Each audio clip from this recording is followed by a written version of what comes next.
Voyage Around de la Luna, escrito por Jules Verne. 1. Tomando posiciones el hora que daban las 10, Miguel Arden, Barbicane y Nicol se despidieron de la multitud de amigos que habían ido a despedirlos. Los dos perros destinados a aclimatar la raza canina en los continentes lunares estaban ya encerrados en el proyectil. Los tres viajeros se acercaron a la boca del enorme tubo de hierro fundado y una grúa volante los descolgó hasta el vértice del proyectil.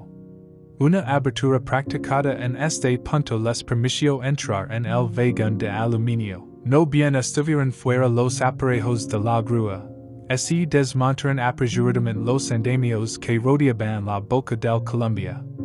En cuanto Nicol se vio con sus compañeros en el proyectil, se apresuró a cerrar la abertura por medio de una gran placa sellada interiormente con fuertes tornillos a presión. Otras placas, sólidamente adaptadas, cubrían los cristales lenticulares de los triglyces.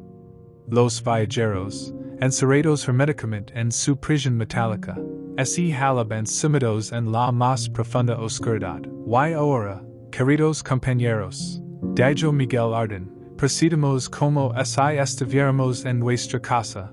Yo soy un hombre muy casero, y mi fuerte es el arreglo de las habitaciones. Hay que sacar el mejor partido de nuestra vivencia y encontrar comodidades en ella. Ante todo, tengamos luz. ¿Qué diablo?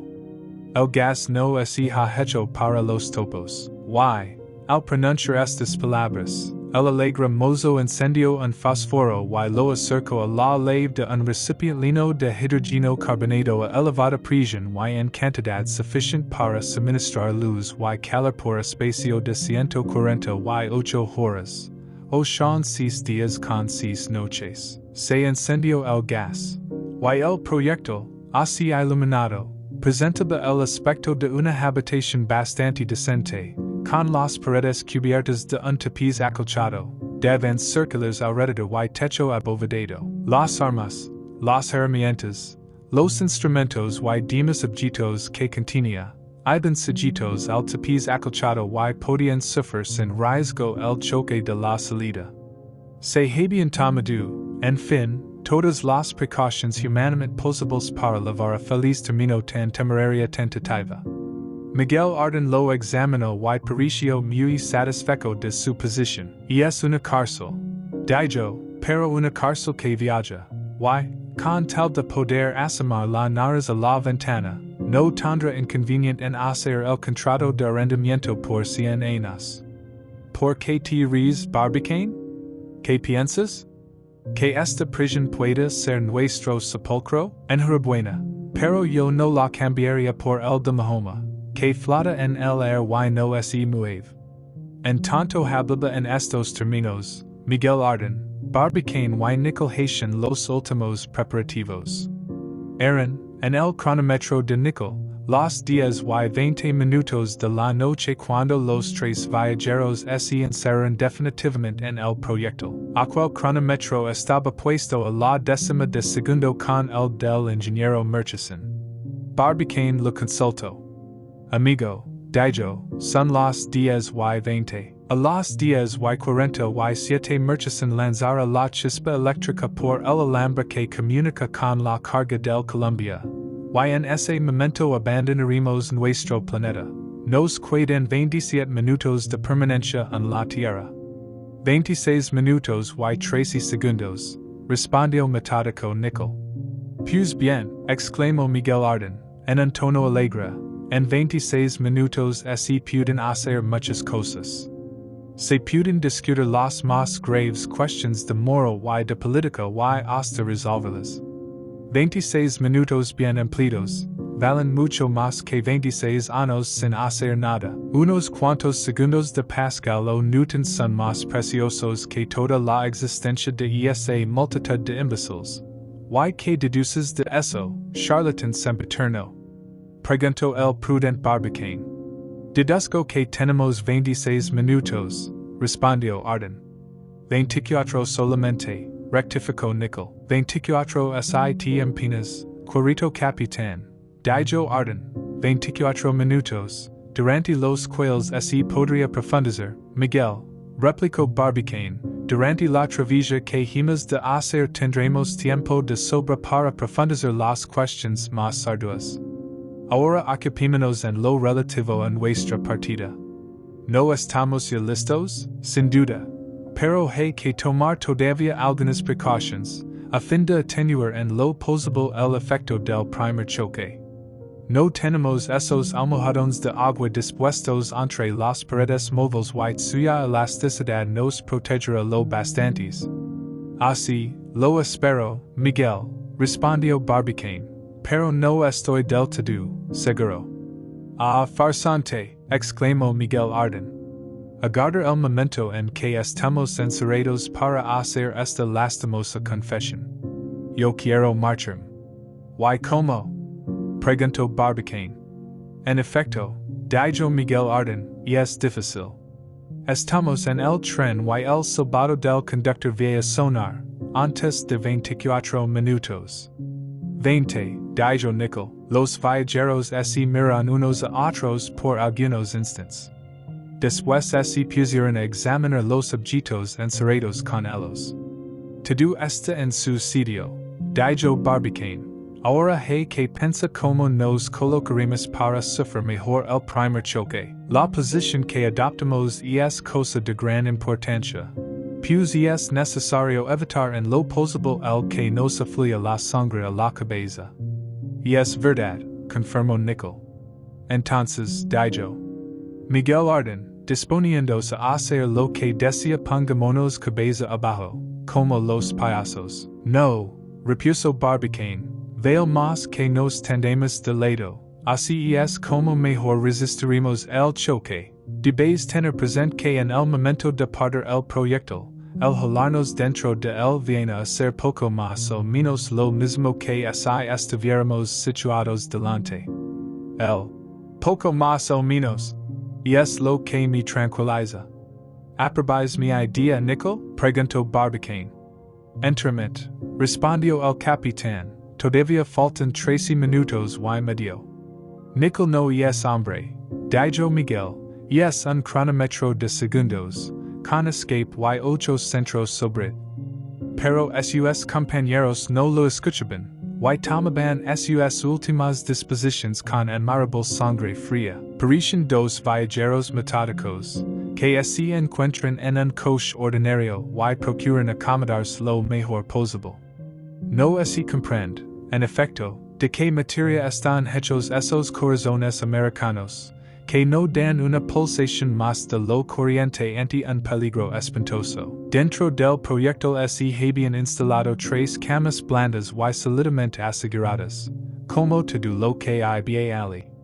Nickel y Barbicane se colocaron en el centro del disco que formaba el piso móvil.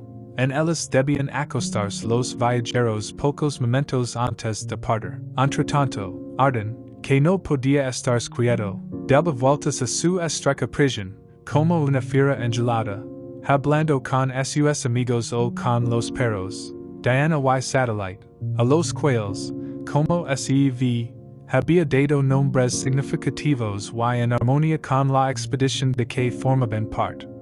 Hola Diana. Hola, Satellite. Vamos a ver si enseñáis a los perros selenitas los buenos modelos de los perros terrestres. Esto hará honor a la raza canina. Por Dios. Si alguna vez volvimos a la tierra quiero traer un tipo cruzado de moondogs y estoy seguro de que causará sensación. Si es que hay perros en la luna, dijo Barbicane. Los hay, sin duda, aseguró Miguel Arden, como hay caballos, vacas, asnos y gallinas. Apuesto a que encontramos gallinas. $100 a que no las encontramos, dijo Nickel. Apostados, capitán, respondió Arden, apretando las manos de Nickel. Y, a propósito, tú has perdido ya 3 apuestas con nuestro presidente, ya que se han reunido los fondos necesarios para la empresa que se ha hecho bien la fundición y, en fin, que el Columbia ha sido cargado sin accidente. Total, $6,000. Sí, respondió Nickel. Los días y 37 minutos y 6 segundos. Corriente, capitán. Pues antes de un cuarto de hora tendrás que dar $9,000 más el precedente. 4 más porque el Colombia no reventara. Y 5,000 porque el proyecto se elevara a más de 6,000. Tengo el dinero, respondió Nickel, golpeándose con la mano el bolsillo de su levita. Y no deseo sino pagar. Vamos, Nickel, ya veo que eres un hombre ordenado, cosa que yo nunca he podido ser. Pero en resumidas cuentas, me permitirás decir que has hecho una serie de apuestas poco ventajosas para ti. ¿Y por qué? Preguntó Nickel. Porque así ganas la primera y es sino de que habrá reventado el Colombia y con el la bala y Barbicane no estará en condición de pagar. Mi apuesta es hijala depositada en el Banco de Baltimore, respondió simplemente Barbicane. Y falta de Nickel serán sus herederos los que la perciben. Ah, hombres prácticos, exclamó Miguel Arden, espíritus positivos. Os admiro, aunque no os comprenda.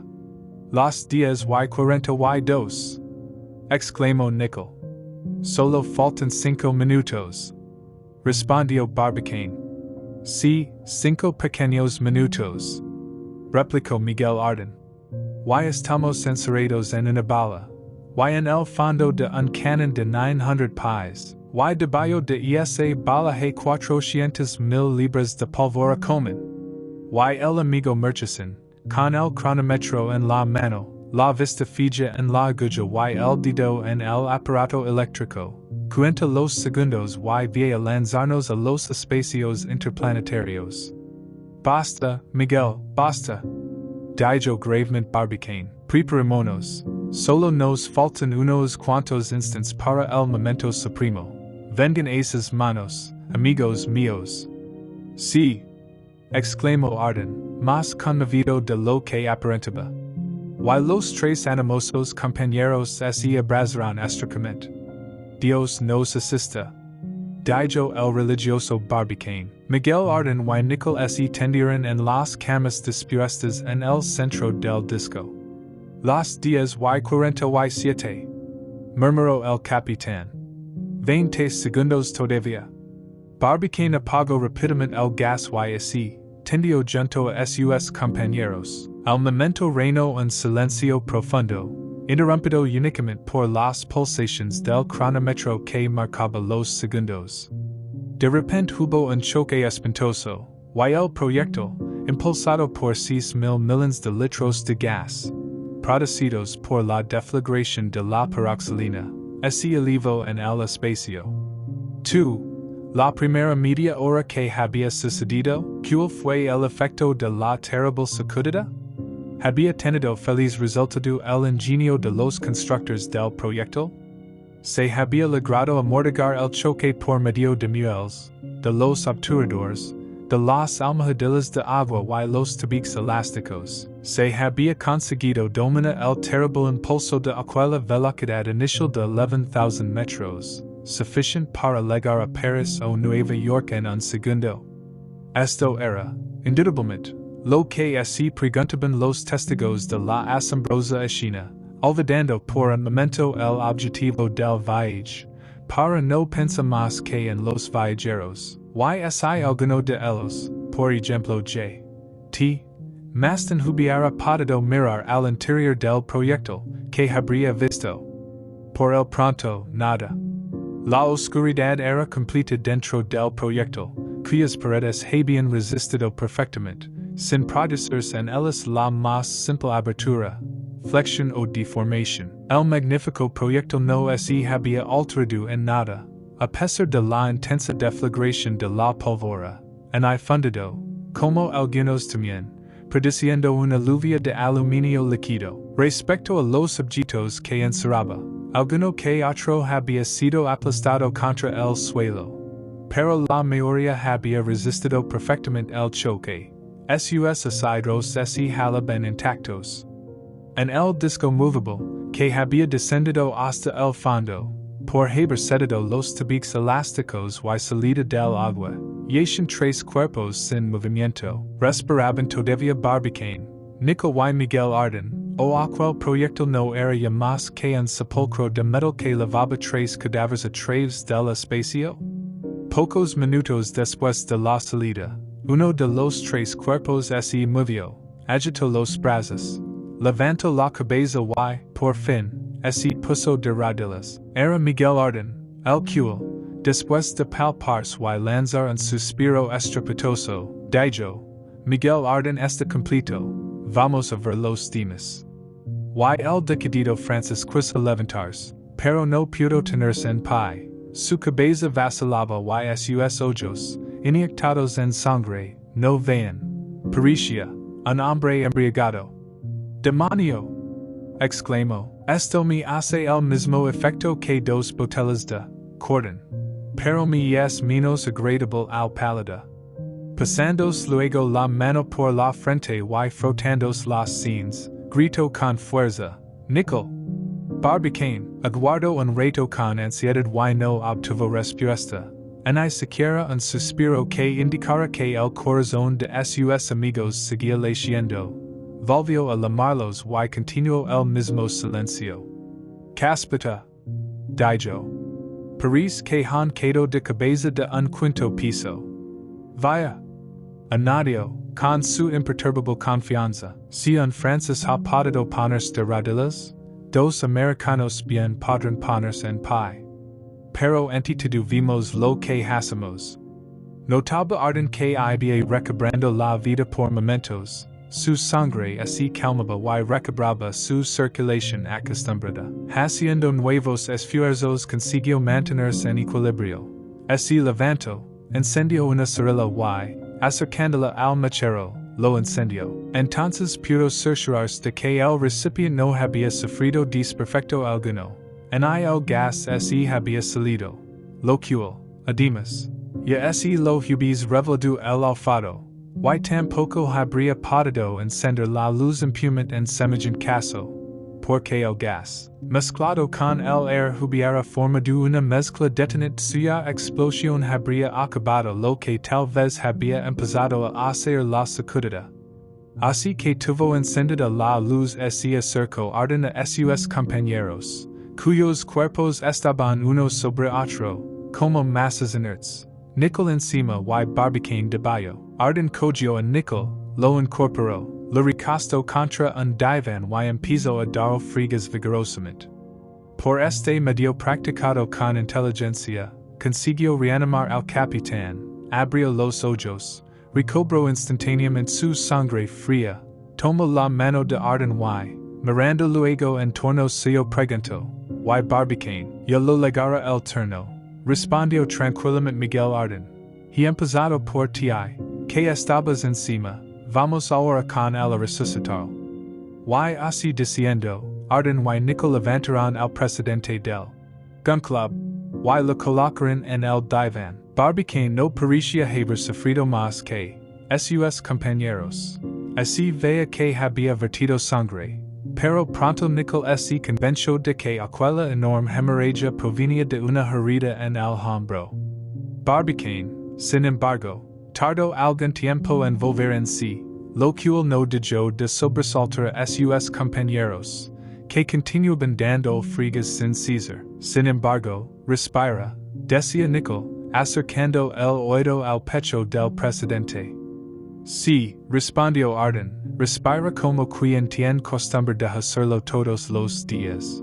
Frotemos, Nickel, frotemos, sin parar. Y los improvisados enfermeros lo hicieron tan bien, que Barbicane recobró el sentido, abrió los ojos, tomó la mano a sus amigos, y preguntó antitudo: ¿Caminamos, Nickel?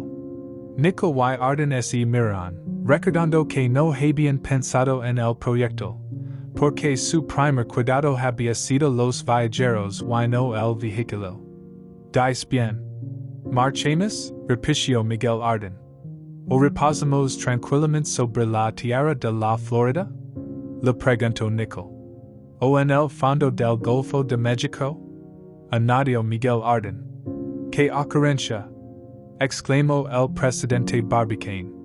Y aquella doble opinión de sus compañeros le devolvió inmediatamente el sentido, tal vez el proyecto desarrollaba su trayectoria por el espacio.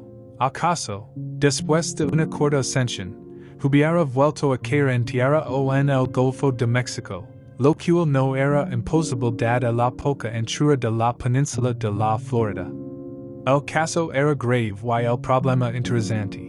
Y urgía resolverlo. Barbicane, sobreexcitado y venciendo con la energía moral la debilidad física, se levantó y escuchó. Nada se oía por fuera. Pero el grueso tapiz que por dentro cubría las paredes bastaba para interceptar todos los ruidos terrestres. No obstante, una circunstancia sorprendió a Barbicane. La temperatura del interior del proyectil se había elevado notablemente. El presidente sacó de su estuche un termómetro y lo consultó. El preciso instrumento marcaba 45 grados centígrados. Oh, exclamó, entonces marchemos. Ya lo creo, este calor sofocante que atraviesa las paredes del proyectil es producido por su rozamiento con las capas atmosféricas. Pero pronto disminuirá, porque ya flotamos en el vacío. Y después de haber estado a punto de ahogarnos vamos a padecer intensos fríos. ¿Pues qué? Preguntó Miguel Arden. ¿Supones que debemos jalarnos ya fuera de los límites de la atmósfera terrestre? Sin duda alguna, Corrito Miguel, escucha, son las 10:55 minutos.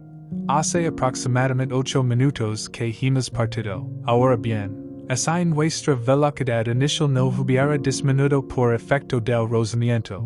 Nos habrían bastado 6 segundos para atravesar las 16 leguas de atmósfera que rodean el esferoide.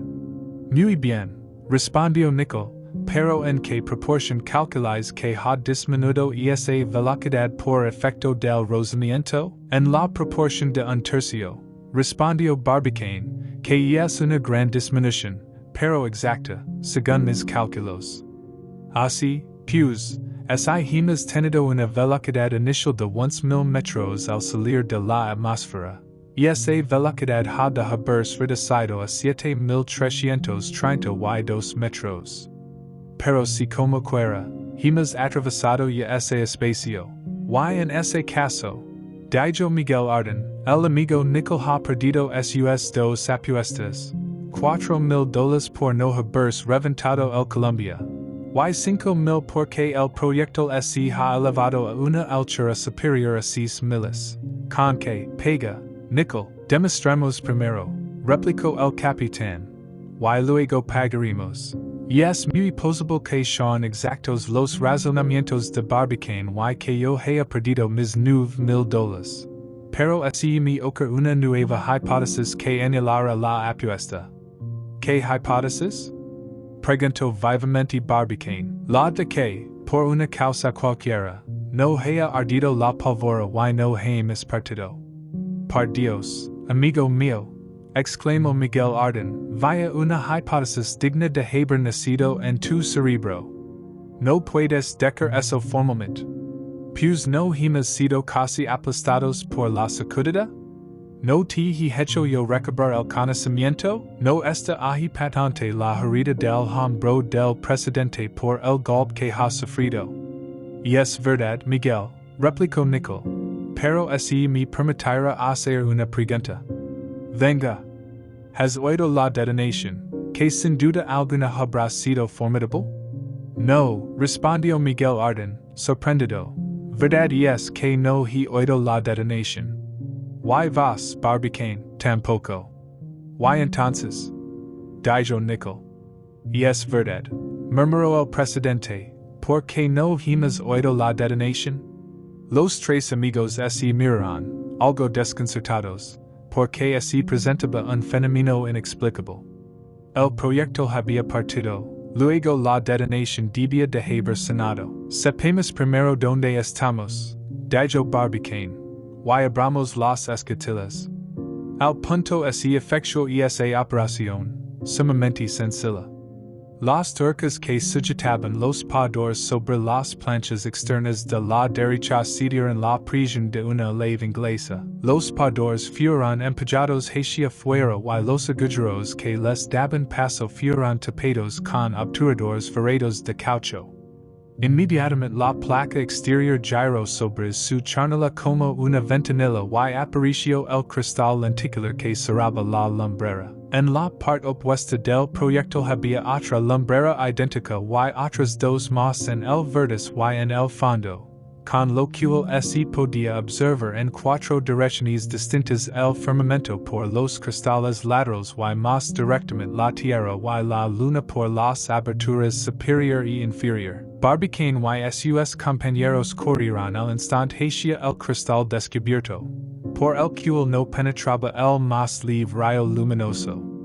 Una profunda oscuridad reinaba en torno del proyectil, la cual no impedía que el presidente Barbicane gritara: "No, queridos amigos, no hemos caído a la tierra, no nos hemos sumergido en el Golfo de México, continuamos remontándonos en el espacio. Mirad esas estrellas que brillan en las sombras de la noche y esa impenetrable oscuridad que se extiende entre la tierra y nosotros. ¡Hurra! ¡Hurra!" exclamaron todos. En efecto, aquellas espesas tinieblas probaban que el proyectil había dejado la tierra porque de no ser así los viajeros hubieran visto el suelo iluminado por la luna. Aquella oscuridad mostraba igualmente que el proyectil había pasado de la última capa atmosférica. De lo contrario, la luz difusa esparcida en el aire se habría reflejado en las paredes metálicas de aquel y sería visible por el cristal de la lumbrera. No había dudas, pues los viajeros habían dejado la tierra. "He perdido", dijo Nickel. "Y te doy por ello la enhorabuena", respondió Arden. "Ahí están los $9,000, añadió el capitán, sacando un fajo de gruesos billetes. "¿Quieres recibo?" preguntó Barbicane, tomando el dinero. "Si no os causa molestia", respondió Nickel, "siempre es una formalidad. Y con el admin más serios y flamático, en hay más en hay menos que se encontrara en su caja." El presidente Barbicane sacó la cartera, arrancó una hoja, extendió con el lápiz un recibo en toda regla, lo fechó y firmó y se lo entregó al capitán, quien, a su vez, se lo guardó cuidadosamente en la cartera. Miguel Arden se quitó la gorra y se inclinó, sin decir una palabra, ante sus compañeros. Tantas formalidades en aquellas circunstancias lo dejaban mudo de admiración. Jamás había visto nada tan americano. Terminada la operación, Barbicane y Nickel volvieron a colocarse junto al cristal y a mirar las constelaciones. Las estrellas descalaban como puntos brillantes sobre el fondo negro del cielo. Pero por aquella parte no se veía el astro de la noche, que se elevaba hacia el cenit. Así que su ausencia provocó una reflexión de Arden. "¿Y la luna?", dijo. "¿Se atrevería a faltar en nuestra cita?" "Pierd cuidado", respondió Barbicane. "Nuestro futuro asteroid se hala en su puesto, pero no lo podemos ver por este lado. Vamos a abrir la lumbrera opuesta." Al ir Barbicane a separarse del cristal para abrir la lumbrera del otro lado, le llamó la atención un objeto brillante. Era un disco enorme cuyas colosales dimensiones no podían apreciarse bien. La parte que miraba a la tierra se hallaba vivamente iluminada, una luna pequeña que reflejaba la de la luna grande. Se adelantaba con prodigiosa velocidad y parecía describir alrededor de la tierra una órbita que cortaba la trayectoria del proyectil. A su movimiento de traslación se agregaba otro de rotación sobre sí mismo, pareciéndose en esto a todos los cuerpos celestes abandonados en el espacio. "Oh", exclamó Miguel Arden, "¿qué es eso?" "Otro proyectil?", no respondió Barbicane, pero lo inquietaba la aparición de aquel enorme cuerpo, porque era posible un encuentro con él y los resultados serían funestos, y porque el proyectil sufriera una desviación, y porque un choque, rompiendo su impulso, le precipites de nuevo hacia la tierra, y, en fin, porque así viera arrastrado irresistiblemente por la potencia atractiva de aquel esferoide. El presidente Barbicane había calculado rápidamente las consecuencias de las tres hipótesis, que de una o de otra manera harían fracasar su tentativa. Sus compañeros, sin decir palabra, contemplaban el espacio. El objeto aumentaba prodigiosamente de volumen, a medida que se acercaba, y, por efecto de una ilusión de óptica, parecía que el proyectil iba a su encuentro. Se echaron instintivamente tras los viajeros, y su espanto fue grande, pero duró solo unos segundos. El esferoide pasó a unos centenares de metros del proyectil y desapareció, no tanto por la rapidez de su carrera como porque la cara opuesta de la luna, y que, por consiguiente, estaba en la sombra, se confundió con la oscuridad del espacio. «Buen voyage!» exclamó Miguel Arden, exhalando un suspiro de satisfacción. «Vaya por Dios, con que es decir que el infinito no es bastante grande para que una miserable bala de canon pueda pasarse por sus anchas? ¿Y quién es ese globo presuntuoso que ha estado a punto de darnos un empujón?» «Yo lo sé», respondió Barbicane. «Naturalmente. Tú lo sabes todo. Y es un simple bolito», dijo Barbicane, «pero un bolito enorme, que la atracción de la Tierra ha mantenido en estado de satélite». «Y es posible», exclamó Miguel Arden. «De modo que la Tierra tiene dos lunas, como Neptuno?» «Sí, amigo mío, dos lunas, aun cuando generalmente se cree que no tiene más que una. Pero esta otra luna es tan pequeña, y su velocidad tan grande, que los habitantes de la Tierra no pueden distinguirla. Solo teniendo en cuenta ciertas perturbaciones ha podido un astrónomo francés, el señor Petit, determinar la existencia de este segundo satélite y calcular sus elementos. Según sus observaciones, este bolito hace su revolución alrededor de la Tierra en 3 horas y 20 minutos, lo cual supone una velocidad extraordinaria. ¿Admiten todos los astrónomos la existencia de este satélite?», preguntó Nicholl. «No», respondió Barbicane, «pero si hubieran encontrado con él, como nosotros, no podrían dudar, después de todo creo que ese bolito, que nos pudiera haber hecho un flaco servicio, nos permite fijar nuestra situación en el espacio». «¿Cómo?», preguntó Arden. «Porque su distancia es conocida y en el punto en que lo hemos encontrado, nos halabamos exactamente 8.140 kilómetros de la superficie del globo terrestre. «Más de 2.000 leguas», exclamó Miguel Arden.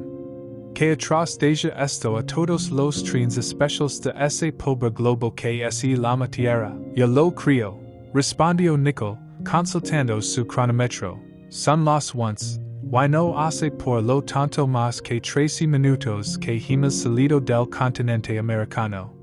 «¿13 minutos?», preguntó Barbicane.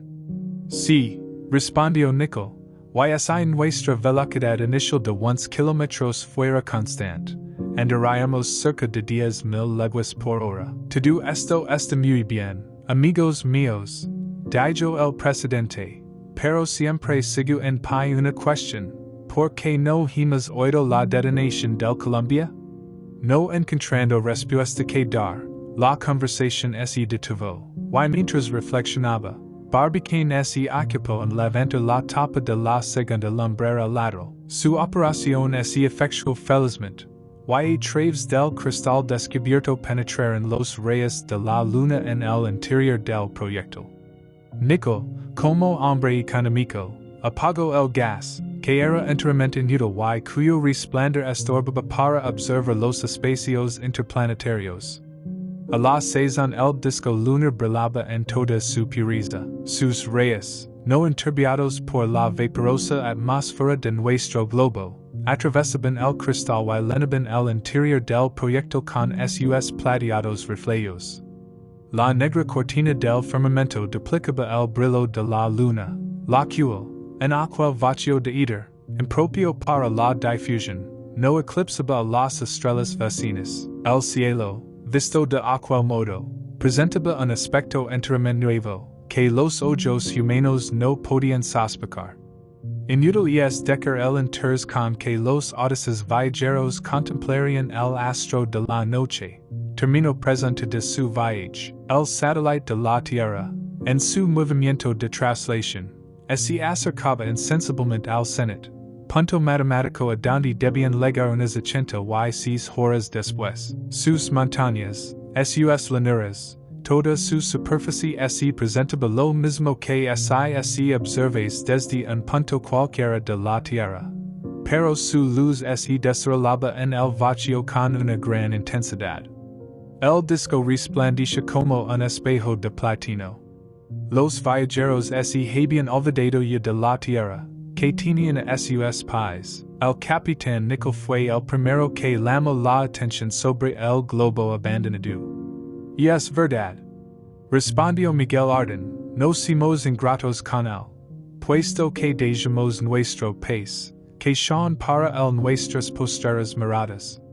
Quiero ver la tierra antes que ese eclipse enteramente mi vista, Barbicane, para satisfacer los deseos de su compañero. Así cuido de descubrir la ventana del fondo del proyectil por donde se podía observar directamente la tierra. No sin trabajo se logró desmontar el disco que la fuerza de proyección había hundido en el fondo. Sus fragmentos colocados cuidadosamente junto a las paredes podían volver a servir en caso necesario. Entonces apareció una abertura circular de 50 centímetros de ancho, practicada en la parte inferior del proyectil, y cerrada por un cristal de 15 centímetros de espesor reforzado con una armadura de cabra. Por una placa de aluminio sellada con padores la parte exterior se abría, como en las demás, a tornillo, los cuales se saltaron y descubrieron el cristal. Miguel Arden se arrodilló sobre el cristal, que aparecía oscuro como si fuera opaco. ¡Hombre!, exclamó. Pues, y la tierra. La tierra, dijo Barbicane. Ali esta. ¿Cómo? Dijo Arden. ¿Aquella línea tan delgada en forma de media luna? La misma, Miguel. Dentro de 4 días, cuando la luna esté llena, que será en el momento de llegar nosotros, la tierra estará nueva, oh sí, en el primer día del primer cuarto. Hoy ya no la vimos sino bajo la forma de ese delgado segmento que no tardará en desaparecer, y entonces quedará en sombra unos cuantos días, en hay más en hay menos que la luna desde la tierra. Eso es la tierra, repetía Miguel Arden, mirando avidamente aquel delgado trozo de su planeta natal. La explicación dada por el presidente Barbicane era exacta. La tierra, con relación al proyectil, entraba en la última fase. Se hallaba en su octante, y no presentaba más que una delgada media luna, que sobresalía como un inmenso arco de luz azulada sobre el fondo negro del firmamento. En él se veían algunos puntos de luz más viva que indicaban las montañas, así como algunas manchas móviles producidas por los anillos de nubes que rodeaban el esfero terrestre, manchas que nunca se ven en el disco lunar, pero por un fenómeno natural idéntico al que se produce en la luna cuando se jala en sus octantes, se percibía todo el contorno del globo terrestre. Su disco entero se distinguía bastante visiblemente por un efecto de luz cenicienta menos perceptible que la luz cenicienta de la luna, y la razón de esta menor intensidad es fácil de comprender. Cuando este reflejo se produce en la luna es debido a los rayos solares que la Tierra refleja sobre su satélite, mientras aquí, por un efecto inverso, era debido a los rayos solares reflejados en la luna hacia la Tierra. Ahora bien, la luz terrestre es unas 13 veces más intensa que la luz lunar, la cual depende de la diferencia de volumen de ambos cuerpos. De aquí la consecuencia de que en el fenómeno de la luz cenicienta, La parte oscura del disco de la tierra se debuje con menos claridad que la del disco de la luna, puesto que la intensidad del fenómeno es proporcional a la potencia luminosa de los dos astros. Hay que añadir que el astro luminoso terrestre parecía formar una curva más prolongada que la del disco, puro efecto de la irradiación. Mientras se esforzaban los viajeros en penetrar las profundas tinieblas del espacio, apareció a su vista un haz de estrellas fugaces, centenares de bolidos, inflamados al contacto de la atmósfera, trazaron líneas luminosas en la sombra, cercando con su luz la parte cenicienta del disco terrestre. En aquel momento la Tierra estaba en su perihilio. Y el mes de diciembre es tan propicio a la aparición de estrellas fugaces que algunos astrónomos han contado en el hasta 24,000 por hora. Pero Miguel Arden, destinando los razonamientos científicos, se empeñó en creer que la Tierra saludaba con fuegos artificiales la partida de tres de sus giros. Esto era en suma cuanto veían de este esferoide perdido en las tinieblas, astro inferior del mundo solar, que para los demás planetas se lo pone como una insignificante estrella matutina o vespertina. Aquel globo en que dejaban todos sus efectos no era más que un arco de círculo fugitivo, un punto imperceptible en el espacio. Los tres amigos siguieron largo rato mirando, sin despegar los labios, pero con el mismo pensamiento, mientras el proyectil se alejaba con una velocidad uniformemente creciente. Poco a poco se apoderó de sus cerebros una somnolencia irresistible, reacción inevitable después de la sobreexcitación de las últimas horas pasadas en la tierra. Vaya, dijo Miguel, puesto que el sueño es necesario, vamos a dormir. Y tendiéndose en sus camilas no tardaron los tres en quedarse profundamente dormidos. Pero apenas habría pasado un cuarto de hora cuando Barbicane se enderezó de improviso y despertó a sus compañeros, gritando con voz atronadora: "Ya lo sé." ¿Qué sabes?, preguntó Miguel Arden, saltando de la cama. El motivo de que no hayamos oído la detonación del Columbia. ¿Y cuál es?, dijo Nickel. Que nuestro proyectil caminaba más a prisa que el sonido. 3. Instalación. Después de tan curiosa y exacta explicación, los tres amigos volvieron a dormir profundamente. ¿En qué lugar podían encontrar dormitorio más tranquilo y sosegado? En la tierra, en las casas de las ciudades, como en las cabanas de los campos, sienten necesariamente todas las sacudidas que sufre la corteza del globo. En el mar, el buque mecido por las olas se jala en continuo choque y movimiento. En el aire, el globo aerostático oscila sin cesar sobre capas elásticas de diferentes densidades.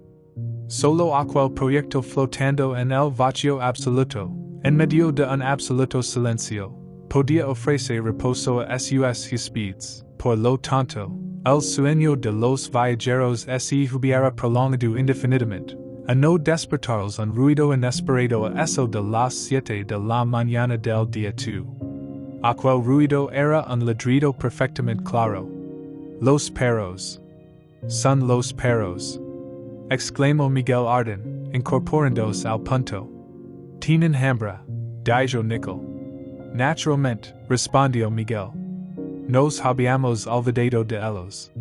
¿Dónde están?, preguntó Barbicane. Los buscaron y encontraron al uno escondido bajo el diván. Espantado y anonadado por el choque inicial, había permanecido en aquel escondrijo hasta que recobró la voz y el hambre. Era la pobre Diana, bastante acobardada en y que salía de su escondite, no sin hacerse roga a pesar de que Miguel Arden la animaba con sus caricias. Ven, Diana, le decía, ven, hija mía, tú, cuyos destinos forman época en los senos cinegéticos, tú, a quien los paganos hubieran hecho compañero del dios Anubis y los cristianos de San Roque, tú, que eres digna de ser vaciada en bronce por el rey de los infiernos, como aquel faldero que Júpiter regalo a la bella Europa a cambio de un beso. 2. Que has de eclipsar la celebridad de los héroes de montajes y del Monte de San Bernardo. 2. Que el lanzarut por los espacios interplanetarios vas tal vez a ser la eva de los perros selenitas. 2. Que justificarás ese pensamiento elevado de Tausano. En el principio crió Dios al hombre, y al vil le dio el perro. Ven hacia Diana, ven, Diana, contenta o no, así acerco poco a poco, con quejidos lastimeros. Bueno, dijo Barbicane, ya vio a Eva, pero ¿dónde está Adán? Adán, respondió Miguel Arden. No debe de estar lejos, ahí estará, en cualquier parte, le llamaremos satellite. Toma, satellite. Pero satellite no aparecía, y Diana continuaba cayéndose. Sin embargo, vieron que no estaba herida y le sirvieron una torta apetitosa que puso fin a sus eyes. Satellite parecía perdido, y fue necesario buscarlo largo rato, hasta que así lo encontró en uno de los compartimentos superiores del proyectil, a donde había sido lanzado por el choque. El pobre animal así jalaba en un estado lastimoso. Diablos, dijo Miguel, ya está comprometida nuestra aclimatación. Bajaron con cuidado al infeliz perro, que así había roto la cabeza contra la bóveda, y que parecía difícil que pudiera curarse. No obstante, le tendieron con cuidado sobre un almohadón y Ali exhaló un suspiro. Nosotros te cuidaremos, dijo Miguel. Somos responsables de tu existencia. Mas quisiera yo perder un brazo mío que una pata de mi pobre satellite. Y al punto dio un trago de agua al herido, que la bebió con avidez. Después los viajeros observaron atentamente la tierra y la luna. La tierra no aparecía ya sino como un disco ceniciento que terminaba en un arco luminoso más estrecho que la víspera. Pero su volumen era todavía enorme, comparado con el de la luna, que se acercaba cada vez más a un círculo perfecto. Caramba, dijo entonces Miguel Arden, siento no haber partido en el momento de haber luna llena, y es decir, cuando nuestro globo se halla en posición con el sol. ¿Por qué? Preguntó Nickel. Porque hubimos visto bajo un aspecto nuevo nuestros continentes y nuestros mares, estos resplandecientes bajo la proyección de los rayos solares. Aquellos más sombríos y como así ven reproducidos en algunos mapas. Me gustaría haber visto esos polos de la tierra a donde no ha llegado la mirada del hombre. Por supuesto, respondió Barbicane, pero habiendo tierra llena, habría luna nueva, y es decir, invisible en medio de la luz del sol. Y más necesitamos ver el punto de llegada que el de partida. Tenías razón, Barbicane, respondió el capitán Nickel, y además, cuando hayamos llegado a la luna tendremos tiempo, durante sus largas noches, de contemplar a nuestro gusto ese globo en que hormiguean nuestros semejantes. Nuestros semejantes, exclamó Miguel Arden. Lo que es ahora ya no son tan semejantes nuestros como los de la luna. Nosotros habitamos un mundo poblado por nosotros solos, el proyectil. Yo soy semejante a Barbicane, y Barbicane lo es de Nickel. Más allá de nosotros, fuera de nosotros, concluye la humanidad, y nosotros somos las únicas poblaciones de este macrocosmos. Hasta el momento en que nos convertimos en simples selenitas, que será dentro de 88 horas, poco más o menos, replicó el capitán. ¿Lo que ocurre? Preguntó Miguel Arden. Que son las 8:30, respondió Nickel. Pues bien, replicó Miguel, no comprendo por qué razón no hemos de almorzar enseguida.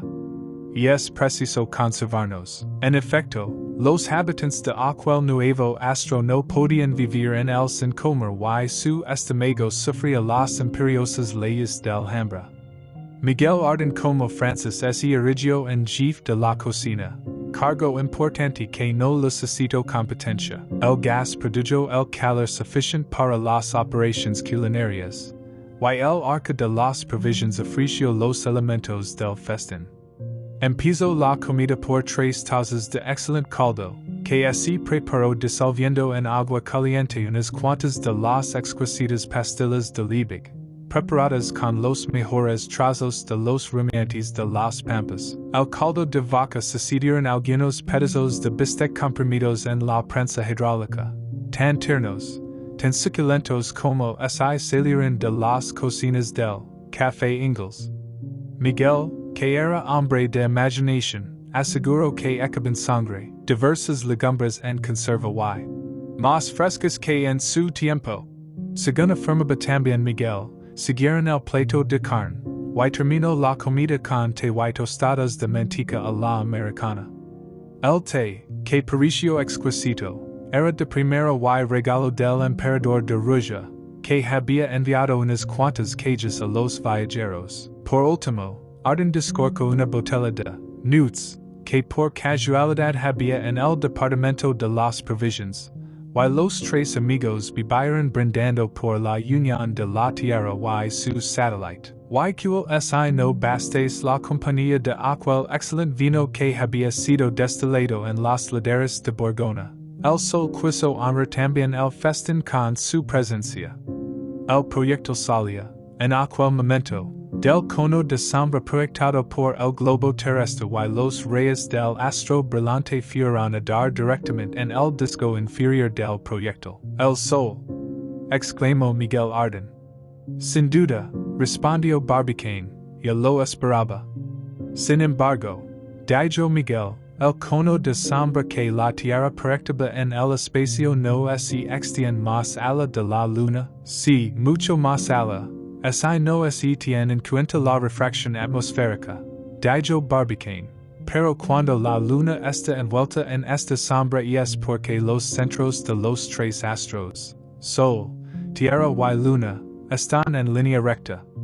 Entonces los nodos coinciden con las fases de la Luna llena, y así verifica el eclipse. Si hubiéramos salido en el momento de un eclipse la Luna, toda nuestra travesía se hubiera verificado en la sombra, lo cual hubiera sido cosa desagradable. ¿Por qué? Porque aun cuando flotemos en el vacío, nuestro proyectil, banado por los rayos solares, recogerá su luz y su calor, lo cual, entre otras cosas, nos proporcionará economía de gas que es de gran importancia. En efecto, bajo la influencia de aquellos rayos, cuya temperatura y cuyo brillo no templaba ninguna atmósfera, el proyectil se iluminaba y recibía su calor, como si hubiera pasado súbitamente del invierno al verano. La luna por un lado, el sol, por otro, lo inundaban con sus resplandores. ¿Qué bien es estar aquí? Dijo Nickel. Yo lo creo, exclamó Miguel Arden. Con un poco de tierra vegetal extendida sobre nuestro planeta de aluminio, haríamos nacer guisantes en 24 horas. Solo temo una cosa, y es que leguina entrar en fusión las paredes del proyectil. No tengas cuidado, amigo mío, respondió Barbicane. El proyectil ha sufrido una temperatura mucho más elevada, mientras atravesaba las capas atmosféricas. Nada me extrañaría que haya parecido un bolido candente a los espectadores de la Florida. Entonces T. Maston debe de creernos asados. Lo que me choca, respondió Barbicane, y es que no lo hemos sido. Y es un peligro que no habíamos previsto. Yo si lo temía, respondió simplemente Nickel. Why nada nos había dicho, sublime capitán? Dijo Miguel Arden, estrechando la mano de su compañero. Barbicane, entretanto, se entretenía en arreglar el interior del proyectil, como si nunca debiera salir de él. Se recordará que aquel vagón aéreo presentaba en su base una superficie de 54 pies cuadrados. Tenía 2 pies de altura hasta el vértice de su bóveda, se halaba distribuido habilmente en su interior y los instrumentos y utensilios de viaje perfectamente acomodados cada uno en su sitio especial, de manera que los tres viajeros podían moverse allí dentro con perfecto desahogo.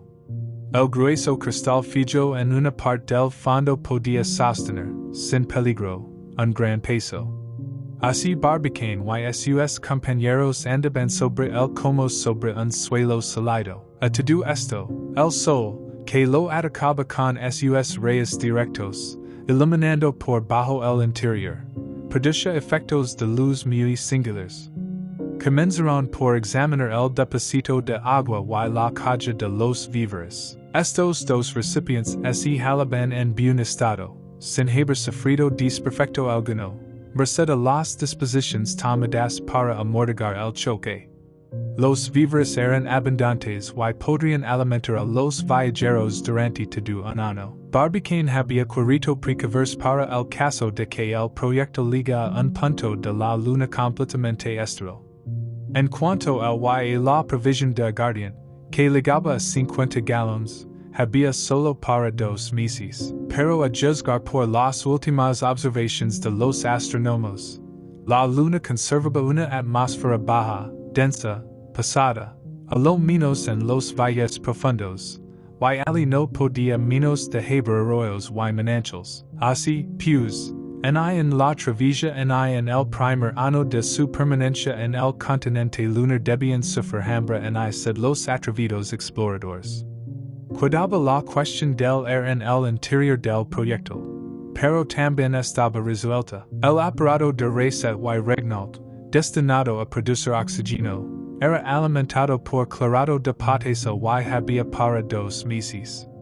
Y es verdad que consumía necesariamente cierta cantidad de gas, porque debía mantener más de 400 grados la materia productiva, pero tampoco había nada que temer en este punto. Por lo demás el aparato no exigía sino un poco de vigilancia, porque funcionaba automáticamente.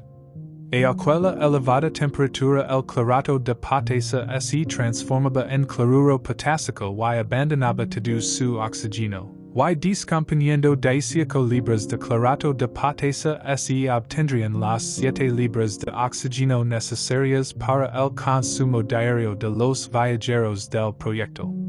Mas no bastaba renovar el oxígeno gastado. Era también necesario absorber el ácido carbónico producido por la respiración. En efecto, al cabo de 12 horas la atmósfera del proyecto se había cargado de este gas deleterio, producto de la combustión de los elementos de la sangre por el oxígeno aspirado. Nickel conoció aquel estado del aire al veridiana respirar fatigosa, y era, efectivamente, porque el ácido carbónico, a causa de su gravedad específica, se había acumulando en el fondo del proyecto, como en la famosa gruta del Perro, en Nápoles. La pobre pura, con la cabeza baja, sufría ya la influencia perniciosa de aquel gas. Pero el capitán Nickel se apuró a remediar el mal, disponiendo en el fondo del proyecto varios recipientes que contenían potasio cáustica, sustancia que, por ser muy ácida de ácido carbónico, lo absorbió en poco tiempo y purificó el aire. Se procedió luego al inventario de los instrumentos. Los termómetros y barómetros habían resistido, salvo un termómetro de mínimas, que se había roto. Un excelente anáret, que había dentro de un estuche almohadillado, fue colgado en la pared. Como es fácil de comprender, no sufría en marcaba más que la presión de aire contenido en el proyecto, pero indicaba también la cantidad de vapor de agua que encerraba. En aquel momento oscilaba su aguja entre 730 y 760 milímetros, lo cual significaba buen tiempo. También disponía Barbicane de varias brújulas que seguían intactas y que no marcaban dirección alguna, porque a la distancia en que el proyecto se encontraba de la Tierra el polo magnético no podía ejercer acción sensible en el aparato. Pero aquellas brújulas, transportadas al disco lunar, tal vez revelarían ali fenómenos particulares. y como quiera que fuse era de gran interés averiguar si el satélite de la Tierra se halaba, como está sujeto a la influencia magnética. Se examinó igualmente el estado en que se halaban un hypsometro para medir la altura de las montañas lunares, un sextant destinado a tomar la altura del Sol, un teodolito, instrumento de geodesia que serve para levantar planos y reducir los ángulos en el horizonte, y varios anteojos de grandísima utilidad para cuando se halaban cerca de la Luna. Todos estos instrumentos estaban intactos a pesar de la violencia de la sacudida inicial. En cuanto a los utensilios, picos, azadones y útiles de que Nicol había hecho selecta provisión, los sacos de semillas variadas y los arbustos que Miguel Arden pensaba trasplantar a las tierras selenitas, continuaban en sus puestos respectivos, en la parte alta del proyectil. Ali había una especie de desván lino de objetos que el pródigo Francis había amontonado y que no se sabía a punto fijo quales fueron. De cuando en cuando se encaramaba hasta Ali, agiéndose a los ganchos fijos en las paredes. Volvía y revolvía, arreglaba y registraba, terreando en falsit alguna canción francesa que diversa a la reunión. Barbicane comprobó minuciosamente que sus cohetes y demás artificios no habían sufrido desperfectos. Aquellos importantes países, fuertemente cargadas, debían servir para retardar la caída del proyecto cuando, arrebatado por la atracción lunar, después de pesar al punto de equilibrio, fuera a caer sobre la superficie del satélite. Esta caída, por lo demás, debía ser 6 veces menos rápida que lo hubiera sido sobre la superficie de la Tierra, debido a la diferencia de masa en ambos astros. La inspección se terminó, pues, a satisfacción de todos, y cada cual volvió luego a observar el espacio por las ventanas laterales y a través del cristal inferior. El espectáculo seguía siendo el mismo. Toda la extensión de la esfera terrestre estaba cuajada de estrellas y constelaciones de un brillo maravilloso que hubiera vuelto loco de júbilo a un astrónomo. Por un lado el sol, como la boca de un horno encendido, presentaba un disco deslumbrador sin aureola y resaltando en el fondo negro del cielo. Por el otro la luna le enviaba sus rayos reflejados, y aparecía como inmóvil en medio del mundo estelar. Después, una mancha bastante oscura que parecía un agujero hecho en el firmamento, y que se halaba rodeada de un semicírculo plateado, indicaba el emplazamiento de la Tierra. Aquí y ali se veían nebulosas amontonadas como copos de nieve sideral, y del cenit el nadir se extendía como un inmenso anillo de la Vía Láctea, en medio de la cual el sol no figura sino como estrella de cuarta magnitud. Los observadores no podían apartar las miradas de aquel espectáculo tan nuevo y imposible de describir, que de reflecciones les sugirió. Cuántas emociones desconocidas despertó en su alma.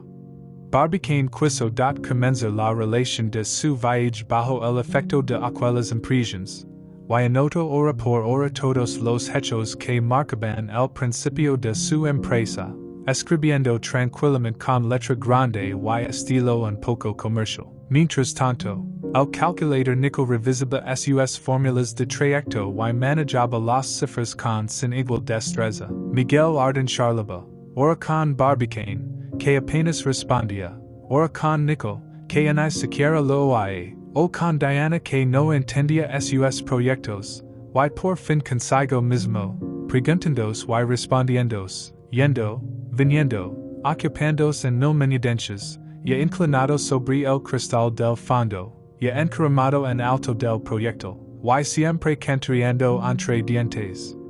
En una palabra, representaba detrás de aquel macrocosmos la agitación y la locuacidad francesas, y los representaba Miguel Arden dignamente. El día, más propiamente dicha, el transcurso de 12 horas que constituye el día en la Tierra, terminó con una cena abundante y delicada. No había ocurrido ningún incidente capaz de alterar la confianza de los viajeros, los cuales, llenos de esperanza y seguros del éxito, se dormirán tranquilamente, mientras el proyecto cruzaba los espacios celestes una velocidad uniformemente creciente. 4. Un poco de álgebra transcurrió la noche sin ningún incidente digno de mención, entendiendo siempre que la palabra noche es impropia, porque la posición del proyectil no variaba con relación al sol, y astronómicamente, era de día en la parte inferior del proyectil y de noche en la superior. Así pues, en el presente relato estas dos palabras no expresan sino el tiempo transcurrido entre el ordo y el ocaso del sol en la tierra. Tanto más tranquilo fue el sueño de los viajeros cuanto que el proyectil, a pesar de su gran velocidad, parecía hallarse enteramente inmóvil. Ningún movimiento revelaba su marca a través del espacio. La traslación, por muy rápida que sea, no puede producir efecto sensible en el organismo. Así verifica en el vacío o así la masa de aire circula con el cuerpo arrastrado. Que habitante de la tierra percibe su velocidad, que sin embargo lo hace andar a razón de 90,000 km por hora, el movimiento en tales condiciones no es siente más que el reposo. Así tu cuerpo es indiferente a ellos. Así hala en reposo permanecerá en tal estado hasta que una fuerza externa lo obliga a moverse. Y así está en movimiento no se detendrá hasta que un obstáculo interrumpa su marca. Esta indiferencia por el movimiento y el reposo es la inercia. Barbicane y sus compañeros podían creerse en reposo absoluto, encerrados en el proyectil, y el efecto hubiera sido el mismo aunque se hallaran en lo exterior. A no ser por la luna, que aumentaba en volumen delante de ellos, y por la tierra, que disminuía detrás, podían jurar que flotaban en la inmovilidad más completa. Por la mañana del 3 de diciembre les despertó un ruido alegre, pero inesperado.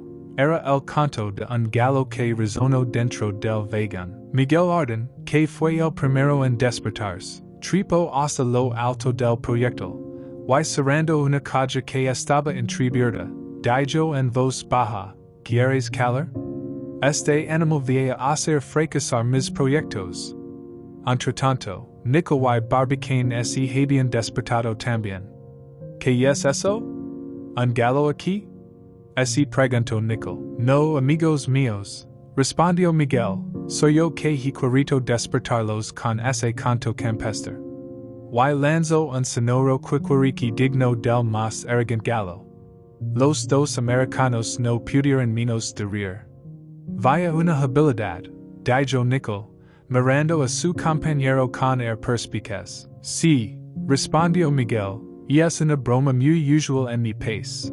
Ali se hace el gallo en las reuniones más distinguidas. Y variando enseguida de conversación, añadió, sabes, Barbicane, en que he estado pensando toda la noche. No, respondió el presidente, en nuestros amigos de Cambridge. Y puedes haber observado que soy completamente ignorante en las cosas matemáticas, por lo cual me es imposible adivinar como vuestros sabios del observatorio han podido calcular la velocidad inicial que debería llevar el proyectil al salir del Columbia para dirigirse a la luna. Caras Decker, replicó Barbicane, para llegar a ese punto en que se equilibran las atracciones terrestres y lunares porque desde ese punto situado aproximadamente a las 9 décimas del trayecto, el proyectil será por sí solo en la luna simplemente en verdad de la gravedad. Enhorabuena, respondió Miguel. Pero, lo repito, ¿cómo se ha podido calcular la velocidad inicial? Nada más fácil, respondió Barbicane. ¿Habrías podido tú hacer el cálculo? Preguntó Miguel Arden. Seguramente, Nickel y yo lo hubiéramos resuelto si la nota del observatorio no nos hubiera quitado ese trabajo. Pues bien, amigo Barbicane, respondió Miguel, antes me hubiera cortado la cabeza, empezando por los pies que hacerme resolver ese problema. Porque no sabes álgebra, replicó tranquilamente Barbicane. Así son ustedes, devoradores de siempre lo mismo, todo lo quieren componer con el álgebra. Perdonen, Miguel, replicó Barbicane, Cres que se puede forjar sin martillo o labor sin arado? No es fácil. Pues bien, el álgebra es una herramienta como el arado o el martillo. ¿Hay una buena herramienta para el que sabe hacer uso de ella? ¿De veras? ¿Why tan de veras? ¿Why podrías manejar esa herramienta en mi presencia, si tienes interés en ello, no es inconvenient? ¿Why demostrarme cómo se ha calculado la velocidad inicial del vagón, si amigo mío, teniendo en cuenta todos los elementos del problema, la distancia del centro de la Tierra al centro de la Luna, el radio de la Tierra y la masa de la Luna, puedo demostrar exactamente cuál ha debido de ser la velocidad inicial del proyectil, por medio de una simple fórmula. Vimos la fórmula, ya lo verás, pero no te der la curva trazada realmente por la bala entre la Luna y la Tierra atendiendo a su movimiento de traslación alrededor del Sol, sino que considerar estos dos astros como inmóviles, lo cual nos basta. ¿Y por qué? Porque sería buscar la solución de ese problema llamado problema de los tres cuerpos. ¿Y que el cálculo integral no ha podido resolver todavía? Toma, dijo Miguel, en su tono belén. Con que es decir que las matemáticas no han dicho todavía su última palabra? Ciertamente que no, respondió Barbicane. Bueno, ¿acaso los selenitas hayan adelantado más que nosotros en el cálculo integral? Y a propósito, ¿qué es el cálculo integral? Es lo inverso del cálculo diferencial, respondió seriamente Barbicane. Muchas gracias. En otros términos, es un cálculo por medio del cual se buscan las cantidades infinitas cuya diferencia se conoce. Vamos, eso ya es más claro, respondió Miguel con air muy satisfecho. Y ahora, replicó Barbicane, venga papel y lápiz y antes de media hora encontrar la fórmula perdida. No había pasado media hora cuando Barbicane alzó la cabeza y enseñó a Miguel Arden una cuartilla cubierta de signos algebraicos, en medio de los cuales sobresalía una fórmula general. ¿Y qué significa eso? Preguntó Miguel. Significa, respondió Nicol, que en medio de v elevado al cuadrado menos v sub 0 elevado al cuadrado es igual a rg multiplicado por rx menos 1, más m partido por m multiplicado por r partido por d menos x menos r partido por doctor. X sobre y montado sobre z y a caballo sobre p. Exclamó Miguel Arden soltando la carcajada. ¿Y tú entiendes eso, capitán? No puede ser más claro. Ya lo creo. Es cosa que salta a la vista, replicó Miguel. Eterno Guason, replicó Barbicane. ¿No querías álgebra? Pues ahora vas a tener álgebra hasta la coronilla. Prefiero que me ahorquen. En efecto, respondió Nicol, que examinaba la fórmula como inteligente. Me parece perfectamente resuelto, Barbicane. Es la integral de las fuerzas vivas. Y no dudo que nos dará el resultado apetecido. Pero yo quisiera comprender, exclamó Miguel. Daría 10 años de la vida de Nicol por comprender. Escucha, pues, replicó Barbicane, la mitad de v elevada al cuadrado menos v sub 0 elevado al cuadrado es la fórmula que nos da la semivariación de la fuerza viva. Bueno, y Nicol, ¿sabe lo que eso significa? Sin duda, respondió el capitán. Todos esos signos que te parecen cabalísticos forman, sin embargo, el lenguaje más claro y más lógico para quien sabe leerlo. ¿Y tú pretendes, Nicol? Preguntó Miguel, encontrar, por medio de esos jeroglíficos, más incomprensibles que los ibis egipcios, la velocidad inicial que se debía imprimir al proyectil? Indudablemente, respondió Nicol. Y por medio de esta fórmula podría decir siempre cuál es la velocidad en un punto cualquiera de su trayecto. ¿Palabra de honor? Palabra de honor. Entonces eres tan sabio como nuestro presidente. No, Miguel, lo difícil es lo que ha hecho Barbicane. plantear una ecuación con todas las condiciones del problema.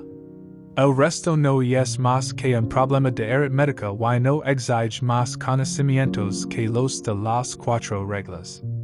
Eso ya me gusta más, respondió Miguel Arden, que en toda su vida no había podido hacer una suma exacta y que definía esa regla diciendo: es un rompecabezas chino que permite obtener totals indefinidamente variados.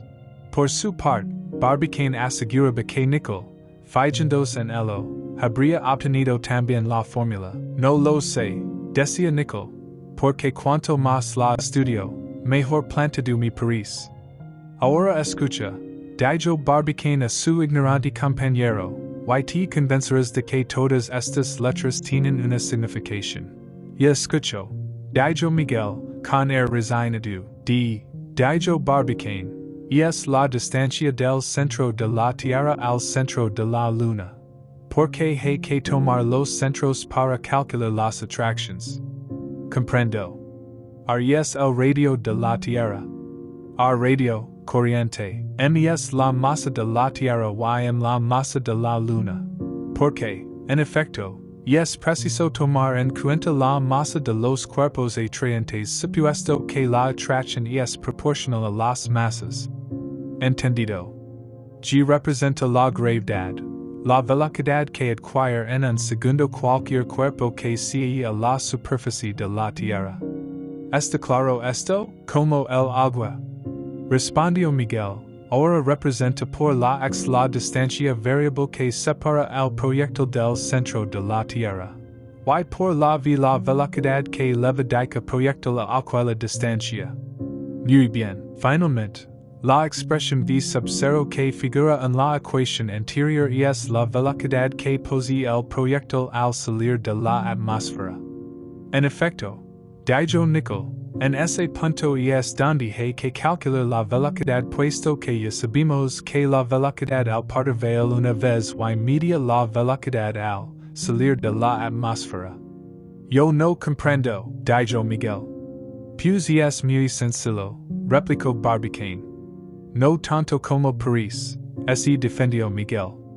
Eso quiere decir que cuando nuestro proyectil ha llegado al límite de la atmósfera terrestre ha perdido ya una tercera parte de su velocidad inicial. ¿Tanto? Sí, amigo mío, nada más que por su rozamiento con las capas atmosféricas. Comprendes muy bien que cuanto más rápidamente marque, más resistencia encontrará en el aire. Eso lo admito, respondió Miguel. Y lo comprendo. Por más que tus v sub 0 y tus v elevadas al cuadrado me hagan en la cabeza el mismo efecto que los clavos en un saco. Primer efecto del álgebra, replicó Barbicane. Y ahora, para concluir, vamos a plantear inmediatamente estas expresiones, y es decir, vamos a numerar su valor. Gracias a Dios! Exclamó Miguel. De estas expresiones, dijo Barbicane, unas son conocidas y otras hay que calcularlas. Yo me encargo de estas últimas, dijo Nicol. Vimos, continuó Barbicane, es el radio terrestre que en la latitud de la Florida, donde partimos, es igual a 6,370 milímetros. Es decir, la distancia del centro de la Tierra al centro de la Luna, vale 50 radios terrestres, o c. Nicol multiplicó rápidamente. O c, dijo, 350 y 6,320 metros, en el momento de halarse la Luna en su perigeo, es decir, a su menor distancia de la Tierra. Bien, dijo Barbicane, ahora en partido por m, es decir, la relación de la masa de la Luna a la de la Tierra es igual a un octavo nuevo. Perfectamente. G. La gravedad es en la Florida de 9 metros y 81 centímetros. De donde resulta Gr igual a 62,426,000 metros cuadrados, respondió Nicol. Y ahora, preguntó Miguel Arden, ahora que ya están en números las expresiones, respondió Barbicane, voy a buscar la velocidad v sub 0, es decir, La que debe tener el proyectil al salir de la atmósfera para llegar al punto de atracción igual con una velocidad nula. Puesto que en este instante la velocidad será nula, digo que igualará a cero, yx, o si la distancia a que se encuentra ese punto neutral, estará representada por las 9 décimas de d, y es decir, la distancia que separa los dos centros. Tengo una idea vaga de que debe ser así, dijo Miguel. Tendremos, pues x igual a 9 décimas de d, y v igual a 0, y la fórmula será. Y escribió rápidamente. Nicol leo con avidez. Eso es. Exclamó. ¿Está claro? Preguntó Barbicane. Escrito en letras de fuego. Respondió Nicol. Pobres hombres. Murmuraba Miguel. ¿Has comprendido por fin? Le preguntó Barbicane. ¿Qué es he comprendido? Exclamó Miguel. Lo que pasa es que se me vie la cabeza. Pues significa, siguió Barbicane, que v sub 0 al cuadrado es igual a 2gr multiplicado por 1 menos 10 ar partido por 9d menos 1 octavo multiplicado por 10 ar partido por d menos r. Y ahora, dijo Nicol, para obtener la velocidad del proyectil al salir de la atmósfera, no hay más que calcular.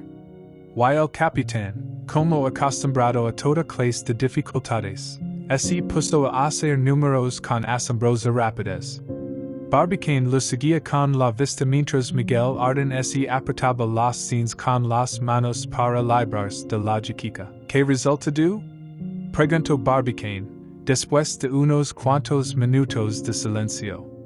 Hecho el cálculo, respondió Nicol, resulta que v sub 0, es decir, la velocidad del proyectil al salir de la atmósfera para llegar al punto de igual atracción, ha debido ser, ¿cuánto?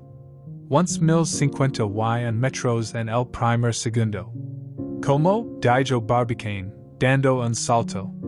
¿Qué habeas dicho? 1050 y en metros. Maldición! Exclamó el presidente haciendo un ademán desesperado. ¿Qué tienes? Preguntó Miguel Arden, sorprendido. ¿Qué tengo? Que en este momento la velocidad había disminuido en una tercera parte por el rozamiento. La velocidad inicial debía de ser 16.576 metros, respondió Nicol. Y el observatorio de Cambridge ha declarado que bastaban 11.000 metros en el punto de partida. Y el proyectil ha partido solo con esta velocidad recomendada. ¿Y qué? Preguntó Nicol. Toma. Que será insuficiente. Bueno. ¿Y que no llegaremos al punto de equilibrio, cielos? En ni siquiera a mitad del camino. Canastos.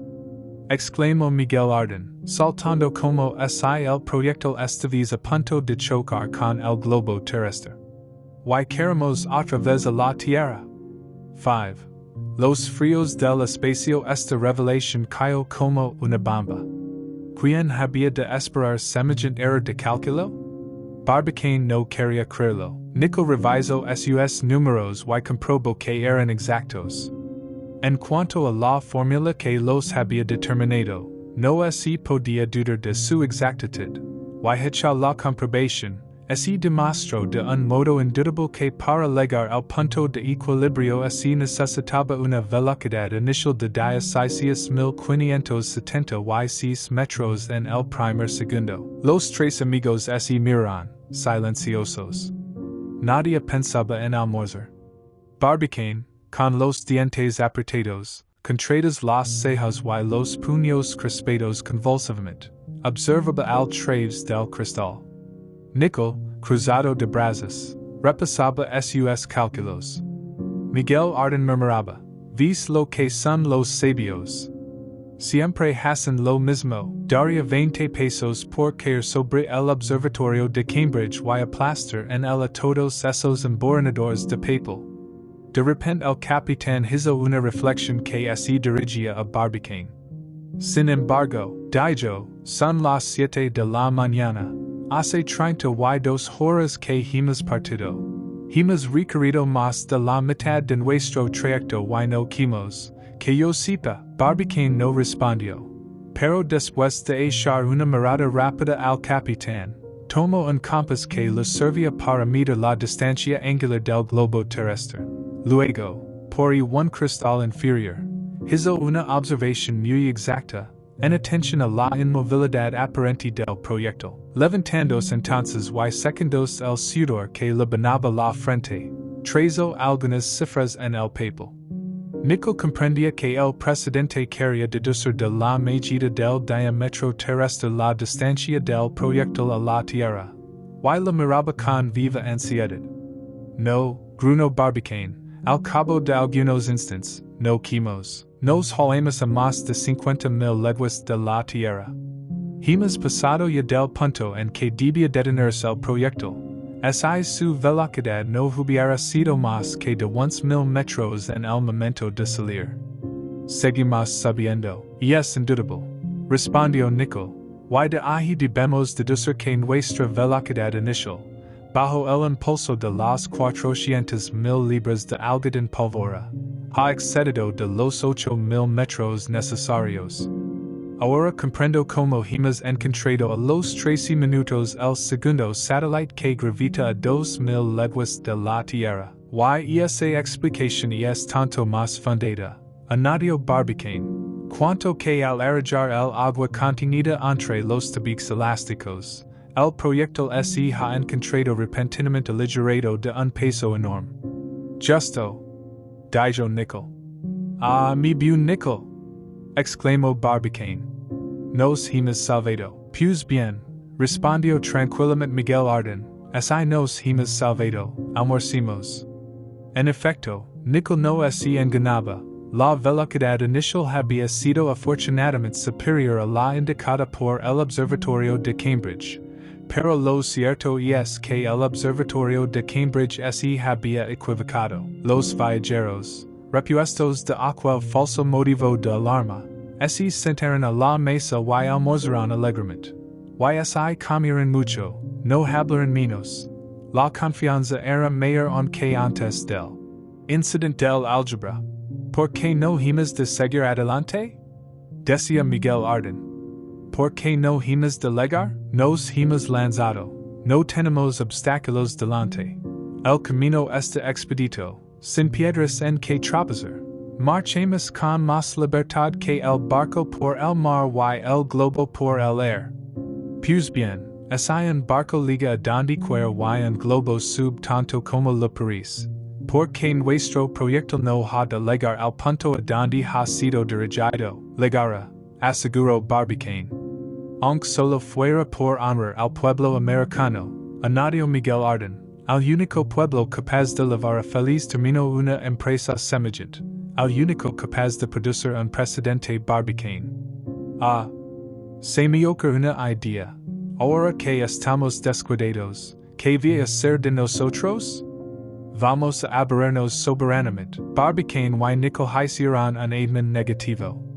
Pero yo he previsto el caso, amigos míos, añadió Miguel Arden.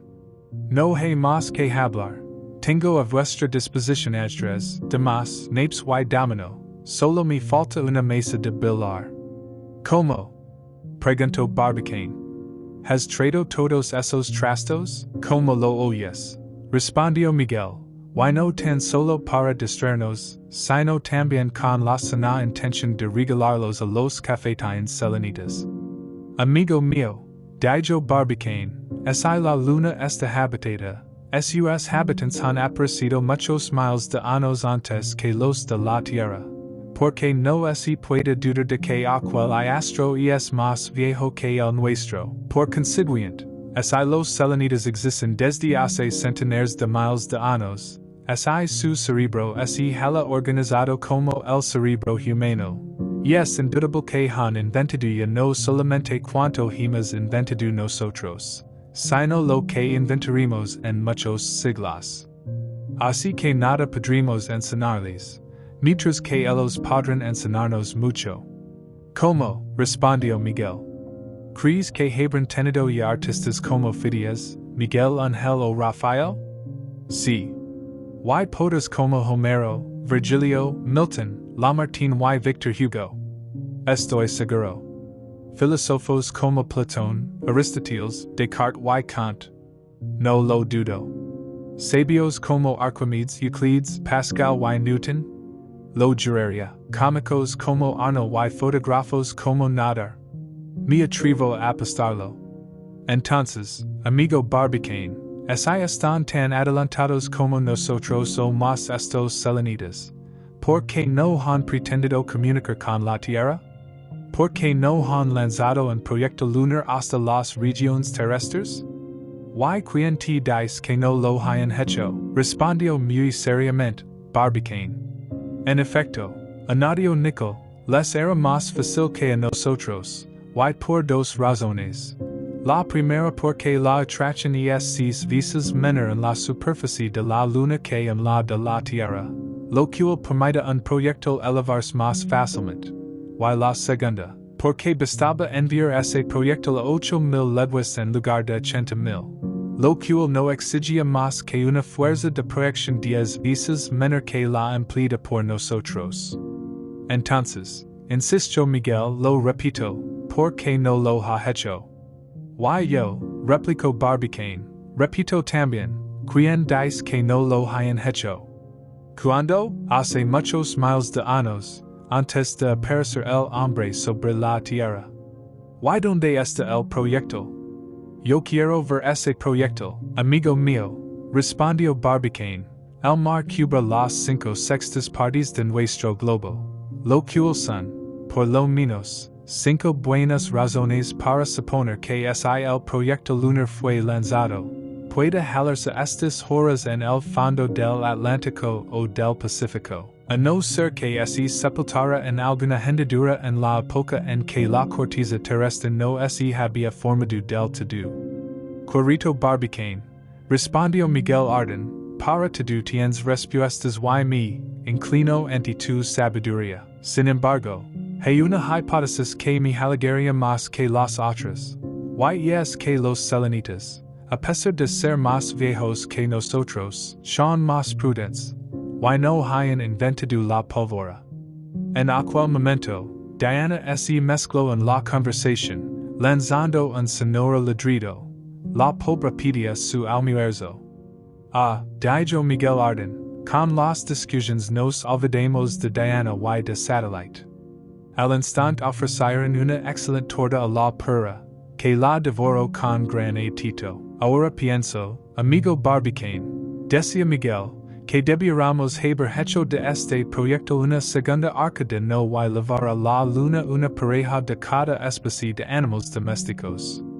Sin duda, replicó Barbicane, pero hubiera faltado espacio. Bah, dijo el otro. Estricándose un poco. La verdad es, respondió Nickel, que el buey, la vaca, el toro, el caballo, todos estos animales nos hubieran sido muy útiles en el continente lunar. Por desgracia, este vegan no podía convertirse en cuadra en establo, pero, por lo menos, podíamos haber traído un asno, siquiera un asno pequeño, animal valoroso y sufrido que gastaba monta al viejo silino. Yo tengo mucho cariño a los asnos, porque son los animales menos favorecidos de la creación. No solo así les apelia en vida, sino también después de muertos. ¿Qué quieres decir? Preguntó Barbicane. Nada, que con su piel fabrican tambores. Barbicane y Nickel saltaron la carcajada al oír esta salida, pero les cortó la risa un grito de su festivo compañero que se había inclinado hacia el rincón donde estaba Satellite, y se levantó, diciendo, pues, señor, Satellite ya no está enfermo. Exclamó Nickel. No, prosiguió Miguel, está muerto. Hiaji, añadió en tono compungido, un gran contratiempo. Ya voy temiendo que la pobre Diana no tenga prole en las regiones lunares. En efecto, el pobre perro no había podido sobrevivir a sus heridas. Estaba muerto y bien muerto. Miguel Arden miraba, desconcertado, a sus amigos. Ahora vio un inconveniente, Dijo Barbicane, no podemos tener aquí el cadáver de ese perro durante 48 horas. Seguramente, respondió Nickel, pero los lumbreras tienen bisegras de manera que así pueden abrir. Abriremos una y erigiremos el cadáver al espacio. El presidente reflexionó un instante sobre la decisión a tomar, y aclaró, sí, eso habrá que hacer, aunque tomando precautions. ¿Por qué? Preguntó Miguel. Por dos razones que comprenderás, respondió Barbicane. La primera es el del proyecto, que es preciso tener cuidado de no perderlo. ¿Qué importa? ¿Es lo rehacimos? No lo rehacimos sino en parte. Rehacimos solamente el oxígeno, amigo Miguel. Y a propósito, hay que cuidar mucho que el aparato no produzca una cantidad excesiva, porque esto podía ocasionar trastornos fisiológicos de gravedad. Pero si rehacimos el oxígeno no rehacimos el nitrógeno, vehículo que los pulmones no absorben y que debe quedar intacto, pues este nitrógeno se escaparía con rapidez por la abertura de las lumbreras. Oh, ¿tanto tiempo se necesita para erigir ese pobre satélite? Preguntó Miguel. No mucho, pero de todos modos es preciso hacerlo con la mayor rapidez posible. ¿Y la otra razón? Preguntó Miguel. La otra razón es que no conviene dejar penetrar en el interior del proyecto los fríos exteriores, que son excesivos, so pena de exponernos a quedar helados. Sin embargo, el sol calienta nuestro proyecto, que absorbe sus rayos, pero no calienta el vacío en que flotemos. Donde no hay air, no hay calor en hay luz difusa, y así como reina oscuridad, reina frío, allí donde no llegan directamente los rayos del sol. Esta temperatura no es sino la producida por la estelar, es decir, la que sufriría el globo terrestre si el sol se apagara un día. Lo cual no es de temer, respondió Nickel. ¿Quién sabe? Añadió Miguel Arden. Además, aun admitiendo que un sol no se apague, ¿no puede suceder que la tierra se aleje de él? Vaya! Exclamó Barbicane. Ya sé Miguel con sus ocurrencias. Replicó Miguel. Pues no sabemos todos que la Tierra ha atravesado la cola de un cometa en 1861? Supongamos, pues, que aparece otro cometa de fuerza atractiva superior a la atracción solar. La órbita de la Tierra se inclinaría hacia el astro errante, con lo cual nuestro globo, convertido en satélite de aquel, se vería arrastrado a una distancia tal que los rayos del sol no tendrían acción alguna en su superficie. Pudiera suceder, en efecto, respondió Barbicane, pero las consecuencias de ese cambio podrían ser mucho más temibles de lo que tú supones. ¿Y por qué? Porque el frío y el calor seguirían equilibrándose en nuestro globo. Se ha calculado que si la Tierra se hubiera visto arrastrada por el cometa de 1861, habría sentido, en su mayor distancia del Sol, un calor que no hubiera llegado a 16 veces el de la Luna, calor que, concentrado en las lentes más fuertes, no produce efecto sensible. ¿Y qué? Dijo Miguel. Aguarda. Respondió Barbicane. Se ha calculado también que en su perihilio o distancia más corta del Sol, la Tierra hubiera sufrido un calor igual a 28,000 veces el del estio. Pero aquel vapor, capaz de vivificar las materias terrestres y de vaporizar las aguas, hubiera formado un anillo de nubes que habría templado esa temperatura excesiva. De ahí la compensación entre los fríos del afelio y los calores del perihilio, cuyo resultado habría sido una temperatura media probablemente soportable. Pero ¿en cuántos grados se calcula la temperatura de los espacios planetarios? Preguntó Nickel. En la antigüedad se creía, respondió Barbicane, que esa temperatura era sumamente baja, legándose a fijarla en miles de grados bajo cero. Pero un compatriota de Miguel, el ilustre Fourier, de la Academia de Ciencias, ha hecho cálculos incontestables, de los cuales se deduce que esa temperatura no baja de 60 grados bajo cero, que es, con poca diferencia, la temperatura observada en las regiones polares, en la isla Melville o en el Fuerte Reliance, 50 grados bajo cero. Falta probar, noto nickel, que Fourier no se haya equivocado en sus apreciations. Si no me engaño, otro sabio Francis, Roulet, calcula la temperatura del espacio en 160 grados bajo cero.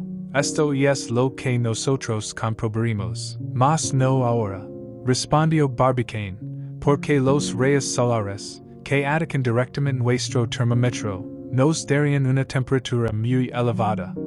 Pero cuando hemos llegado a la luna, durante las noches de 15 días que tienen cada una de sus fases alternativamente, podremos hacer el experimento porque nuestro satélite se mueve en el vacío. ¿Pero qué entiendes por vacío? Preguntó Miguel. ¿El vacío absoluto? El vacío privado absolutamente de air. ¿Y en el que nada reemplaza el air? Sí, el éter, respondió Barbicane. Ah. ¿Y qué es el éter? El éter, amigo mío, es una aglomeración de átomos imponderables que en relación con sus dimensions, dicen los obreros de física molecular, se hallan entre sí tan distantes como los cuerpos celestes del espacio. Y, sin embargo, su distancia es menos de 3 milésimas partes del milímetro. Estos átomos, que por sus movimientos vibratorios producen la luz y el calor, hacen cada segundo 430 millones de ondulaciones, y no tienen sino de 4 a 6 milésimas de milímetro de amplitud. Millones de millones! Exclamó Miguel Arden. Es decir, que se han contado y medido esas oscilaciones. Todo eso, amigo Barbicane, son cifras con que los sabios asustan el oído, pero que nada dicen a la inteligencia. Sin embargo, es menester emplearlas. No, por cierto, vale más comparar. Un trillón nada significa. Un objeto de comparación lo dice todo. Por ejemplo, cuando tú me has repetido que el volumen de Urano es 76 veces mayor que el de la Tierra, el volumen de Saturno 900 veces mayor, el del Sol 1.300.000, me encontrar tan adelantado como ahora. Por eso prefiero esas antiguas comparaciones del double-legios, que nos dice simplemente, el Sol es una calabaza de 2 pies de diámetro. Júpiter una naranja. Saturno una manzana. Neptuno una guinda. Urano una cereza gorda. La Tierra un garbanzo. Venus un guisante.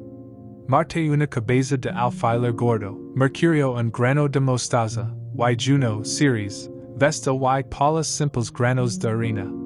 Así, a lo menos se forma una idea aproximada. Después de esta salida de Miguel Arden contra los sabios y los enormes guarismos que amontonan, se procedió el entierro de satélite. Se trataba simplemente de lanzar al espacio de la misma manera que los marinos echan un cadáver al mar cuando se hallan en plena navegación. Pero, como lo había recomendado el presidente Barbicane, fue preciso operar con rapidez, a fin de perder la menor cantidad posible de aquel air cuya elasticidad habría lanzado en un momento al vacío. Se destornillaron con cuidado los podores de la lumbrera de la derecha, cuya abertura media unos 30 centímetros de diámetro. Se levantó el cristal por medio de una palanca, para vencer la presión del air interior. Y, apenas hubo espacio suficiente para ella, y Miguel arrojó su perro al espacio. La pérdida de air fue tan escasa y la operación se hizo tan bien, que Barbicane se atrevió más adelante a deshacerse del mismo modo de restos y desperdicios inútiles que estorbaban en el vagón. Transcurrió el día 3 sin ningún suceso digno de ser mencionado. Y Barbicane pudo convencerse de que el proyecto continuaba con velocidad decreciente su marca hacia el disco lunar. 6. Preguntas y respuestas. El 4 de diciembre se despertarán los viajeros después de 54 horas de viaje, Y cuando los relojes marcaban las 4 de la mañana terrestre, no habían pasado más de 5 horas y 40 minutos de la mitad de la duración calculada a su permanencia en el proyecto. Pero habían recorrido ya casi las 7 décimas partes de la travesía. Esta particularidad se debía al decrecimiento de su velocidad. Al observar la Tierra por el cristal inferior, les pareció una mancha oscura en medio de los rayos solares. Ya no presentaba en el círculo luminoso, en la luz cenicienta. A las 11 de la noche siguiente debía estar nueva, en el momento mismo en que la luna estaría llena. Encima de ellos el astro de la noche se acercaba cada vez más a la línea seguida por el proyecto, de manera que debía de encontrarse con él a la hora indicada. En torno suyo, la bóveda negra se jalaba taconada de brillantes estrellas que parecían moverse lentamente, pero a causa de la inmensa distancia a que estaban, su tamaño aparente no parecía haber sufrido modificación. El sol y las estrellas aparecían lo mismo que se les ve desde la Tierra. En cuanto a la luna, había aumentado considerablemente. Pero los anteojos de los viajeros, que no eran de gran potencia, no permitían hacer observaciones útiles en su superficie ni reconocer su disposición topográfica y geológica. Pasaban el tiempo en conversaciones interminables, cuyo tema principal era, naturalmente, la luna, y cada cual ofrecía el contingente de particulares conocimientos.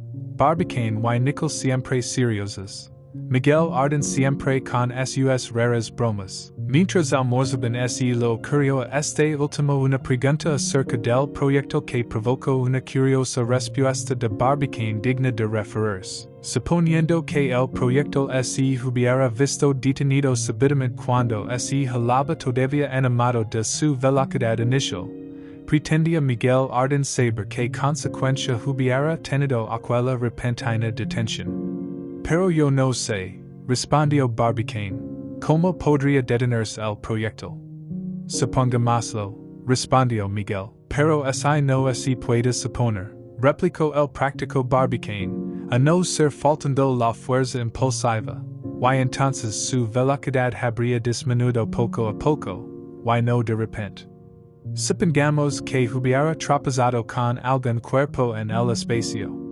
¿Con cuál? Con el enorme bolido que hemos encontrado, por ejemplo. En ese caso, dijo Nickel, el proyecto se hubiera hecho 1000 pedazos y nosotros con él. Algo más que eso, añadió Barbicane, nos hubiéramos abrazado vivos. ¿Abrazado? Exclamó Miguel. Por Dios.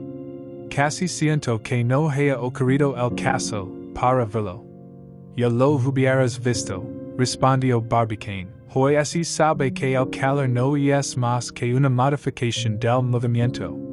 Cuando se calienta agua, es decir, cuando se le añade calor, es de movimiento a una molécula. Hombre! Exclamó Miguel. Curiosa teoría. Y exacta, amigo mío. Porque explica todos los fenómenos del calórico. El calor no es sino un movimiento molecular, una simple oscilación de las partículas de un cuerpo. Cuando se aprieta el freno de un tren, el tren se para. Y que es del movimiento que le anima. Se transforma en calor, y el tren se calienta. Porque se untan con grasa los sillas de las ruedas, para impedir que se caliente. Porque este calor se convertiría en un movimiento rápido por transformación. ¿Comprendes?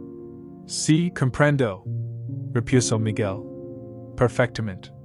Así, por ejemplo, cuando yo he corrido largo rato y estoy nadando en sudor, porque me veo obligado a detenerme, es muy sencillo, porque mi movimiento se ha transformado en calor. Barbicane no pudo menos de sonreír al escuchar aquella ocurrencia de Miguel Arden. Continuando su teoría, siguió diciendo, eso hubiera sucedido en nuestro proyecto en caso de un choque, como la bala que se ardiente después de haber dado en la plancha metálica. Y es porque su movimiento se ha convertido en calor. En consecuencia, afirmo que esa nuestro proyecto hubiera tropezado con el belido, su velocidad destruida de súbito, hubiera determinado un calor capaz de volatilizarse instantáneamente. Entonces, preguntó Nickel, ¿qué sucedería a la Tierra si viera detenida de repente en un movimiento de traslación? Que su temperatura se elevaría hasta un grado tal que el globo entero se reduciría a vapors. Bueno, dijo Miguel, ved ahí el modo de acabarse el mundo que simplificaría muchas cosas. Si la Tierra cayera en el Sol? Dijo Nickel, según los cálculos. Respondió Barbicane, aquella que desarrollaría un calor igual al producido por 1.600 globos de carbón iguales en volumen al globo terrestre. Un aumento de temperatura para el Sol, dijo Miguel Arden, que vendría muy bien a los habitantes de Urano y de Neptuno, que deben morirse de frío en sus planetas. Así, pues, amigos míos, prosiguió Barbicane, todo movimiento repentinamente detenido produce calor. Esta teoría ha permitido admitir que el calor del disco solar se hala alimentado por una lluvia de bolidos que consiguen César en su superficie. Se ha calculado, cuidado, murmuró Miguel, que van a empezar otra vez los números. Se ha calculado, siguió diciendo imposible Barbicane, que el choque de cada bolido sobre el Sol debe producir un calor igual al de 4.000 masas de igual volumen. ¿Qué proporciones tiene ese calor? Preguntó Miguel. Es igual al que produciría la combustión de una capa de carbón que rodea al Sol con un espacio de 24 kilómetros. Ese calor sería capaz de hervir en una hora 2.900 millones de milímetros cúbicos de agua. ¿Cómo es que no nos tuesta? Preguntó Miguel. Porque la atmósfera terrestre absorbe 4 décimas partes de calor solar. Además, la cantidad de calor interceptada por la Tierra no es más que 2.000 milésimas partes de la irradiación total. Ya veo que todo está perfectamente dispuesto, replicó Miguel. Que esta atmósfera es una invención útil porque no solo nos permite respirar, sino que nos impide ser asados. Sí, dijo Nickel. Pero desgraciadamente no sucederá lo mismo en la luna. Bah, repuso Miguel, siempre confiado. Si hay habitantes respiraren. No los hay. Habrán dejado bastante oxígeno para 3 personas, aunque solo si en el fondo de los barrancos donde su peso lo haya acumulado. Quiero decir que los subiremos a las montañas, así se arregla todo. Levantándose, se puso a contemplar la luna, que brillaba con irresistible resplandor. Caspita, dijo. Que calor debe hacer ali? Ten present, respondió Nickel, que el día dura ali 360 horas. En cambio, dijo Barbicane, las noches duran otro tanto. Como el calor es restituido por radiación, su temperatura no será mayor que la de los espacios planetarios. Bello país, dijo Miguel, pero no importa, quisiera estar ya en él. Camaradas, qué curioso sería tener la Tierra por luna, verla alzarse en el horizonte, reconocer la configuración de sus continentes y decir, ali esta Europa, ali América, seguirla después, cuando vaya a perderse en los rayos del sol. A propósito, amigo Barbicane, ¿tienen eclipses los selenitas? Sí, eclipses de sol, respondió Barbicane, cuando los centros de los 3 astros se encuentran en la misma línea, jalándose la Tierra en medio. Pero son eclipses anulares, durante los cuales la Tierra, proyectándose como una pantalla sobre el disco solar, deja ver a su alrededor gran parte de este. ¿Por qué? Preguntó Nickel. No hay eclipse total. ¿Acaso no se extiende más allá de la luna el cono de sombra que la Tierra proyecta? Sí, no teniendo en cuenta la refracción producida por la atmósfera terrestre. No, si se cuenta con esa refracción. Así, por ejemplo, lemimos delta prima a la pareja horizontal, y p prima al semidiámetro aparente. Adiós. exclamó Miguel. Ya tenemos otra vez el v sub cero elevado cuadrado. Hablo un idioma que todos comprendemos y deja esa endemoniada álgebra de una vez. Pues bien, en lengua vulgar, respondió Barbicane, siendo la distancia media de la luna a la Tierra 60 radios terrestres, la longitud del cono de sombra pura, y que el sol envía, no solo los rayos de su circunferencia, sino también los de su centro. Entonces, dijo Miguel, en tono bulín, como hay eclipse, puesto que no debe haberlo, únicamente porque estos rayos solares quedan debilitados por la refracción, y la atmósfera que atraviesa apaga la mayor parte. Me satisface esa razón, respondió Miguel, además de que ya lo veremos mejor cuando estemos allí. Ahora bien, Barbicane, ¿crees que la luna puede ser un antiguo cometa? Vaya una idea, sí, replicó Miguel, con cierta presunción benévola. Tengo algunas ideas por el estilo y, no es tuya esa idea, Miguel, respondió Nickel. Bueno, ¿es decir que soy un plagiario? Ya lo creo, respondió Nickel.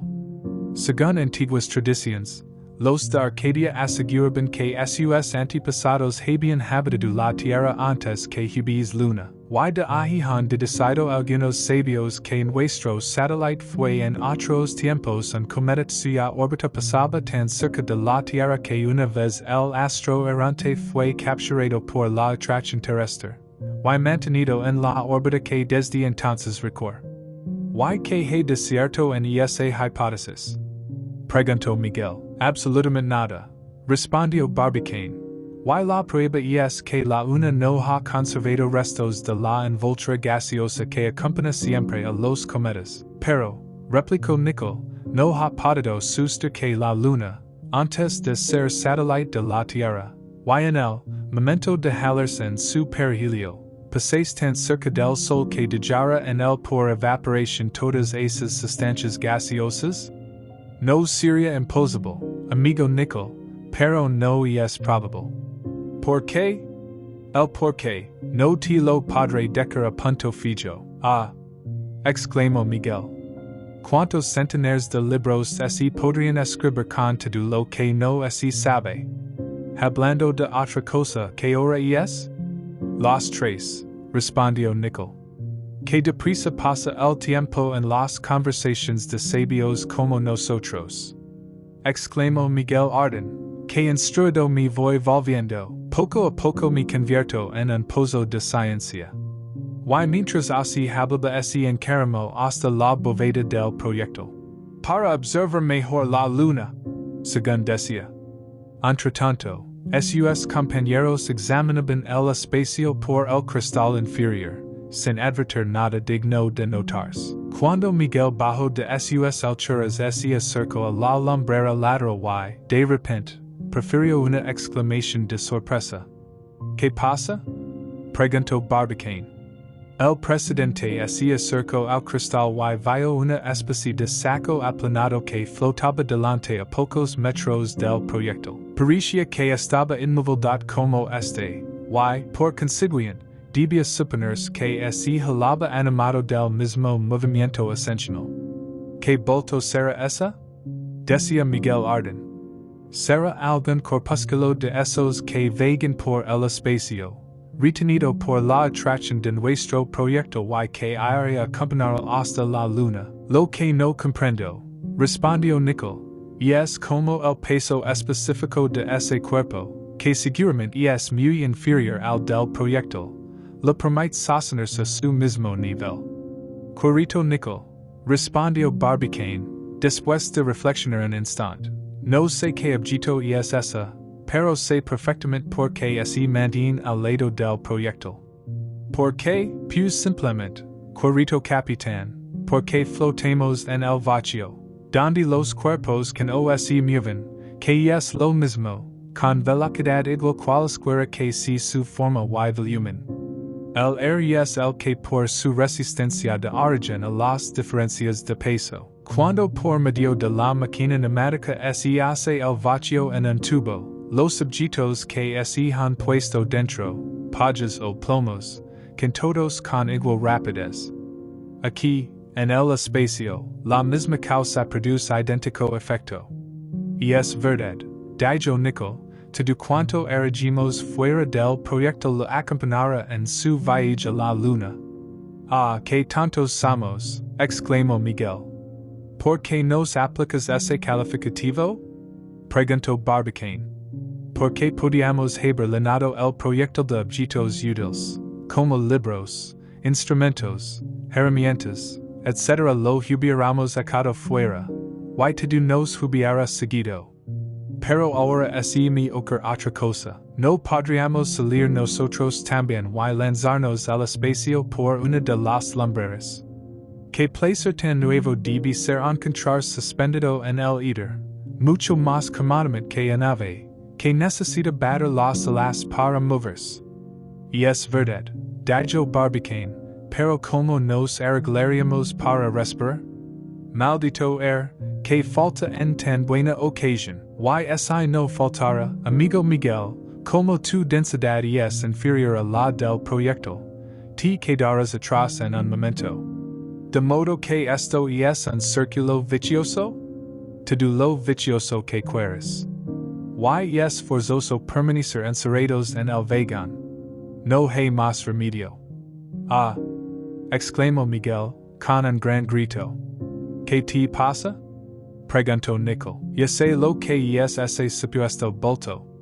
No es esferoid en el fragmento de planeta. ¿Pues qué es? Preguntó Barbicane. Nuestro pobre perro, el marido de Diana, en efecto, aquel objeto de forma imposible de conocer, reducido a la nada, era el cadáver de satélite, aplastado como un odor vacío, y que subía por el espacio obedeciendo el movimiento del proyectil. 7. Un momento de embriaguez así, pues, así verificaba en tan singulares conditions un fenómeno curioso y extraño, pero no menos lógico y perfectamente explicable. Todo objeto lanzado a la parte exterior del proyectil tenía que seguir la misma trayectoria y no detenerse sino con él. Esto dio motivo a una conversación que no concluyó en toda la noche. Por otra parte, la emoción de los viajeros iba en aumento a medida que se acercaban al término del viaje. Esperaban lo imprevisto, fenómenos enteramente nuevos y nada les hubiera sorprendido en la disposición de ánimo en que Southeast Taliban. Su imaginación sobreexcitada se adelantaba al proyectil, suya velocidad disminuyó notablemente sin que ellos lo advirtieran. Pero la luna crecía ante sus ojos, y creían que les bastaba alargar la mano para cogerla. Al día siguiente, 5 de diciembre, estaban los tres en pie a las 5 de la mañana. Aquel día debía ser el último de su viaje, así no fallaban los cálculos. Aquella misma noche, a las 12, o si 18 horas después, en el momento mismo del plenilunio, debían llegar a tocar el disco resplandeciente del satélite de la Tierra, tocando a su término el viaje más extraordinario de los tiempos modernos. Por lo tanto, desde la mañana, y través de las lumbreras platidas con sus rayos, saludaron al astro de la noche con una aclamación de alegría y confianza. La luna marchaba majestuosamente por el firmamento estrellado, faltando ya muy pocos grados que recorrer para llegar al punto preciso del espacio en que debía encontrarla el proyectil. Según sus propias observaciones, Barbicane calculó que la alcanzaría por su hemisferio boreal, donde se extienden llanuras inmensas y escasean las montañas. Circunstancia favorable si, como sospechaba, la atmósfera lunar se hallaba acumulada en las partes bajas. Además, añadió Miguel Arden, una llanura es un sitio de desembarco mucho más a propósito que una montaña. Un cielnida que al llegar a la tierra encontrara la cumbre del Mont Blanc o del Himalaya podría decirse que no había llegado. Además, añadió el capitán Nicol, en terreno llano, el proyecto quedara inmóvil en cuanto lega en cambio en una pendiente, rodaría como un alad, y como nosotros nos somos ardiles, dudo que saliéramos sanos y salvos. de manera que todo vaya a pedir de boca. En efecto, no parecía dudoso el éxito de la audaz tentativa. Sin embargo, una reflexión preocupaba a Barbicane, quia no obstante, la caló, para no inquietar a sus compañeros. La dirección del proyecto hacia el hemisferio norte de la luna probaba que su trayectoria había sufrido cierta modificación. El tiro, matemáticamente calculado, debía llevar la bala al centro mismo del disco lunar. Si no llegaba allí era señal de que había desviación. ¿Qué causa la había producido? Barbicane no podía adivinarlo ni determinar la importancia de esa desviación, porque le faltaban los puntos de mira. Esperaba les leves hasta el borde superior de la luna, region más favorable para la llegada. Sin comunicar sus temores a sus amigos, se limitó Barbicane a observar frecuentemente la luna, procurando ver la dirección del proyectil si modificaba. Porque la situación seria desesperada si el proyectil, errando el blanco y pasando del disco lunar, se lanzaba a los espacios interplanetarios. En aquel instante la luna, en vez de parecer plana, dejaba ver su convexidad. Si el sol la hubiera girado oblicuamente, habrían podido distinguirse muy bien las sombras proyectadas, sus elevadas montañas, así como bocas de sus cráteres y las capricosas falas que cercan sus extensas llanuras. Apenas se divisiban esas grandes manchas que dan a la luna el aspecto de un rostro humano. Rostro, pase, decía Miguel Arden, pero lo siento por la amable hermana de Apolo que tiene la cara llena de viruelas. Entretanto los viajeros, tan cerca ya de su objeto, no se cansaban de observar aquel nuevo mundo. Su imaginación los condujo a comarcas desconocidas, y crean trepar a picos elevados, y descender a extensos cercos. Se figuraban veracia y calamares inmensos contenidos apenas por una atmósfera enrarecida y ríos que les levaban su tributo desde las montañas. Inclinados sobre el abismo esperaban sorprender los sonidos de aquel astro, eternamente mudo en las soledades del vacío. Aquel mismo día les dio recuerdos palpitantes y anotaron hasta los más insignificantes pormenores. A medida que se acercaban al término se apoderaba de ellos una vaga inquietud, que hubiera sido mucho mayor, de saber ellos cuán escasa era su velocidad, la cual, sin duda, les pareció suficiente para llegar al punto de salvo. Y era porque entonces casi no pasaba ya el proyectil.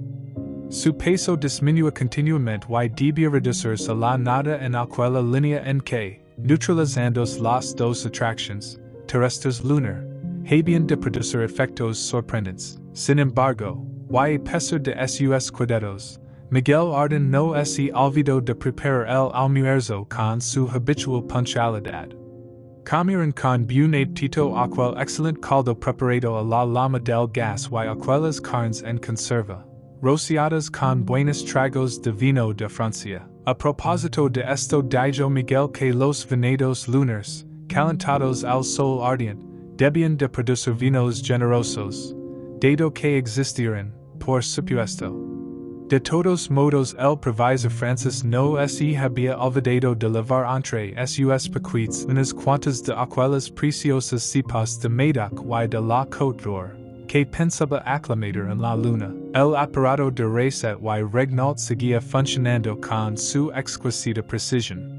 El RSC mantenía en estado de pureza perfecta, ninguna molécula de ácido carbónico resistía a la potesa.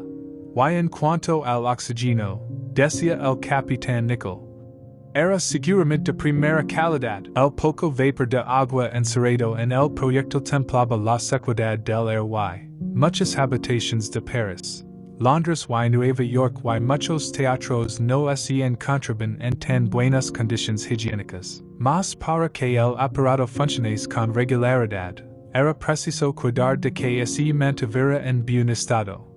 Por eso todas las mañanas examinaba Miguel Arden los reguladores de salida, probaba las llaves y regulaba en el perímetro el calor del gas.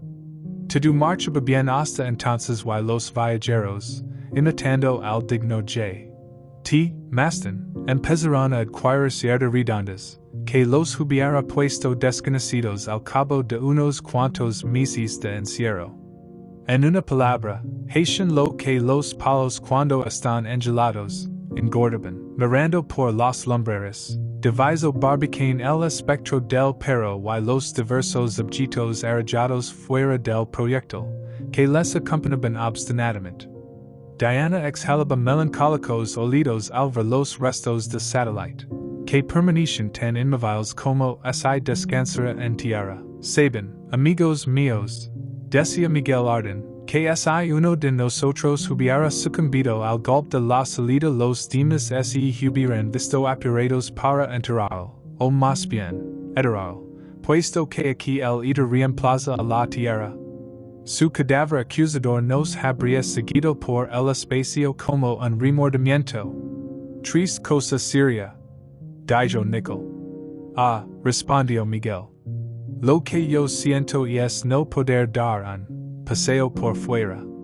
Que placer sería flotar en ese ida radiant, benares, revolcarse en esos rayos puros de sol. Si Barbicane se hubiera acordado de traer una escafandra y una bomba de air, me habría aventurado a salir y hubiera tomado actitudes de quimera y de hipógrafo en lo alto del proyectil. Pues bien, Corito Miguel, respondió Barbicane, no hubieras hecho mucho tiempo el hipógrafo, porque a pesar de tu traje de buzo, el air contenido en tu cuerpo te habría hecho reventar como una bomba o como un globo que se eleva demasiado en el air. Así, pues, no sientes nada.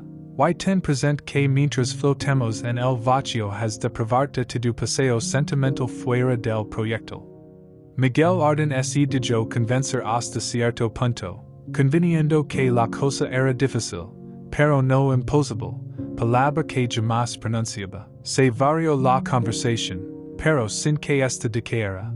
Los amigos advertían que en aquellas condiciones brotaban las ideas en los cerebros como las hojas en los árboles al primer calor de la primavera. Entre las preguntas y respuestas que se cruzaban, planteó Nicol una cuestión que no podía resolverse fácilmente. Hasta ahora, dijo, no hemos tratado sino de ir a la luna, lo cual está muy bien, pero como volveremos. Se quedaron sorprendidos sus compañeros. Hubieran dicho que aquella dificultad se presentaba por primera vez, que quieres decir, Nicol? Preguntó gravemente Barbicane. Me parece inoportuno, dijo Miguel. Pensa volver de un país cuando no se ha llegado a él. No es que yo quiera volver atrás, replicó Nicol, pero repito mi pregunta. ¿Cuándo volveremos? No lo sé, respondió Barbicane. Why yo, dijo Miguel, si hubiera sabido como iba a volver, no hubiera ido. Eso es responder, exclamó Nicol. Aprobó las palabras de Miguel y añadir que la cuestión no tiene interés por ahora. Más adelante, cuando sea necesario, trataremos de eso. Si no tenemos el Columbia, tenemos el proyectil. Buen negocio es. Una bala sin fusil. El fusil, respondió Barbicane, se puede hacer, así como la pólvora. Supongo que no faltaron metals, nitro y carbon en las entrañas de la luna. Además, para volver, no hay que vencer más que la atracción lunar, y basta solo andar 8,000 leguas para caer en el globo terrestre, en verdad las leyes de gravedad. Basta, dijo Miguel. No hablemos más de volver. Demasiado hemos hablado. En cuanto a comunicar con nuestros antiguos colegas de la tierra no será cosa difícil. ¿Y cómo? Por medio de bolidos lanzados por los volcanes lunares. Bien pensado, Miguel, respondió Barbicane, con tono de convicción. Laplace ha calculado que bastaría una fuerza once veces superior a la de nuestros canones para enviar un bolido de la luna a la tierra.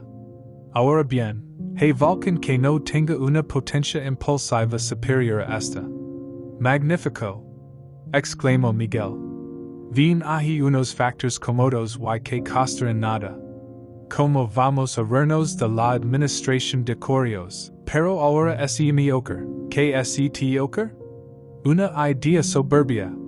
¿Por qué no hemos enganchado un alambra a nuestro proyecto? Ahora podríamos cambiar telegramas con la tierra. Por Dios, replicó Nickel. Y el peso de un alambra, hilo de 86,000 leguas, no lo cuentes. No se hubiera triplicado la carga el Colombia, cuadruplicado, quintuplicado. Exclamó Miguel. Si la locuacidad toma una entonación cada vez más violenta. No hay que hacer más que una leve objeción a tu proyecto, respondió Barbicane. Y es que durante el movimiento de rotación en proyecto nuestro alambra se hubiera arreglado a él, como una cadena al cabrestante y nos habría arrastrado de nuevo a la tierra. Por las 39 estrellas de la Unión. Exclamó Miguel. Hoy no tengo más que ideas impracticables. Ideas dignas de J.T. Maston, pero creo que si nosotros no volvimos a la tierra, J.T. Maston es capaz de venir a buscarnos.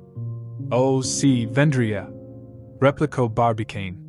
Y es un digno y valoroso compañero. Además, no hay cosa más fácil.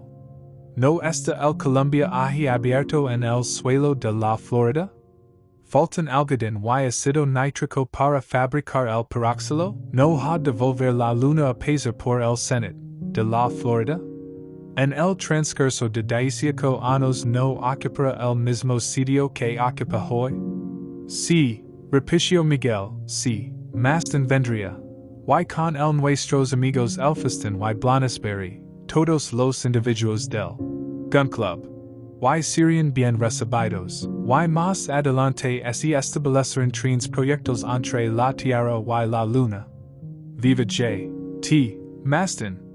Probablemente es el responsable J.T. Maston no oye las exclamaciones hecas en su honor.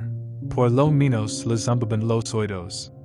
¿Qué haría en aquellos momentos? Sin duda, apostado en las montañas rocosas, en la estación de Longs Peak, trataba de descubrir el invisible proyecto que gravitaba en el espacio. Si pensaba en sus compañeros, hay que convenir en que estos le correspondían, y así, bajo la influencia de una exaltación particular, le dedicaban sus mejores y más cariñosos pensamientos. Pero, ¿de dónde procedía aquella animación creciente de los viajeros del proyecto? No podía dudarse de su sobriedad. Debía atribuirse aquel extraño cretinismo del cerebro a las circunstancias excepcionales en que se encontraban, a la proximidad del astro de la noche, que solo distaba unas cuantas horas, o a alguna influencia secreta de la luna que obraba sobre su sistema nervioso. Se les encendían los rostros como si jalaran a la boca de un horno. Su respiración era agitada y ruidosa. Sus ojos brillaban con un fuego extraordinario. Sus voces resonaban con acento formidable, lanzando palabras a borbotones. Sus ademanes y movimientos eran tan agitados que les faltaba espacio para ellos. Y, sin embargo, no parecía que ellos advirtieran todo ese cambio. Pues ahora, dijo Nickel en tono imperativo, ahora que no sé si volveremos de la luna, quiero saber qué vamos a hacer si nos quedamos en ella. ¿Qué vamos a hacer? Dijo Miguel, dando una voz que resonó estrepitosamente en aquel estrecho recinto. No lo sé, ni me importa, replicó Barbicane, gritando tanto como su compañero. Dilo, pues, gritó Nickel que tampoco podía contenerse.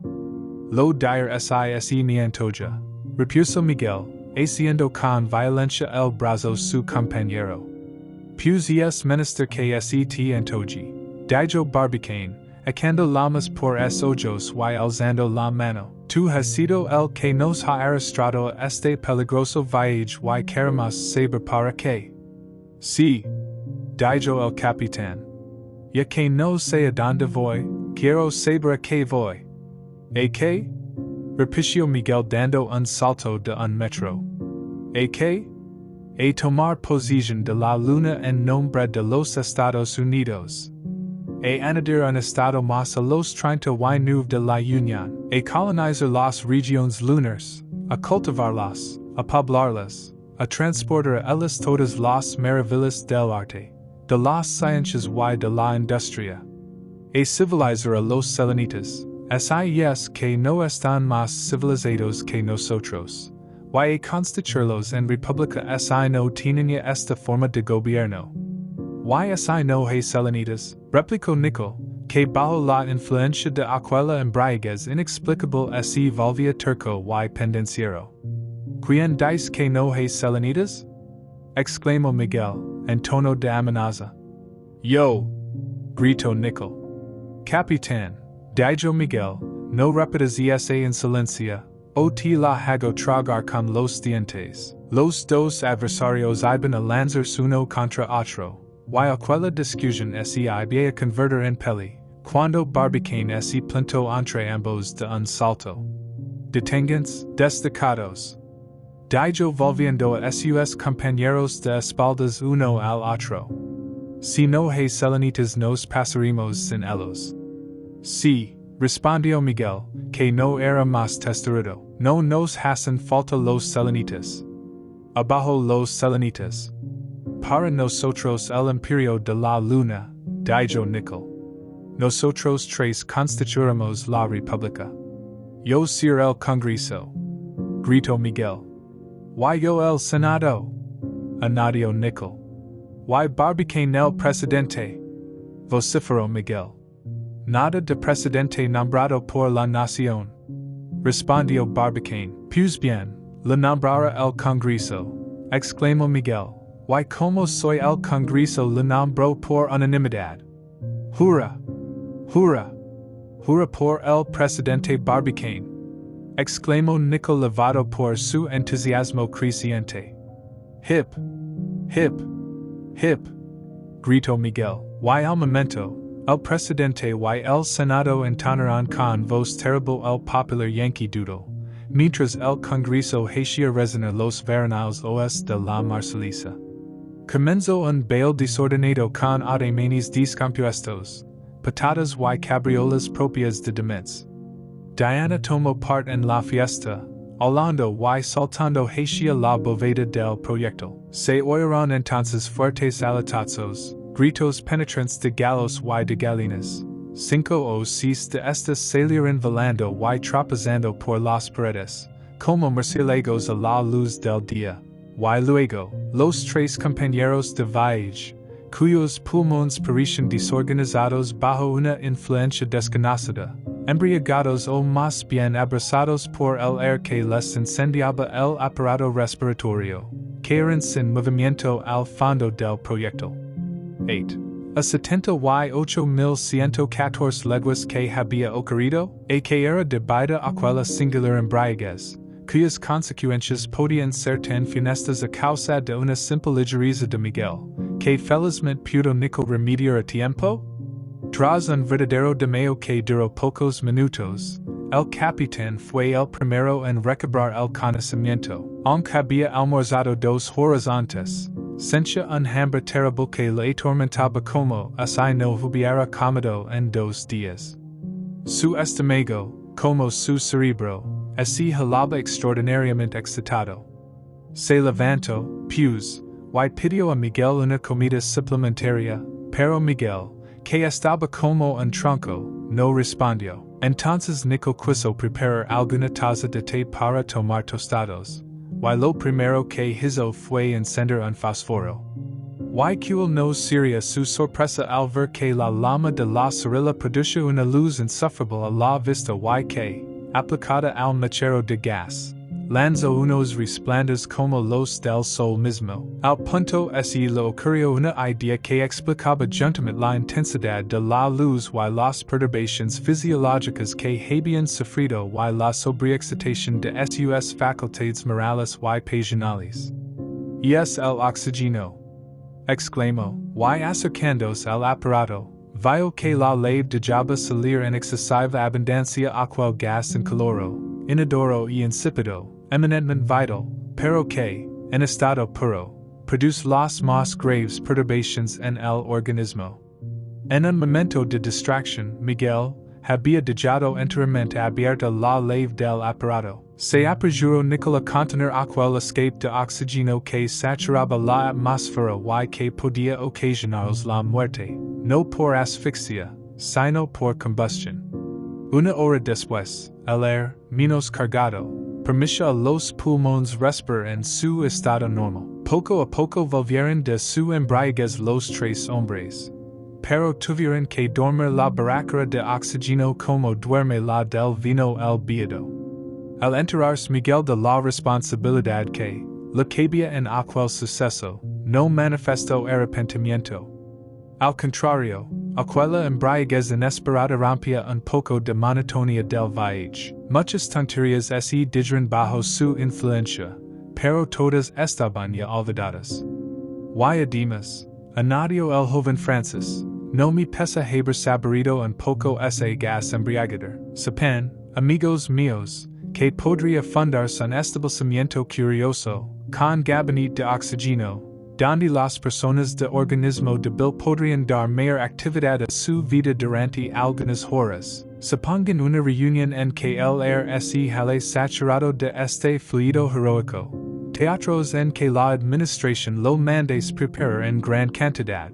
Y figurantes que pasión habría en el ánimo de los actores y de los espectadores, que fuego, que entusiasmo, y así en lugar de una simple reunión, así pudiera saturar todo un pueblo, que actividad, que exuberancia de vida recibiría. De una nación degenerada así podría hacer una nación grande y poderosa. Y conozco más de un estado de nuestra vieja Europa que debería someterse al régimen del oxígeno, por interés de su salud. Miguel hablaba y se animaba, en términos que parecía estar todavía abierta la llave. Pero Barbicane apagó su entusiasmo. Todo eso está muy bien, amigo Miguel, le dijo.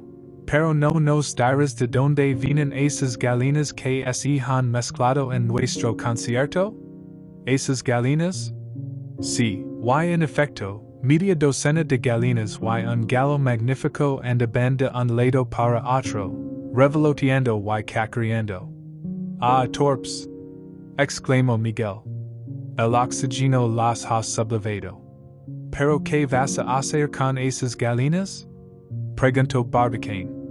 Aclimatarlas en la luna, por Dios. Entonces, ¿por qué las escondías? Era una sorpresa que os reservaba, mi digno precedente, pero que ha fracasado, como vis de un modo lastimoso. Quería soltarlas en la luna sin deciros nada. Cuanto os hubiera sorprendido ver a esos válidos terrestres picoteando en los campos lunares. Ah, tenent eterno y sempiterno. Respondió Barbicane, tú no necesitas oxígeno para perder la cabeza. Siempre estás como estábamos hace un rato bajo la influencia del gas. Loco de remate. Bah. Y quien te ha dicho que no estábamos en aquel momento cuerdos y muy cuerdos. Replicó Miguel Arden. Tras esa reflexión filosófica, los tres amigos repararon el desorden del proyecto. Las galinas y el gallo fueron encerrados otra vez en su jaula. Pero al efectuar esta operación, Barbicane y sus dos compañeros advirtieron muy marcadamente un nuevo fenómeno. Desde el momento en que salieron de la tierra, su propio peso, así como el de todos los objetos que encerraba el proyecto y el de este mismo, había sufrido una considerable disminución. Si no podían apreciar esta disminución respecto del proyecto, debía llegar un instante en que sería sensible respecto de ellos y de los utensilios y instrumentos de que se valían. Inútil es decir que una balanza no habría apreciado esta pérdida de peso, porque las pesas la hubieran sufrido igual. Pero una balanza de resort, por ejemplo, suya tensión es independiente de la fuerza de atracción, hubiera demostrado con exactitud la pérdida sufrida. Ya sabemos que la atracción, llamada por otro nombre gravedad, es proporcional a las masas y esta en razón inversa del cuadrado de las distancias. De aquí se deduce esta consecuencia. Si la Tierra hubiera estado la en el espacio. Si los demás cuerpos celestes hubieran desaparecido súbitamente. El proyectil, según la ley de Newton, hubiera pasado tanto menos cuanto más se hubiera alejado de la Tierra, aunque sin perder nunca enteramente su peso, porque la atracción terrestre se habría sentido siempre a cualquier distancia. Pero en aquellas circunstancias tenía que llegar un momento en que el proyectil no se halase en modo alguno sometido a las leyes de la gravedad, haciendo abstracción de los demás cuerpos celestes, cuyo efecto podía considerarse como nulo. En efecto, la trayectoria del proyectil se trazaba entre la Tierra y la Luna. A medida que se alejaba de la Tierra, la atracción terrestre disminuyó en razón inversa del cuadrado de las distancias, pero también la atracción lunar aumentaba en la misma proporción. Así, pues, neutralizando ambas atracciones, el proyectil no pasaría nada. Si las masas de la Luna y de la Tierra hubieran sido iguales, este punto se habría encontrado a igual distancia de ambos astros. Pero teniendo en cuenta la diferencia de masas, era fácil calcular que aquel punto estaría situado a los 47,52 del Voyage, o sea 70,8114 leguas de la Tierra. En aquel punto, cualquier cuerpo que no levase en sí un principio de velocidad de traslación, permanecería eternamente inmóvil, siendo igualmente atraído por los dos astros y no habiendo otra fuerza que lo impulsase hacia cualquiera de los dos. Ahora bien, si había calculado exactamente la fuerza impulsiva, el proyectil debía llevar a aquel punto con una velocidad nula, habiendo perdido todo inicio de gravedad, como igualmente los objetos que encerraba. ¿Qué sucedería entonces? Tres hipótesis se presentaban que debían producir consecuencias muy diferentes. O el proyectil habría conservado cierta velocidad, y pasando del punto de la atracción igual, caería en la luna en verde de la atracción lunar. O faltando la velocidad para llegar al punto de atracción igual, caería a la Tierra, en verde de la atracción terrestre. O finalmente, animado por una velocidad suficiente para llegar al punto neutral, pero insuficiente para pasar de él, permanecería eternamente suspendido en aquel sitio, como el supuesto sepulcro de Mahoma, entre el cenit y el nadir. Tal era la situación, y Barbicane explicó claramente sus consecuencias a sus compañeros de voyage, a quienes el asunto interesaba en el más alto grado. Ahora bien, ¿cómo podrían conocer que el proyectil había llegado al punto neutral situado a 68,114 leguas de la Tierra? Precisamente cuando en los objetos encerrados en el proyectil se sintieron sometidos a las leyes de la gravedad. Hasta entonces los viajeros, bien advertían que esta acción disminuía cada vez más, no habían reconocido que, faltes totalmente, pero aquel mismo día, a eso de las 11 de la mañana, un vaso que tenía en la mano níquel, y que soltó inadvertidamente, se quedó en el aire en vez de caer al suelo. ¡Bola!, exclamó Miguel. Vamos a tener un poco de física recreativa, y en efecto, en el mismo instante varios objetos, armas, botellas, abandonados a sí mismas, se sostuvieron como por milagro. La pura Diana, colocada por Miguel en el espacio, reprodujo, aunque sin secreto alguno, la suspensión maravillosa, operada por los Caston, los Roberts Houghton y otros. La pura, por su parte, no parecía advertir que se jalaba en el aire. Estaban sorprendidos y estupefactos, a pesar de las razones que tenían para explicar que faltaba a su cuerpo gravedad. Se extendían sus brazos, se quedaban de este modo, sin bajarlos, su cabeza no se inclinaba a ningún lado, y sus pies no tocaban al fondo del proyectil. Parecían hombres ebrios a quienes faltaba la estabilidad. La imaginación ha creado hombres invisibles o sin sombra. Pero ali la realidad, solo por la neutralización de las fuerzas atractivas, hacia hombres que no perciben. Súbitamente, Miguel, tomando impulso, se desprendió del fondo y quedó suspendido en el aire, como el fraile de la cocina de Los Angeles, de Murillo. Sus dos amigos se le reunieron al momento, y juntos los tres en el centro del proyecto, figuraban una asombrosa ascensión milagrosa. ¿Esto es creíble? ¿Es verosimil? ¿Es posible? Exclamó Miguel. No, y sin embargo, es cierto. Ah, si Rafael nos hubiera visto así, ¿qué ascensión hubiera trazado en el lienzo? La ascensión no puede durar, respondió Barbicane. Si el proyecto pasa del punto neutral, la atracción de la luna nos llevará hacia ella. Entonces nuestros pies descansarán en la bóveda del proyecto, respondió Miguel. No tal, dijo Barbicane. El proyecto tiene su centro de gravedad abajo, y así volverá poco a poco. Entonces todo el mobiliario va a verse revuelto en un momento. No tengas cuidado, Miguel, respondió Nicholl.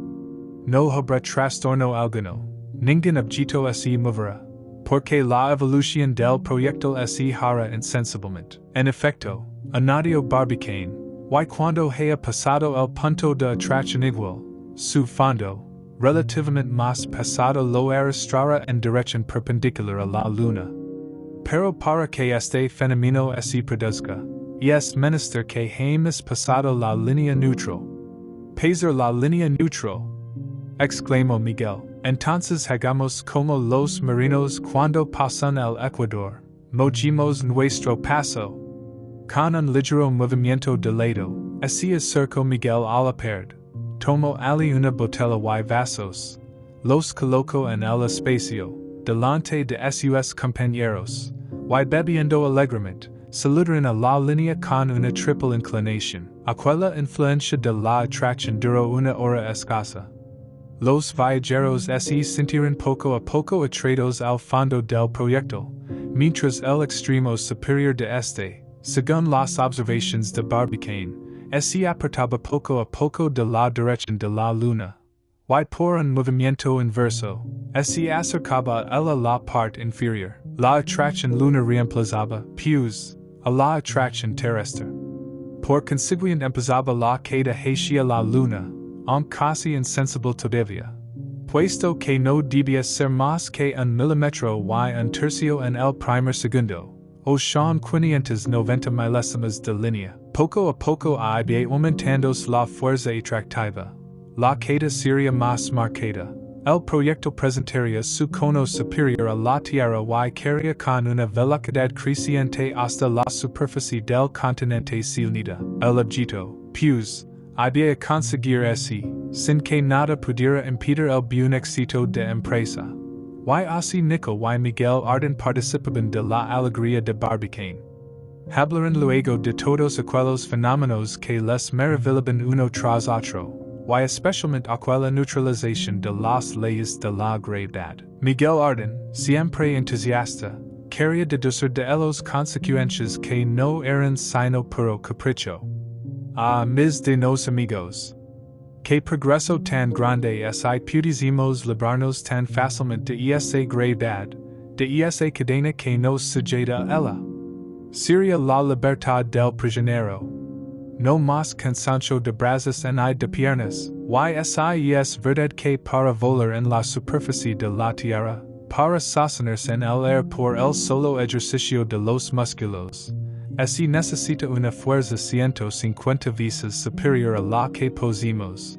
Un simple acto de voluntad, un capricho, nos transportaría al espacio, si no existiera la atracción. En efecto, dijo riendo, Nicholl, si se llegara a suprimir la gravedad como se suprime el dolor por la anestesia, ved ahí una cosa que sembraría la paz en las sociedades modernas. Sí, respondió Miguel, fijo en su idea, destruyamos la gravedad y se acabarán las cargas. No más grúas, no más gatos, no mas cabrestantes, ni tornos, ni machina alguna, que ya no serían necesarias, muy bien dicha, contestó Barbicane.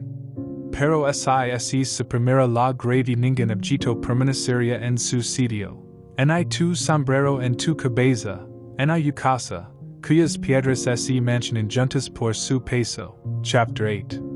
At 78,114 leagues, what had happened? Where did the cause of this singular intoxication come from, the consequences of which could be disastrous?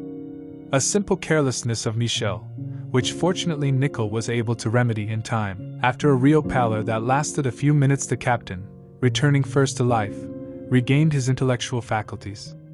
Although he had had lunch 2 hours before, he felt a terrible hunger that was pulling him as if he had not eaten for several days. Everything about him, stomach and brain, was very excited, so he got up and asked Michel for an extra snack. Michel, devastated, did not answer. Nicholl then wanted to prepare a few cups of tea to facilitate the absorption of a dozen sandwiches. He first took care of getting fire, and stroked a match. How surprised he was to see the brimstone shine with an extraordinary and almost unbearable brilliance. From the spout of gas which he lit gushed a flame comparable to the jets of electric light. A revelation was made in Nicholl's mind. This intensity of light, the physiological disorders that had occurred in him, the overexcitation of all his moral and passionate faculties, he understood everything. Oxygen, he cried, and leaning on the air apparatus, he saw that the tap let out full waves this colorless gas, without flavor, without smell, eminently vital, but which, in the pure state, produces the most serious disorders in the body. By carelessness, Michel had opened the faucet of the camera. Nicholl hastened to suspend this flow of oxygen, whose atmosphere was saturated, and which would have led to the death of the travelers, not by asphyxiation, but by combustion. An hour later, the less charged air made the lungs their normal play. Little by little, the three friends returned from their drunkenness, but they had to withdraw their oxygen, like a drunkard's wine. When Michel learned of his share of responsibility in this incident, he was not otherwise disconcerted. This unexpected inebriation broke the monotony of the journey. Much foolishness had been said under his influence, but as quickly forgotten as said. Then, added the happy Frenchman, I am not angry at having tasted a little of this heady gas. Do you know, my friends, that there would be a curious establishment to found, with oxygen chambers, where people whose organism is weakened could, for a few hours, live a more active life. Imagine meetings where the air would be saturated with this heroic fluid, theaters where the administration would maintain it in high doses. What passion in the soul of the actors and spectators, what fire, what enthusiasm. And if, instead of a simple assembly, one could saturate an entire people, what activity in its functions, what extra life it would receive. From an exhausted nation one would perhaps remake a great and strong nation, and I know more than one state in our old Europe that should return to the oxygen regime, in the interest of its health. Michel spoke and animated himself, to make believe that the tap was still too open. But with one sentence, Barbicane enraged his enthusiasm. All this is well, my friend Michel, said he, but will you tell us where these hens who mingled in our concert came from? Yes, indeed, half a dozen chickens and a superb rooster were walking about, flying and cackling. Oh, clumsy! But what do you want to do with these chickens? Asked Barbicane. Acclimatize them in the moon, parbleu! Then why did you hide them? A farce, my worthy president, a simple farce that aborts pitifully. I wanted to drop them on the lunar continent, without you saying anything. What astonishment would you have been to see these terrestrial birds pecking at the fields of the moon? Replied Barbicane, you do not need oxygen to get your head up. You are still what we were under the influence of this gas. You are still crazy, replied Michel Ardan, who says we were not wise then. After this philosophical reflection, the three friends repaired the mess of the projectile. Hens and roosters were reintegrated into their cage. But in carrying out this operation, Barbicane and his two companions had a very marked feeling of a new phenomenon. Since the moment they had left the earth, their own weight, that of the ball and the objects it contained, had undergone a gradual decrease. If they could not see this loss for the projectile, A moment had to come when this effect would be noticeable for themselves and for the utensils or instruments they used. It goes without saying that a scale would not have indicated this loss, for the weight intended to weigh the object would have lost precisely as much as the object itself. But a spring scale, for example, whose tension is independent of attraction, would have given the exact evaluation of this loss. We know that attraction, in other words gravity, is proportional to the masses and due to the inverse of the square of distances. Hence this consequence: if the Earth had been alone in space, if the other celestial bodies had suddenly been annihilated, the projectile, according to Newton's law, would have weighed all the less as it would have moved away from the Earth, but without ever losing all its weight, for the attraction of the Earth had always been felt at any distance. But in the present case, a moment was to come when the projectile would no longer be subject to the laws of gravity, disregarding the other celestial bodies whose effect could be considered null. Indeed, the trajectory of the projectile was traced between the Earth and the Moon. As it moved away from the Earth, the terrestrial attraction decreased due to the inverse of the square of distances, but also the lunar attraction increased in the same proportion. So there had to be a point where, since these two attractions were neutralized, the ball would no longer weigh. If the masses of the Moon and the Earth had been equal, this point had met at an equal distance from the two stars. But taking into account the difference of the masses, it was easy to calculate that this point would be situated at the 47/52nd of the voyage, that is, in figures, at 78,114 leagues from the Earth. At this point, a body having no principle of speed or movement in it would remain eternally motionless, being also attracted by the two stars, and nothing soliciting it rather towards one than towards the other. Now, the projectile, if the impulse force had been calculated exactly, the projectile had to reach this point with a zero velocity, having lost any indication of gravity, like all the objects it carried in it. What would happen then? Three hypotheses arose: or the projectile would still have kept a certain speed, and exceeding the point of equal attraction, it would fall on the Moon by virtue of the excess of the lunar attraction on the terrestrial attraction, or the speed missing to reach the point of equal attraction, it would fall back on Earth under the excess of the terrestrial attraction on the lunar attraction, or finally, animated by a speed sufficient to reach the neutral point, but insufficient to exceed it, it would remain eternally suspended in this place, like the alleged tomb of Muhammad, between the zenith and the nadir. This was the situation, and Barbicane clearly explained the consequences to his fellow travelers. This interested them to the highest degree. Now, how would they know that the projectile had reached that neutral point 78,014 leagues from Earth? Precisely when neither they nor the objects enclosed in the projectile would no longer be subject to the laws of gravity. Until now, the passengers, while noting that this action was decreasing more and more, had not yet recognized its total absence. But that day, about 11 o'clock in the morning, Nicholl having let out a glass from his hand, the glass, instead of falling, remained suspended in the air. "Ah!" cried Michel Ardan. "Here is a little fun physics!" And immediately, various objects, weapons, bottles, abandoned to themselves, stood as if by miracle. Diane, too, placed by Michel in space, reproduced, but without any trick, the wonderful suspension operated by the Castins and Robert Houdin. The dog, by the way, did not seem to notice that she was floating in the air. Themselves, surprised, stunned, in spite of their scientific reasoning, they felt, these three adventurous companions carried away in the field of the wonderful, they felt that gravity was lacking in their body. Their arms, which they stretched out, no longer sought to lower themselves. Their heads wavered on their shoulders. Their feet did not hold any longer at the bottom of the projectile. They were like drunken people who lacked stability. The fantastic created men deprived of their reflections, others deprived of their shadow. But here reality, by the neutrality of attractive forces, made men in whom nothing weighed more, and who did not weigh themselves. Suddenly Michael, taking a certain momentum, left the bottom, and remained suspended in the air like the monk of the kitchen of the Angels of Murillo. His two friends had joined him in an instant, and the three of them, in the center of the projectile, represented a miraculous ascent. "Is it credible? Is it likely?" cried Michel. "No, and yet it is." "Ah!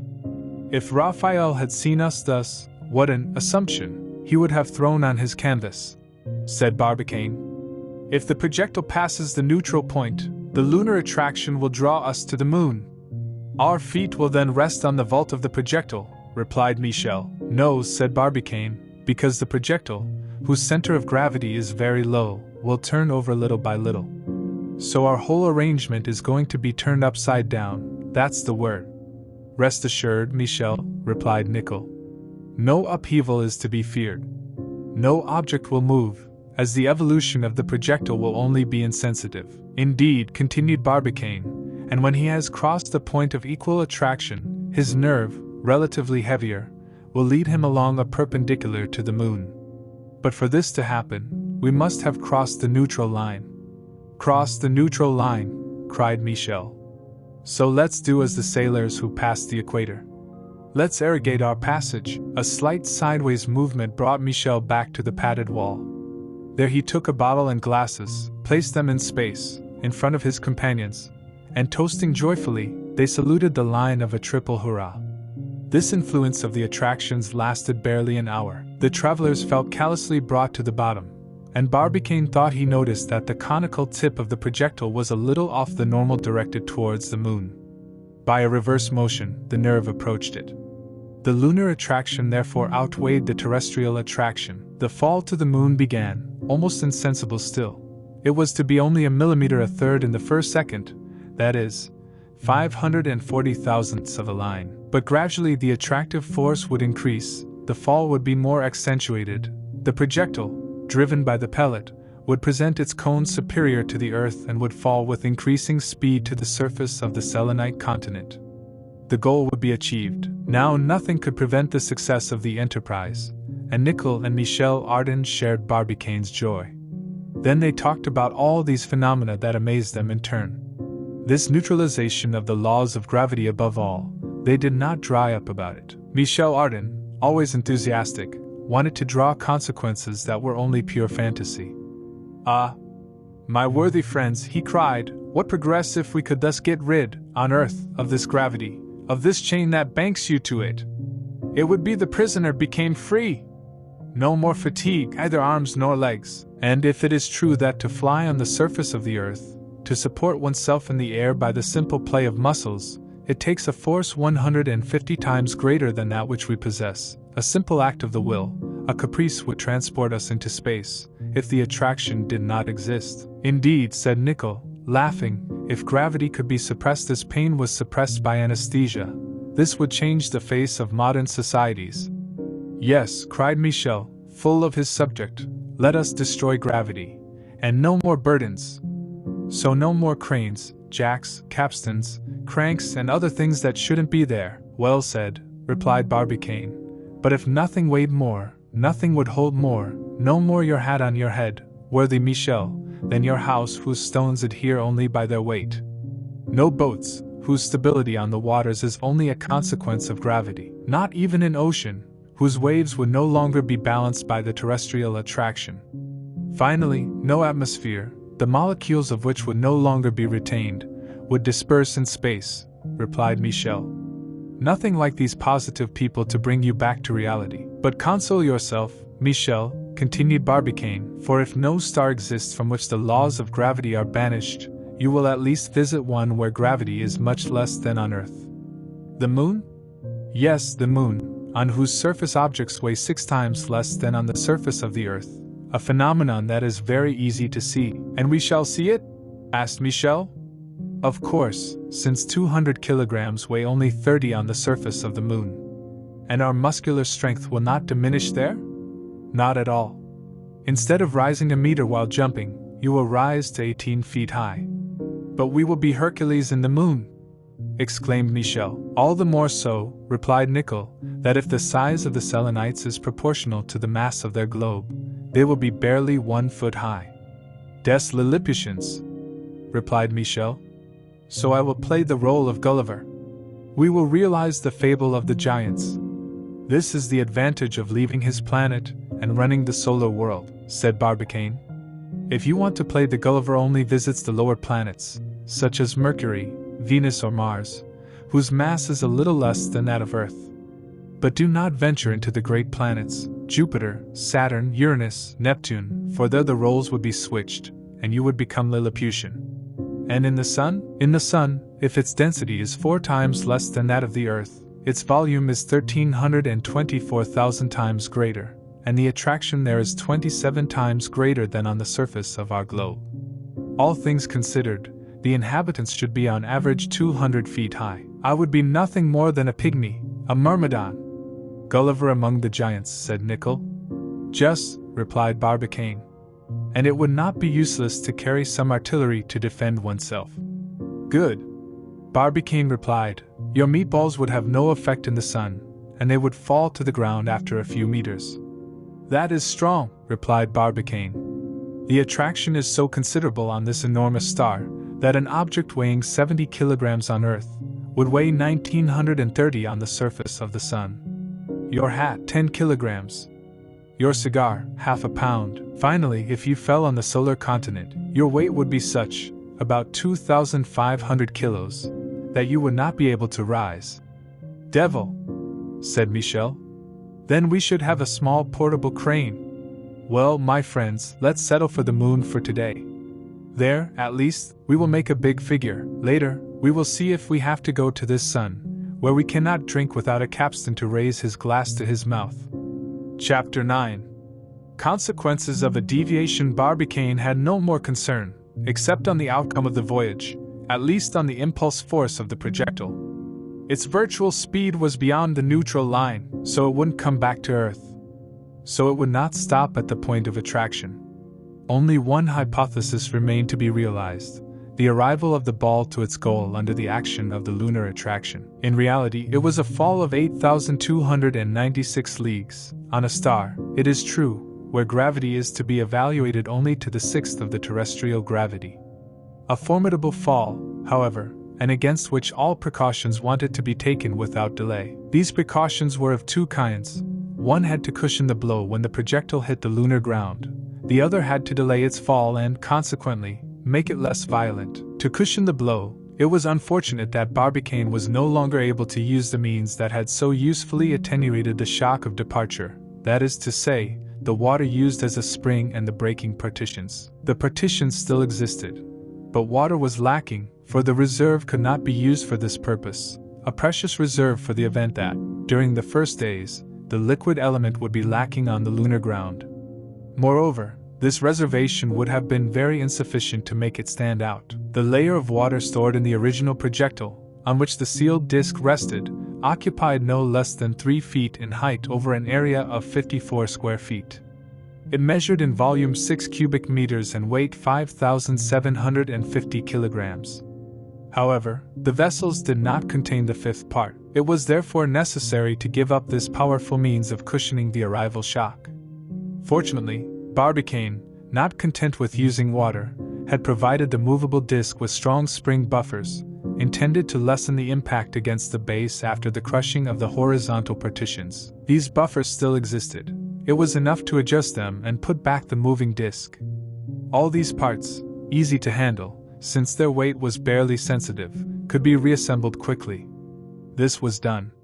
The various pieces were easily adjusted. Bolts and nuts. Tools were not lacking. Soon the reworked disc rested on its steel pads, like a table on its feet. A disadvantage resulted from the placement of this disc. The lower window was blocked. Thus, it is impossible for travelers to observe the moon through this opening, when they would be precipitated perpendicularly on it. But we had to give it up. Moreover, by the lateral openings, one could still see the vast lunar regions as one sees the Earth from the nacelle of an aerostat. This arrangement of the disc required an hour's work. It was more than noon when the preparations were completed. Barbicane made new observations about the inclination of the projectile, but to his great annoyance, he had not turned sufficiently for a fall. He seemed to follow a curve parallel to the lunar disc. The star of the night shone splendidly in space, while at the opposite, the star of the day set it on fire. This situation was not disturbing. "Shall we arrive?" said Nicholl. "Let us act as if we were to arrive," replied Barbicane. "You are tremors," replied Michel Ardan. "We will arrive, and faster than we want."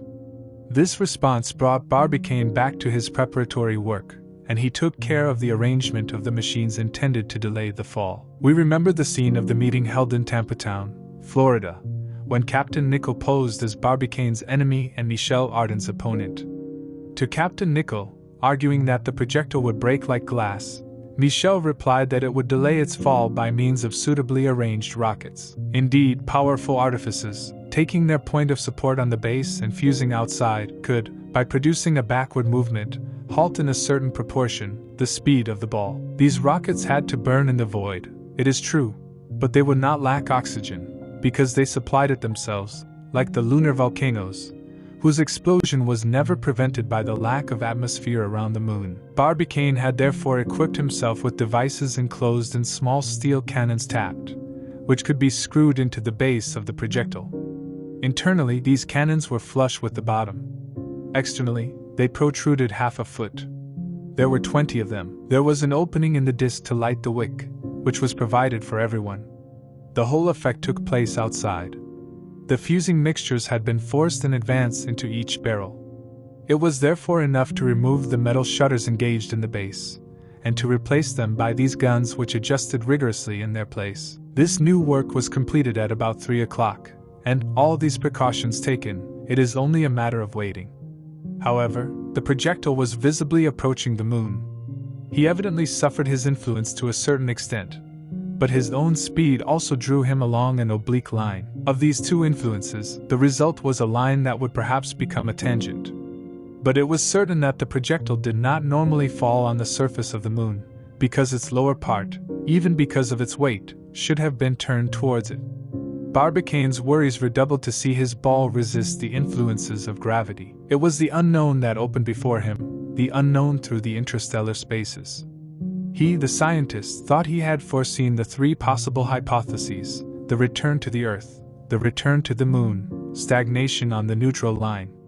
And now a 4th hypothesis, full of all the terrors of infinity, unexpectedly arose. To not consider it without failure, one had to be a resolute scientist like Barbicane, a phlegmatic being like Nicholl, or a daring adventurer like Michel Ardan. The conversation was focused on this subject. Other men would have considered the matter from a practical point of view. They would have wondered where their wagon projectile was taking them. They did not. They sought the cause that must have produced this effect. "So we went off the rails?" said Michel. "But why?" "I fear well," replied Nicholl, "that despite all the precautions taken, the Columbiad was not pointed right. A mistake, however small it may be, was enough to throw us out of the lunar attraction." "So we would have mistargeted?" asked Michel. "I do not believe it," replied Barbicane. "The perpendicularity of the cannon was rigorous, its direction on the zenith of the indisputable place. Now, the moon passing at the zenith, we had to reach it in full. There is another reason, but it escapes me." "Are we not too late?" Nicholl asked. "Too late?" said Barbicane. "Yes," said Nicholl. "The Cambridge Observatory notes that the journey must be completed in 97 hours, 13 minutes and 20 seconds. This means that the moon would not yet be at the point indicated, and that it would no longer be there." "All right," replied Barbicane. "But we left on the 1st of December, at 11 hours minus 13 minutes and 25 seconds of the evening, and we must arrive on the 5th at midnight, at the exact moment when the moon will be full. It is December 5th. It is 3:30 in the evening, and 8.5 hours should be enough to get us there. Why can't we do that?" "Wouldn't that be speeding?" replied Nicholl, for we now know that the initial speed was higher than expected. "No.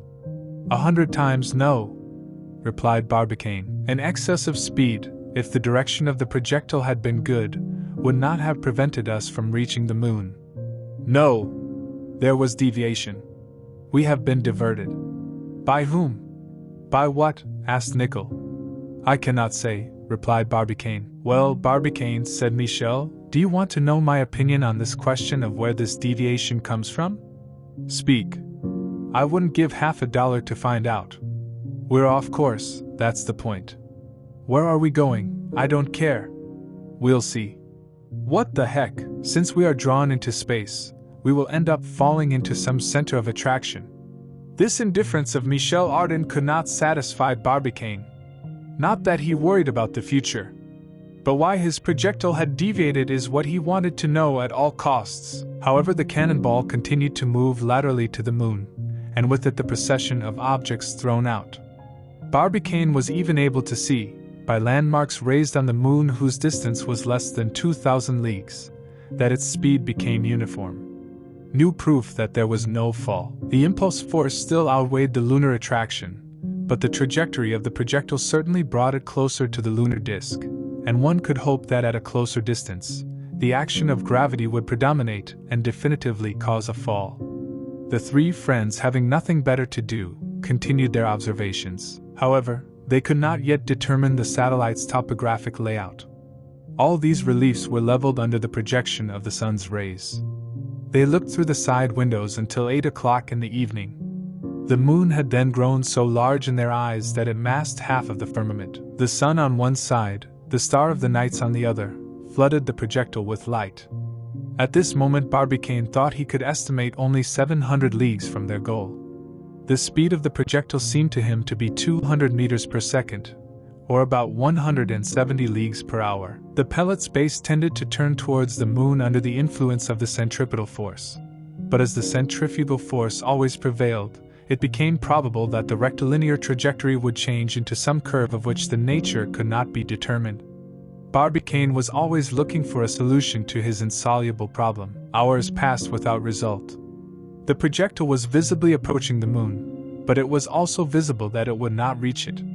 As for the shortest distance to which it would pass, it would be the result of the two forces, attractive and repulsive, which solicited the motive. "I ask only one thing," Michel repeated.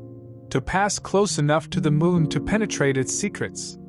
"Curse then," cried Nicholl, "the cause that caused our projectile to deflect." "Curse be then," replied Barbicane, as if his spirit had been suddenly struck, "curse be the speedster we have encountered on the way." "Eh?" said Michel Ardan. "What do you mean?" cried Nicholl. "I mean," replied Barbicane in a convinced tone, "I mean that our deviation is only due to the encounter of this wandering body." "But he did not even touch us," replied Michel. "It does not matter. Its mass, compared to that of our projectile, was enormous, and its attraction was enough to influence our direction." "So little," cried Nicholl. "Yes, Nicholl, but no matter how little," replied Barbicane, "for a distance of 84,000 leagues, it would not take more to miss the moon." Chapter 10. The observers of the moon. Barbicane had evidently found the only plausible reason for this deviation. However small it was enough to change the trajectory of the projectile. It was inevitable. The daring attempt was aborted by a very fortuitous circumstance, and, unless exceptional events, one could no longer reach the lunar disk. Would it be close enough to resolve some previously unsolvable physics or geology issues? That was the question, the only one now preoccupied the bold travelers. As for the fate of the future, they did not even want to think about it. However, what would become of them in the midst of these infinite solitudes, those who would soon miss the air? A few more days, and they would fall asphyxiated in this ball wandering on adventure. But a few days were centuries for these intrepid, and they devoted all their moments to observing this moon that they no longer hoped to reach. The distance between the projectile and the satellite was estimated at about 200 leagues. In these conditions, from the point of view of the visibility of the details of the disk, the travelers were further away from the moon than the inhabitants of the earth, armed with their powerful telescopes. We know, indeed, that the instrument mounted by John Ross at Parsonstown, whose magnification is 6,500 times, brings the moon to 16 leagues. Moreover, with the powerful craft established at Long's Peak, the Star of the Nights, magnified 40-fold 8,000 times, was brought within 2 leagues, and objects 10 meters in diameter were sufficiently distinct. Thus, at this distance, the topographic details of the moon, observed without a bezel, were not appreciably determined. The eye caught the vast outline of these immense depressions improperly called seas, but it could not recognize their nature. The protrusion of the mountains disappeared in the splendid irradiation produced by the reflection of the solar rays. The gaze, dazzled as if leaning over a molten silver bath, turned involuntarily. However, the oblong shape of the star was already emerging. It appeared as a gigantic egg whose small tip was turned towards the earth. Indeed, the moon, liquid or malleable in the first days of its formation, was then a perfect sphere. But soon drawn into the center of attraction of the Earth, it lengthened under the influence of gravity. To become satellite, it lost the native purity of its forms.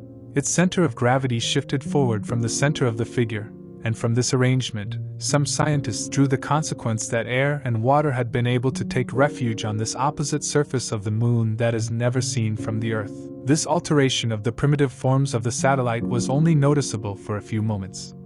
The distance of the projectile to the Moon decreased very rapidly under its speed considerably lower than the initial speed, but 8 to 9 times higher than those of the express railways. The oblique direction of the ball, even because of its obliquity, left Michel Ardan some hope of hitting any point of the lunar disk. He could not believe that he would not. No, he could not believe it, and he repeated it often. But Barbicane, the best judge, kept answering him with a ruthless logic. No, Michel, no, we can only reach the Moon by a fall, and we do not fall.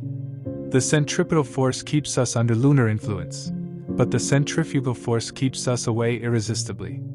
This was said in a tone that deprived Michel Ardan of his last hopes. The portion of the Moon whose projectile approached was the northern hemisphere, the one that the selenographic maps place at the bottom, because these maps are usually drawn from the image provided by the glasses, and it is known that the glasses overturn the objects. Such was the Mappa Selenographica de Beer et Mulder that Barbicane consulted. This northern hemisphere had vast plains, rugged isolated mountains. At midnight the Moon was full. At this precise moment, the travelers should have taken a foothold there, if the unfortunate bolide had not diverted their direction. The star arrived in the conditions rigorously determined by the Cambridge Observatory. He was mathematically at his perigee, and at the zenith of the 20th parallel. An observer placed at the bottom of the enormous Columbiad pointed perpendicular to the horizon would have framed the Moon in the muzzle of the cannon.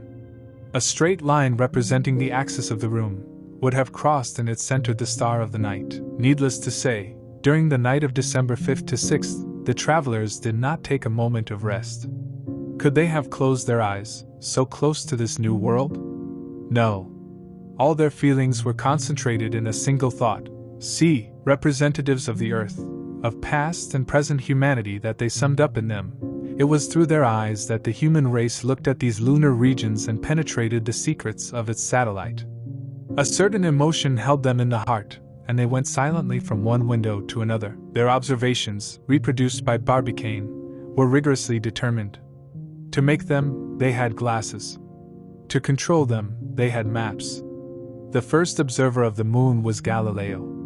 His insufficient telescope grew only 30 times. Nevertheless, in these spots which dotted the lunar disk, like the eyes dot the tail of a peacock, the first, he recognized mountains and measured some heights to which he attributed an elevation exaggeratedly equal to the 20th of the diameter of the disk, 8,800 meters.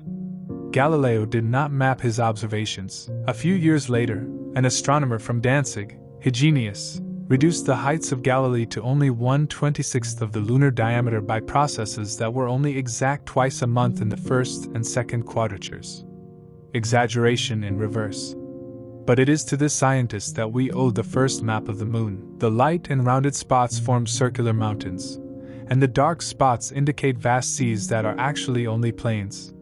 To these mountains and bodies of water he gave earthly names. We see Sinai in the middle of an Arabia, Etna in the center of a Sicily, the Alps, the Apennines, the Carpathes, then the Mediterranean, Palus Muradid, Pont-Euxine, the Caspian Sea. Names badly applied, moreover, because neither these mountains nor these seas recall the configuration of their homonyms of the globe. It is hardly in this large white spot, attached to the south to larger continents and finished in point, one would recognize the reversed image of the Indian peninsula, the Bay of Bengal and Cochinchina. So these names were not preserved. Another cartographer, better acquainted with the human heart, proposed a new nomenclature which human vanity hastened to adopt. This observer was Father Riccioli, a contemporary of Hevelius. He drew up a crude map full of errors, but to the lunar mountains, he imposed the name of the great men of antiquity and the scientists of his time. A strong use followed since then. A third map of the Moon was executed in the 17th century by Dominique Cassini, Superior to that of Riccioli by execution, it is inaccurate in relation to the measurements. Several reductions were published, but its copper, long preserved at the Royal Printing House, was sold by weight as a bulky material. La Hire, a famous mathematician and draftsman, drew a map of the moon, 4 meters high, which was never engraved. After him, a German astronomer, Toby Mayer, around the middle of the 18th century, began the publication of a magnificent selenographic map, according to lunar measurements rigorously verified by him. But his death, arrived in 1762, prevented him from completing this beautiful work. Then came Schroeder, of Lilienthal, who sketched many maps of the moon, then a certain Lohrmann, of Dresden, to whom one owes a plate divided into 25 sections, 4 of which were engraved. It was in 1830 that Messrs. Beer and Moedler composed their famous Mappa Selenographica, following an orthographic projection. This map reproduces exactly the lunar disk, as it appears. Only the configurations of mountains and plains are just on its central part. Everywhere else, in the northern or southern, eastern or western parts, these configurations, given as shortcuts, cannot be compared to those of the center. This topographic map, 95 centimeters high and divided into 4 parts, is the masterpiece of lunar mapping. After these scholars, we cite the celigraphic reliefs of the German astronomer Julius Schmidt, the topographical works of Father Secchi, the magnificent proofs of the English amateur Warren de la Rue, and finally a map on orthographic projection of MM. Le Couturier and Chapuis, beautiful model drawn in 1860, with a very sharp drawing and a very clear layout. This is the nomenclature of the various maps relating to the lunar world. Barbicane had 2, that of Messrs. Beer and Moedler, and that of Messrs. Chapuis and Le Couturier. They were to make his work as an observer easier. As for the optical instruments at his disposal, they were excellent marine glasses, specially designed for this trip. They magnified objects 100 times. They would have brought the moon closer to the Earth at a distance of less than 1,000 leagues. But then, at a distance which at about 3 o'clock in the morning did not exceed 120 kilometers, and in an environment which no atmosphere disturbed, these instruments had to bring the lunar level to less than 1,500 meters. Chapter 11. Fantasy and Realism. Have you ever seen the moon? Ironically asked one of his students a teacher. No, sir, replied the pupil even more ironically, but I must say that I have heard of it. In a sense, the student's pleasant response could be made by the vast majority of sublunar beings. How many people have heard of the moon, who have never seen it, at least through the eyepiece of a telescope or telescope? How many have never even examined the map of their satellite? Looking at a selenographic world map, a peculiarity strikes first. Contrary to the arrangement followed for Earth and Mars, the continents occupy more particularly the southern hemisphere of the lunar globe. These continents do not have these terminal lines, so clear and so regular that draw South America, Africa, and the Indian Peninsula. Their angular, capricious, deeply jagged coasts are rich in gulfs and peninsula. They recall all the imbroglio of the Sunda Islands, where the land is divided to excess. If navigation ever existed on the surface of the moon, it must have been singularly difficult and dangerous, and it is necessary to complain the sailors and the selenite hydrographers, these when they made the survey of these tormented shores, those when they gave on these perilous approaches. Note also that on the lunar spheroid, the South Pole is much more continental than the North Pole. To the latter, there is only a slight cap of land separated from the other continents by vast seas. It is of course understood that by this word seas we mean these immense spaces, which, probably covered by the waters of the past, are now only vast plains. To the south, the continents cover almost the entire hemisphere. It is therefore possible that the Selenites have already planted the pavilion on one of their poles, while the Franklin, Ross, Kane, Dumont d'Urville, Lambert have not yet been able to reach this unknown point of the globe. As for the islands, they are numerous on the surface of the moon, almost all oblong or circular, and as if traced with a compass, they seem to form a vast archipelago, comparable to this charming group thrown between Greece and Asia Minor, that mythology once animated with its most gracious legends. Involuntarily, the names of Naxos, Tenodos, Milo, Carpathos come to mind, and one looks for the vessel of Ulysses or the clipper of the Argonauts. This is, at least, what Michel Ardan wanted. It was a Greek archipelago that he saw on the map. In the eyes of his little fanciful companions, the appearance of his shores was rather reminiscent of the fragmented lands of New Brunswick and Nova Scotia, and where the Frenchmen found the trace of the heroes of the fable, these Americans noted the advantages of setting up counters in the interest of lunar trade and industry. To complete the description of the continental part of the moon, a few words on its orographic layout. There are mountain ranges, isolated mountains, circuses and grooves. All the lunar relief is included in this division. It is extraordinarily tormented. It is a huge Switzerland, a continuous Norway where plutonic action has done everything. This surface, so deeply rugged, is the result of successive contractions of the crust, at the time when the star was forming. The lunar disk is therefore conducive to the study of major geological phenomena. According to some astronomers, its surface, although older than the surface of Earth, has remained newer. There, no waters that deteriorate the primitive relief and whose increasing action produces a kind of general leveling, no air whose decomposing influence modifies the orographic profiles. There, plutonic work, not altered by Neptunian forces, is in all its native purity. It is the Earth, as it was before the marshes and currents had it entangled with sedimentary layers. After wandering these vast continents, the eye is drawn to the even larger seas.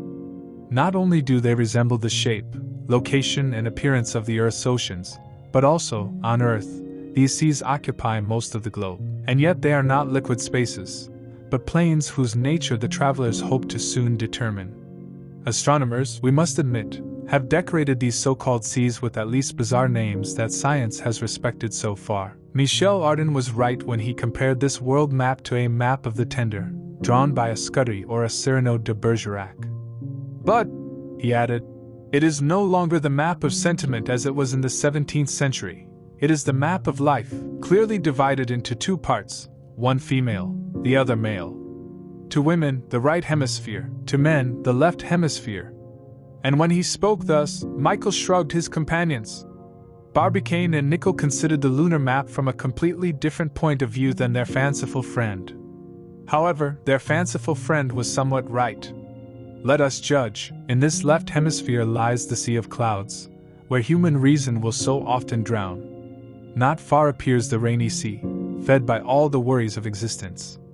The Sea of Storms is being dug up, where man constantly struggles against his passions, which are too often victorious. Then, exhausted by disappointments, betrayals, infidelities, and the whole procession of earthly miseries, what does he find at the end of his career? This vast sea of moods, barely softened by a few drops of the waters of the Gulf of Dew. Clouds, rains, storms, moods. Does man's life contain something else, and is it not summed up in these four words? The right hemisphere, dedicated to the ladies, contains smaller seas, whose significant names include all the incidents of a female existence. It is the Sea of Serenity above which the girl leans, and the Lake of Dreams, which reflects a laughing future. It is the Sea of Nectar, with its waves of tenderness, and its breezes of love. It is the Sea of Fertility. It is the Sea of Crises, then the Sea of Vapors, whose dimensions are perhaps too limited, and finally this vast Sea of Tranquility, where all false passions, all useless dreams have been absorbed, all unfulfilled desires, whose waves flow peacefully into the lake of death. What a strange succession of names, what a singular division of these two hemispheres of the moon, united to each other as man and woman, and forming this sphere of life carried into space. And wasn't the whimsical Michel right to interpret this fantasy of the old astronomers? But while his imagination ran the seas, his serious companions considered things more geographically. They memorized this new world. They measured its angles and diameters. For Barbicane and Nicholl, the Sea of Clouds was an immense depression of ground, strewn with a few circular mountains, and covering a large portion of the western part of the southern hemisphere. It occupied 184,800 square leagues, and its center was at latitude 15 degrees south and longitude 20 degrees west. The Ocean of Storms, Oceanus Procellarum, the largest plain of the lunar disk, embraced an area of 328,300 square leagues, its center being at 10 degrees north latitude and 45 degrees east longitude. From its bosom emerged the admirable radiant mountains of Kepler and Aristarchus. Further north and separated from the Sea of Clouds by high ranges, extended the rainy sea, Mare Imbrium, having its central point by 35 degrees of northern latitude and 20 degrees of eastern longitude. It was of a roughly circular shape and covered a space of 113,000 leagues. Not far away, the Humers Sea, Mare Humorum, a small basin of only 44,200 square leagues, was located at 25 degrees south latitude and 40 degrees east longitude. Finally, three gulfs were still emerging on the coast of this hemisphere: the Torrid Gulf, the Gulf of Rosie, and the Gulf of Iris, small plains tightened between high mountain ranges. The feminine hemisphere, naturally more capricious, was distinguished by smaller and more numerous seas. To the north were the Sea of Cold, Mare Frigoris, at 55 degrees north latitude and 0 degrees longitude, of an area of 76,000 square leagues, which bordered the Lake of Death and the Lake of Dreams. The Sea of Serenity, Mare Serenitatis, at latitude 25 degrees north and longitude 20 degrees west, comprising an area of 86,000 square leagues. The Sea of Chryses, Mare Chrysium, well delimited, very round, and bracing, at latitude 17 degrees north and longitude 55 degrees west, an area of 40,000 leagues, true Caspian buried in a belt of mountains. Then at Ecuador, at 5 degrees north latitude and 25 degrees west longitude, appeared the Sea of Tranquility, Mare Tranquillitatis, occupying 121,509 square leagues. This sea communicated to the south with the Sea of Nectar, Mare Nectaris, an area of 28,800 square leagues, at latitude 15 degrees south and longitude 35 degrees west, and to the east with the Fecunditatis Sea, the largest in this hemisphere, occupying 290,300 square leagues, by 3 degrees south latitude and 50 degrees west longitude. Finally, to the north and to the south, two seas were still distinguished: the Humboldt Sea, the Humboldtianum Sea, with an area of 6,500 square leagues, and the Southern Sea, over an area of 26 miles. In the center of the lunar disk, straddling the equator and the zero meridian, the Gulf of Center, Sinus Medii, opened, a sort of link between the two hemispheres.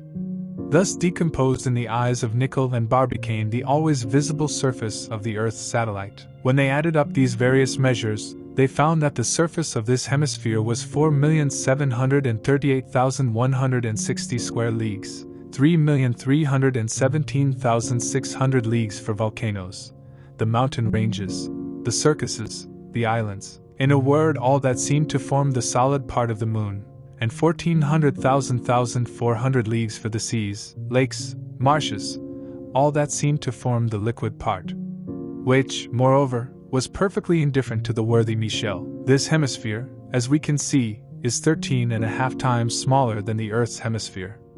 However, the selenographers have already counted more than 50,000 craters. It is therefore a blistered, crevassed surface, a veritable skimmer, worthy of the poetic qualification that the English gave it, of green cheese, that is to say green cheese.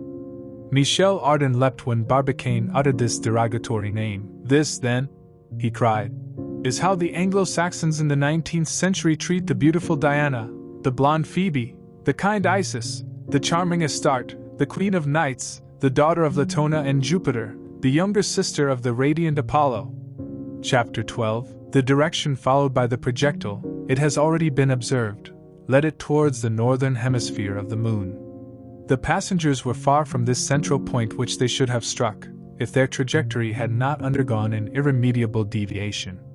It was 1/2 midnight. Barbicane then estimated his distance at 1,400 kilometers, a distance slightly greater than the length of the lunar radius, and which would decrease as he advanced towards the North Pole. The projectile was then, not at the level of the equator, but through the 10th parallel, and from this latitude, carefully raised on the map to the pole, Barbicane and his two companions could observe the Moon in the best conditions. Indeed, by the use of glasses, this distance of 1,400 kilometers was reduced to 14, or 3.5 leagues.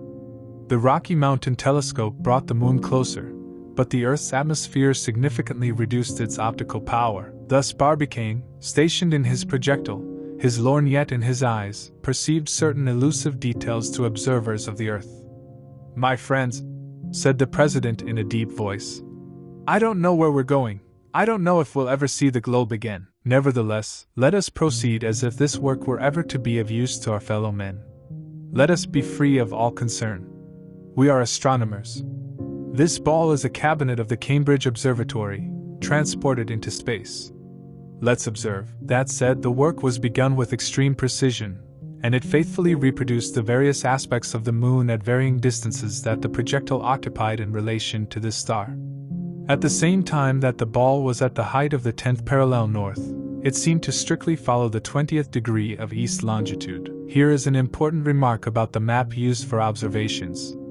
In the selenographic maps where, because of the overturning of the objects by the glasses, the south is at the top and the north at the bottom, it would seem natural that as a result of this inversion, the east should be placed on the left and the west on the right. However, this is not the case.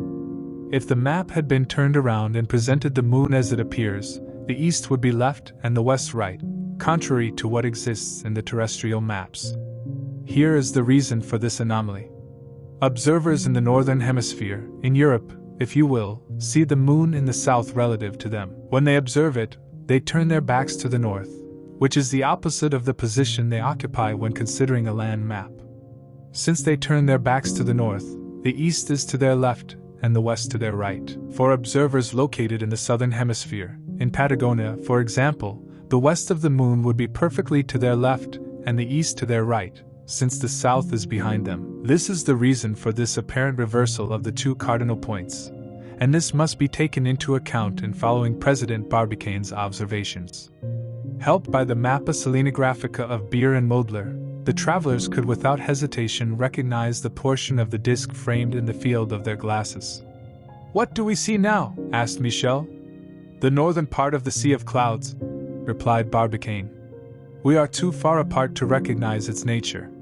Are these plains composed of arid sands, as the early astronomers claimed? Are they only immense forests, according to the opinion of Mr. Warren de la Rue, who grants the moon a very low but very dense atmosphere? This is what we will know later. Let's not say anything until we have the right to say it. This Sea of Clouds is rather doubtfully delineated on the maps. It is assumed that this vast plain is strewn with lava blocks vomited by the neighboring volcanoes of its right, Ptolemy, Purbach, Arzakel. But the projectile advanced and approached appreciably, and soon appeared the summits which closed this sea to its northern limit. Ahead stood a radiant mountain of beauty, whose summit seemed lost in an eruption of solar rays. "Is that?" Michael asked. "Copernicus," replied Barbicane. "Let us see Copernicus." This mountain, located at latitude 9 degrees north and longitude 20 degrees east, rises to a height of 3,438 meters above the surface of the moon. It is very visible from the Earth, and astronomers can study it perfectly, especially during the phase between the last quarter and the new moon, because then the shadows project long from east to west and allow to measure its heights. This Copernicus forms the most important radiating system of the disk after Tycho, located in the southern hemisphere.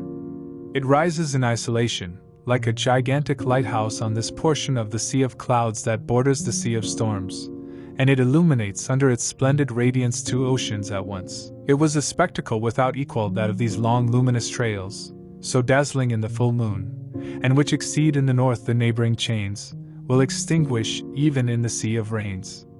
At 1 o'clock in the terrestrial morning, the projectile, like a balloon carried into space, dominated this superb mountain. Barbicane was able to recognize exactly its main features.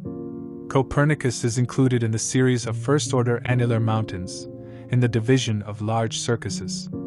Like Kepler and Aristarchus, who dominate the storm ocean, it sometimes appears as a bright spot through the ash light and was mistaken for an active volcano. But it is only an extinct volcano, as well as all those on this side of the moon.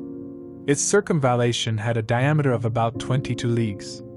The telescope discovered traces of stratification produced by successive eruptions, and the surrounding area appeared to be strewn with volcanic debris, some of which were still inside the crater. "There are many kinds of circuses on the surface of the moon," said Barbicane, "and it is easy to see that Copernicus belongs to the radiant genus.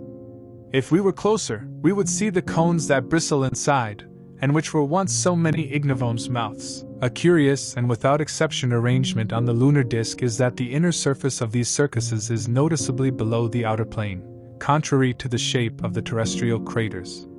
It follows, therefore, that the general curvature of the bottom of these circuses gives a sphere of a diameter smaller than that of the Moon. And why this special arrangement?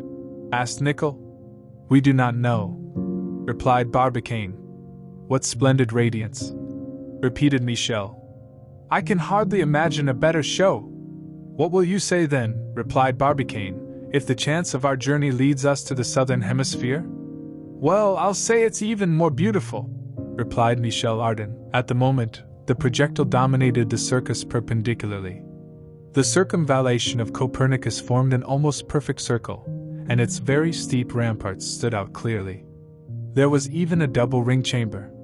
Around it lay a grayish plain, of wild aspect, on which the reliefs stood out in yellow. At the back of the circus, as if locked in a box, 2 or 3 eruptive cones sparkled for a moment, similar to huge dazzling gems. Towards the north, the ramparts were lowered by a depression that would probably have given access to the interior of the crater. Passing over the surrounding plain, Barbicane could notice a large number of unimportant mountains, and among others a small annular mountain named Gay-Lussac, and whose width measures 23 kilometers. To the south, the plain was very flat, without an exteriormescence, without a ground rebound. To the north, on the contrary, to the place where it confided to the ocean of storms, it was like a liquid surface agitated by a hurricane, whose pitons and blisters represented a succession of suddenly frozen waves. On all this and in all directions ran the luminous trails that converged at the top of Copernicus. Some offered a width of 30 kilometers and an unequal length. Travelers discussed the origin of these strange rays, and no more than terrestrial observers, they could determine the nature of them. But why, said Nicholl, would not these rays simply be foothills of mountains that reflect sunlight more vividly? No, replied Barbicane, if this were so, under certain conditions of the Moon, these edges would cast shadows. They don't project it. Indeed, these rays appear only at the time when the star of the day is placed in opposition to the Moon, and they disappear as soon as its rays become oblique. But what has been imagined to explain these trails of light? Asked Michel. Because I cannot believe that scientists never run out of explanations. Yes, replied Barbicane. Herschel expressed an opinion, but he dared not say so. Any. What is that opinion? He thought that these rays must be currents of cooled lava that shone when the sun hit them normally. It may be, but nothing is less certain. Moreover, if we pass closer to Tycho, we will be better placed to recognize the cause of this radiation. Do you know, my friends, what this plain looks like from where we are? Said Michel. No, replied Nicholl. Well, with all these pieces of lava elongated like spindles, it looks like a huge game of tossed junk. There is only a hook missing to remove them one by one. So be serious, said Barbicane. Let's be serious, replied Michel quietly, and instead of rushes, let's put bones. This plain would then be a huge ossuary on which the mortal remains of 1,000 extinct generations would rest. Do you like this comparison more than anything else? One is worth the other, replied Barbicane. Hell! You are difficult, replied Michel. My worthy friend, said the positive Barbicane, it does not matter what it looks like, as long as one does not know what it is. Well answered, cried Michel. This will teach me to reason with scientists.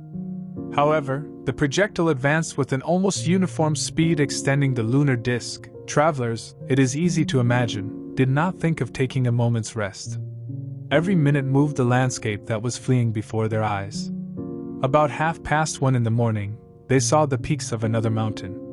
Barbicane, consulting his map, recognized their Eratosthenes. It was an annular mountain 4,500 meters high, one of those circuses so numerous on the satellite. And in this regard Barbicane reported to his friends Kepler's singular opinion on the formation of these circuses. According to the famous mathematician, these cratered cavities had to be dug by the hand of men. With what intention? Nicholl asked. With a very natural intention, replied Barbicane. The Selenites would have undertaken this immense work and dug these enormous holes to take refuge there and guarantee themselves of the solar rays that hit them for 15 consecutive days. Not stupid, the Selenites, said Michel. Strange idea, replied Nickel.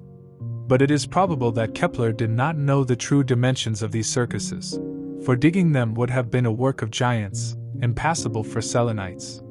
Why, if the gravity on the surface of the moon is 6 times less than on Earth? Says Michel. But if the Selenites are 6 times smaller? Replied Nickel. What if there are no Selenites? Added Barbicane. This ended the discussion. Soon Eratosthenes disappeared under the horizon without the projectile being close enough to allow a rigorous observation.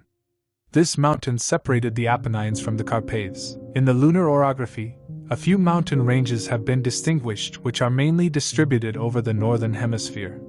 Some, however, occupy portions of the southern hemisphere. Here is the picture of these various chains, indicated from south to north, with their latitudes and their heights reported at the highest peaks. Mons Dorfel 84 degrees latitude S, 7,603 meters. Leibniz 65 degree, 7,600. Brook 20 degrees to 30 degree, 1,600. Altai 17 degrees to 28 degree, 4,047. Cordilleras 10 degrees to 20 degree, 3898. Pyrenees 8 degrees to 18 degree, 3631. Urals 5 degrees to 13 degree, 838. Alembert 4 degrees to 10 degree, 5,847. Hemus 8 degrees to 21 degrees latitude N, 2021. Inch Carpathes 15 degrees to 19 degree, 1939. Apennines 14 degrees to 27 degree, 5501. Taurus 21 degrees to 28 degree, 2746. Griffiths 25 degrees to 33 degree, 4171. Hercynians 17 degrees to 33 degree, 1170. Caucasus 32 degrees to 41 degree, 5567. Alpes 42 degrees to 49 degree, 3617. Of these various chains, the most important is that of the Apennines, whose development is 150 leagues, development inferior, however, to that of the great orographic movements of the Earth. The Apennines follow the eastern edge of the Rainy Sea, and continue north by the Carpathes, whose profile measures about 100 leagues. The travelers could only glimpse the summit of these Apennines, which were drawn from longitude 10 degrees west to longitude 16 degrees east. But the chain of Carpathes extended under their gaze from 18th to 30th degrees east, and they were able to raise the distribution. One hypothesis seemed very justified to them. Seeing this chain of Carpathes affecting here and their circular shapes and dominated by pitons, they concluded that it once formed important circuses. These mountain rings had to be partly broken by the vast diffusion to which the Rainy Sea is due. These Carpathes were then, by their appearance, what would be the circuses of Purbach, Arzakel and Ptolemy, if a cataclysm threw down their left ramparts and transformed them into a continuous chain. They have an average height of 3,200 meters, height comparable to that of some points of the Pyrenees, such as the port of Pineed. Their southern slopes descend abruptly towards the immense Rainy Sea. About 2 o'clock in the morning, Barbicane was at the height of the 20th lunar parallel, not far from this small mountain of 1,559 meters, which bears the name of Pythias.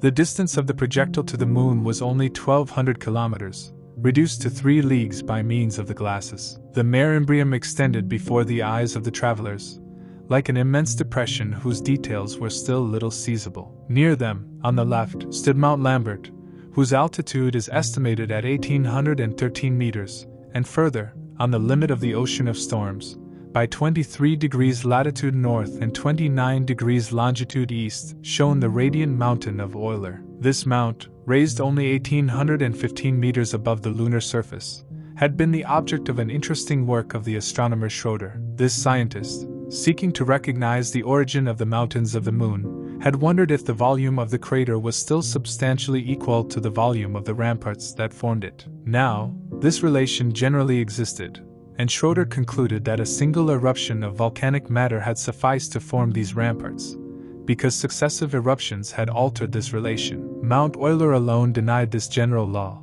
and it had required for its formation several successive eruptions, since the volume of its cavity was twice that of its enclosure. All these hypotheses were allowed to ground observers that their instruments served in an incomplete way. But Barbicane no longer wanted to settle for it, and seeing that his projectile regularly approached the lunar disk, he did not despair, unable to reach it, to at least surprise the secrets of its formation. Chapter 13. At 2.5 hours in the morning, the ball was lying across the 30th parallel of the Moon at an effective distance of 1,000 kilometers reduced to 10 by optical instruments. It always seemed impossible that he could reach any point of the disk. His translation speed, relatively poor, was inexplicable to President Barbicane. At this distance from the Moon, it should have been considerable to keep it against the force of attraction. There was thus a phenomenon whose reason still escaped. Besides, there was not enough time to find the cause. The lunar relief flowed before the eyes of the travelers, and they did not want to lose a single detail. The disk appeared in the glasses at a distance of 2.5 leagues. What would an aeronaut, transported at this distance from Earth, distinguish on its surface? It cannot be said, since the highest ascents did not exceed 8,000 meters. Here, however, is an exact description of what Barbicane and his companions saw from this height. Quite varied colorations appeared in large plates on the disk. The selenographers do not agree on the nature of these colorations.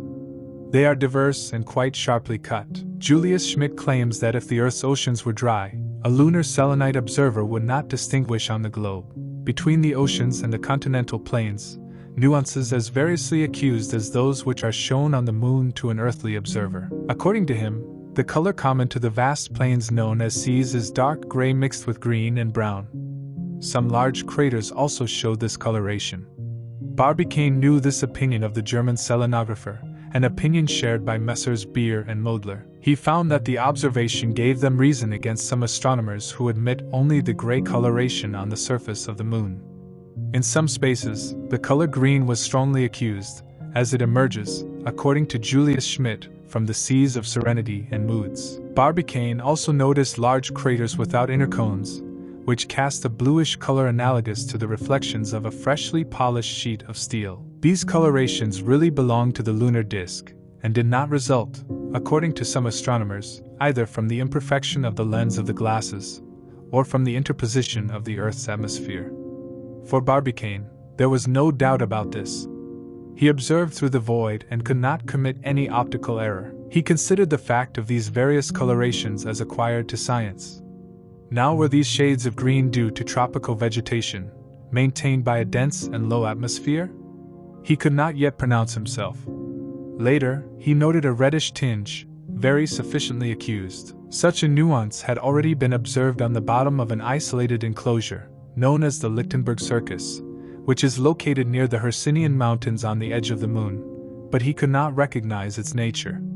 He was no happier about another particularity of the record, for he could not pinpoint the exact cause. Here is the particularity. Michel Ardan was in observation near the President, when he noticed long white lines, brightly lit by the direct rays of the sun. It was a succession of luminous furrows very different from the radiation that Copernicus presented previously.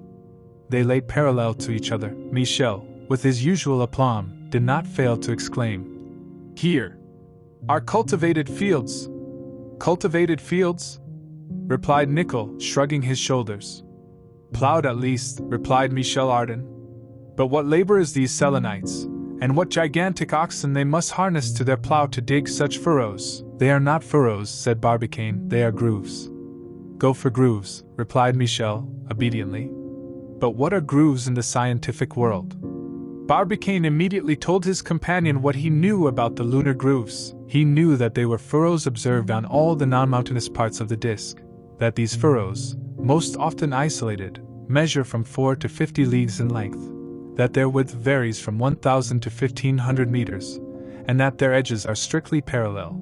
But he knew nothing more about their formation or their nature. Barbicane, armed with his glasses, observed these grooves with extreme attention. He noticed that their edges were formed of extremely steep slopes. They were long parallel ramparts, and with some imagination one could admit the existence of long lines of fortifications erected by the selenite engineers. Some of these various grooves were absolutely straight and as if drawn with a line. Others showed a slight curvature while maintaining the parallelism of their edges. These intersected. These cut craters. Here, they crisscrossed ordinary cavities, such as Posidonius or Patavius. There, they zebra the seas, such as the Sea of Serenity. These natural accidents necessarily had to exercise the imagination of terrestrial astronomers. The first observations had not discovered these grooves. Neither Hevelius, nor Cassini, nor La Hire, nor Herschel seem to have known them. It was Schroeder who, in 1789, first pointed them out to scholars. Others followed who studied them, such as Pastorff, Gruthuysen, Beer and Modler. Today their number is 70. But if we have counted them, we have not yet determined their nature. They are not fortifications for sure, no more than old beds of dried-up rivers, for on the one hand, the water so light on the surface of the moon could not have dug such outlets, and on the other, these furrows often crossed craters placed at a high elevation. However, it must be admitted that Michel Ardan had an idea, and that, without knowing it, he met in this circumstance with Julius Schmidt. Why, he says, would these inexplicable appearances not simply be phenomena of vegetation? How do you hear it? Do not get carried away, my worthy president, replied Michel. Could it not be that these dark lines which form the shoulder were rows of trees arranged regularly? Do you care about your vegetation? Said Barbicane. I want, Michel Ardan, to explain what you scientists do not explain to you. At least my hypothesis would have the advantage of indicating why these grooves disappear or seem to disappear at regular times. And by what reason? By the reason that these trees become invisible when they lose their leaves, and visible when they take them back. Your explanation is ingenious, my dear companion, replied Barbicane, but it is unacceptable. Why? Because there is, so to speak, no season on the surface of the moon, and therefore the vegetation phenomena of which you speak cannot occur there. Indeed, the little obliquity of the lunar axis keeps the sun there at an almost constant height under each latitude. Above the equatorial regions, the radiant star almost invariably occupies the zenith, and hardly exceeds the limit of the horizon in the polar regions. So, depending on each region, there reigns a perpetual winter, spring, summer or autumn, as well as in the planet Jupiter, whose axis is also little inclined in its orbit. What is the origin of these grooves? Difficult question to solve. They are certainly after the formation of craters and circuses, because several have broken their circular ramparts. It may therefore be that, contemporary with the last geological epochs, they are only due to the expansion of natural forces. However, the projectile had reached the height of the 40th degree of lunar latitude, at a distance not to exceed 800 kilometers.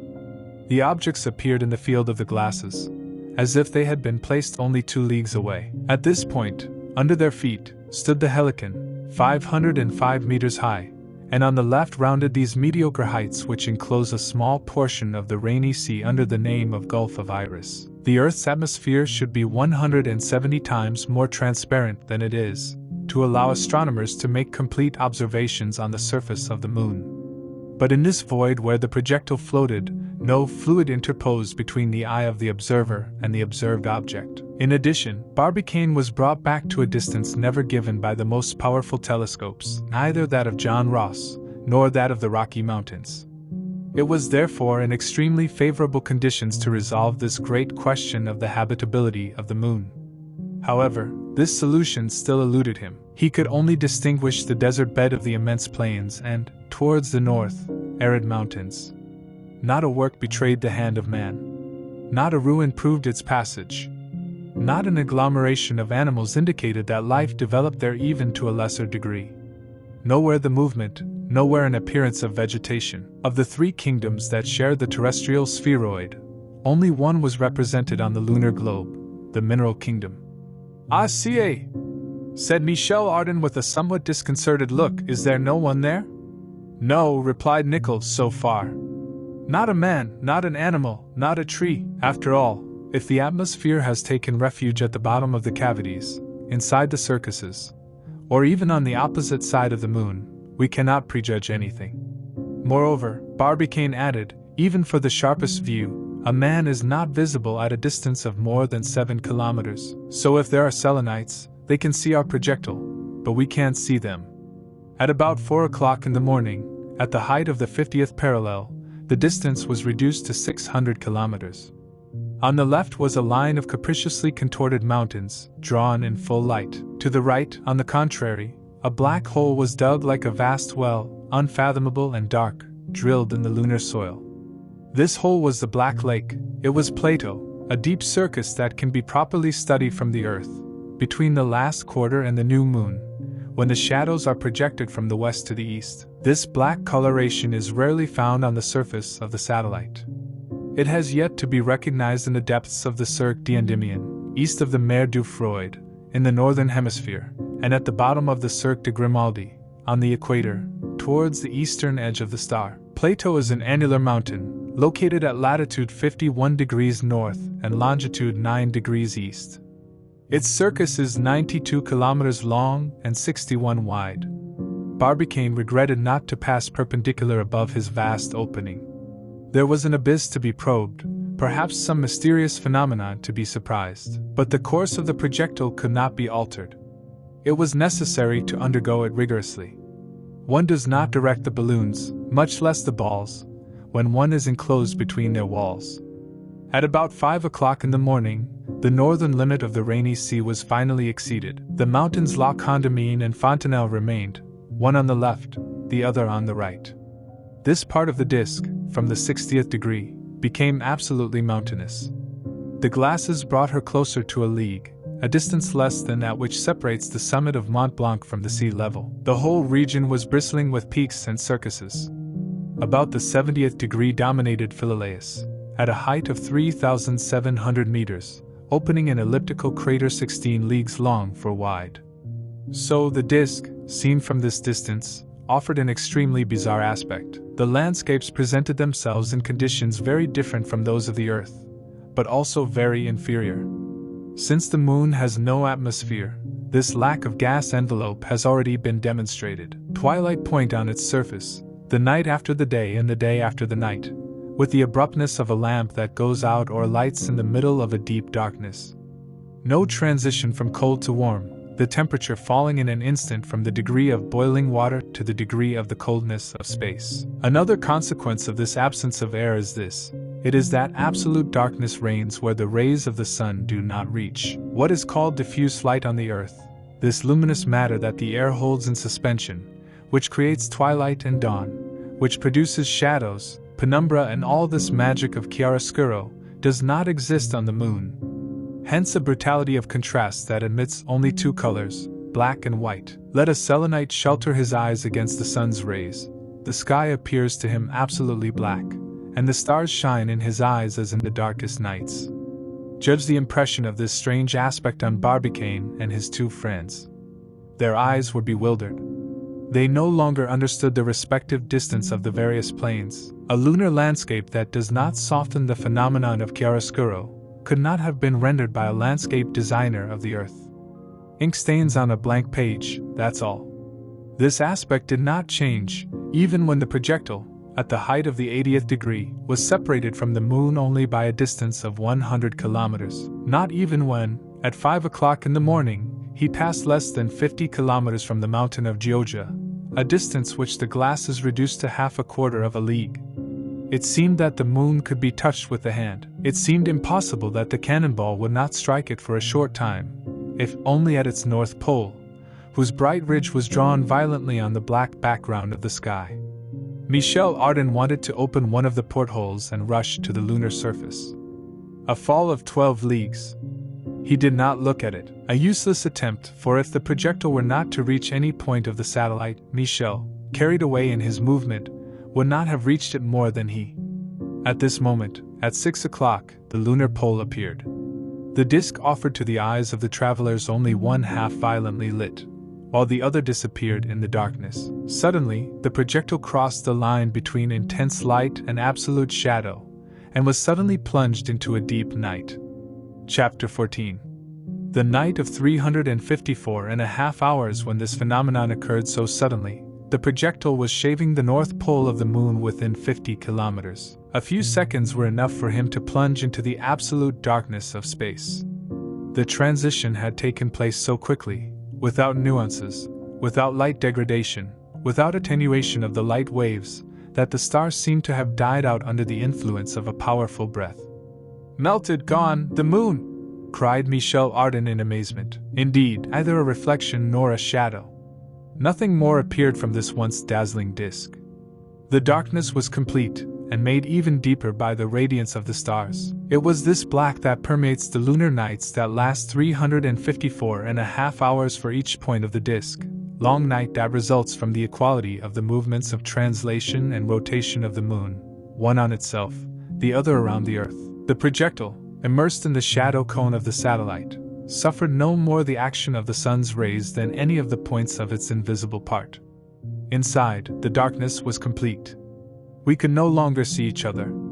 Hence, the need to dispel this darkness. No matter how anxious Barbicane was to spare the gas whose reserve was so limited, he had to ask him for a fictitious clarity, an expensive brightness that the sun refused him at the time. "The devil is of the radiant star," cried Michel Ardan, "who will induce us to spend gas instead of giving us his rays for free." "Let us not blame the sun," continued Nicholl. "It is not his fault, but the fault of the moon, which has come to be placed as a screen between us and him." "It is the sun," said Michel. "It's the moon," Nicholl replied. A idle argument that Barbicane ended by saying, "My friends, it is not the fault of the sun, nor the fault of the moon. It is the fault of the projectile which, instead of strictly following its trajectory, clumsily strayed from it. And to be more fair, it is the fault of this unfortunate speedster who so deplorably steered our first direction." Replied Michel Ardan, "Since the matter is settled, let's have lunch." After a whole night of observations, it was time to make up for it a little. This proposal found no contradiction. Michel, in a few minutes, had prepared the meal. But we ate to eat. We ate without carrying toasts, without pushing hurrahs. The bold travelers drawn into these dark spaces, without their usual procession of rays, felt a vague anxiety rising to their hearts. The fierce shadow, so dear to Victor Hugo's pen, hugged them from all sides. Yet they spoke of the interminable night of 354 hours, or nearly 15 days, which the physical laws imposed on the inhabitants of the moon. Barbicane gave his friends some explanations of the causes and consequences of this curious phenomenon. "Curious, for sure," he says, "because if every hemisphere of the moon is deprived of sunlight for a fortnight, the one above which we are floating at this moment does not even enjoy, during its long night, the sight of the earth splendidly illuminated. In a word, there is no moon," applying this qualification to our spheroid, except for one side of the disk. Now, if this were the case for the Earth, if for example Europe never saw the moon and it was visible only at its antipodes, could you imagine the astonishment of a European who would arrive in Australia? "We would travel just to see the moon," replied Michel. "Well," continued Barbicane, "this astonishment is reserved for the Selenite who dwells on the face of the moon opposite to the Earth, facing forever invisible to our compatriots of the earthly globe, and which we would have seen," added Nicholl, "had we arrived here at the time when the moon was new, that is, 2 weeks later. I would add, on the other hand," Barbicane continued, "that the inhabitant of the visible face is singularly favored by nature to the detriment of his brothers of the invisible face. The latter, as you see, has deep nights of 354 hours, without any ray breaking the darkness. The other, on the contrary, when the sun that has illuminated it for 15 days sets below the horizon, sees rising on the opposite horizon a splendid star. It is the Earth, 13 times as big as this reduced moon that we know, the Earth which develops on a diameter of 2 degrees, and which pours a light 13 times more intense than does not temper any atmospheric layer. The Earth, whose disappearance comes only when the sun reappears in turn." "Nice sentence," said Michel Ardan, perhaps somewhat academic. "It follows from there," Barbicane continued, without batting an eyelid, "that this visible side of the disk must be very pleasant to inhabit, since it always looks, either at the sun when the moon is full, or at the earth when the moon is new." "But," said Nicholl, "this advantage must be well compensated by the unbearable heat that this light brings with it." "The disadvantage, in this respect, is the same for both sides, because the light reflected by the earth is obviously devoid of heat. However, this invisible face is even more tested by heat than the visible face. I say this for you, Nicholl, because Michel will probably not understand." "Thank you," said Michel. "Indeed," Barbicane continued, "when this invisible face receives both light and solar heat, It is because the moon is new, that is, it is in conjunction, it is located between the sun and the earth. It is therefore, in relation to the situation it occupies in opposition, when it is full, closer to the sun than twice its distance from the earth. Now, this distance can be estimated at the 200th part of that which separates the sun from the earth, in round figures, 200,000 leagues. So this invisible face is closer to the sun of 200,000 leagues, when it receives its rays. On the contrary, replied Barbicane. Wait a minute, said Michel, interrupting his grave companion. What do you want? I asked to continue the explanation. Why? To prove that I understood. Go, Barbicane smiled. On the contrary, says Michel, imitating the tone and gestures of President Barbicane, on the contrary, when the visible face of the moon is illuminated by the sun, it is that the moon is full, that is, located opposite the sun to the earth. The distance from the radiant star is thus increased in round figures by 200,000 leagues, and the heat it receives must be a little less. Well said, cried Barbicane. Do you know, Michel, that for an artist you are intelligent? Yes, replied Michel carelessly. We are all like that on the Boulevard des Italiens. Barbicane gravely clasped the hand of his amiable companion, and continued to list the few advantages reserved for the inhabitants of the visible face. Among other things, he quoted the observation of the eclipses of the sun, which takes place only for this side of the lunar disk, since, for them to occur, it is necessary that the moon be in opposition. These eclipses, caused by the interposition of the earth between the moon and the sun, can last for 2 hours, during which, due to the rays refracted by its atmosphere, the Earth globe must appear only as a black dot on the sun. So, says Nicholl, this is a hemisphere, this invisible hemisphere, which is very poorly shared, very disgraced with nature. Yes, replied Barbicane, but not entirely. Indeed, by a certain movement of libration, by a certain balance on its center, the moon presents to the Earth a little more than half of its disk. It is like a pendulum whose center of gravity is shifted to the globe and which oscillates regularly. Where does this oscillation come from? That its rotation movement on its axis is animated by a uniform speed, while its translation movement following an elliptical orb around the Earth is not. At perigee, the speed of translation prevails, and the moon shows a certain portion of its western edge. At the apogee, the speed of rotation prevails on the contrary, and a piece of the eastern edge appears. It is a spindle of about 8 degrees that appears sometimes in the west, sometimes in the east. As a result, the moon reveals 569 of the 1,000 parts. Never mind, replied Michael, if we ever become Selenites, we will inhabit the visible face. I love light. Unless, however, Nicholl replied, the atmosphere has condensed on the other side, as some astronomers claim. That is a consideration. Michel simply replied. However, after lunch, the observers had returned to their posts. They tried to see through the dark portholes, turning off all light in the projectile. But not a luminous atom passed through this darkness. An inexplicable fact worried Barbicane. How, having passed so close to the moon, about 50 kilometers, how had the projectile not fallen there? If its speed had been enormous, it would have been understood that the fall had not occurred. But with a relatively poor speed, this resistance to lunar attraction could no longer be explained. The projectile was subjected to foreign influence. So did any body hold it in ether? It was now obvious that he would not reach any point of the moon. Where was he going? Was he moving away? Was he getting closer to the disk? Was he carried away in this deep night through infinity? How to know, how to calculate it in the midst of this darkness? All these questions worried Barbicane, but he could not solve them. Indeed, the invisible star was there, perhaps, a few leagues away, a few miles away, but neither he nor his companions could see it.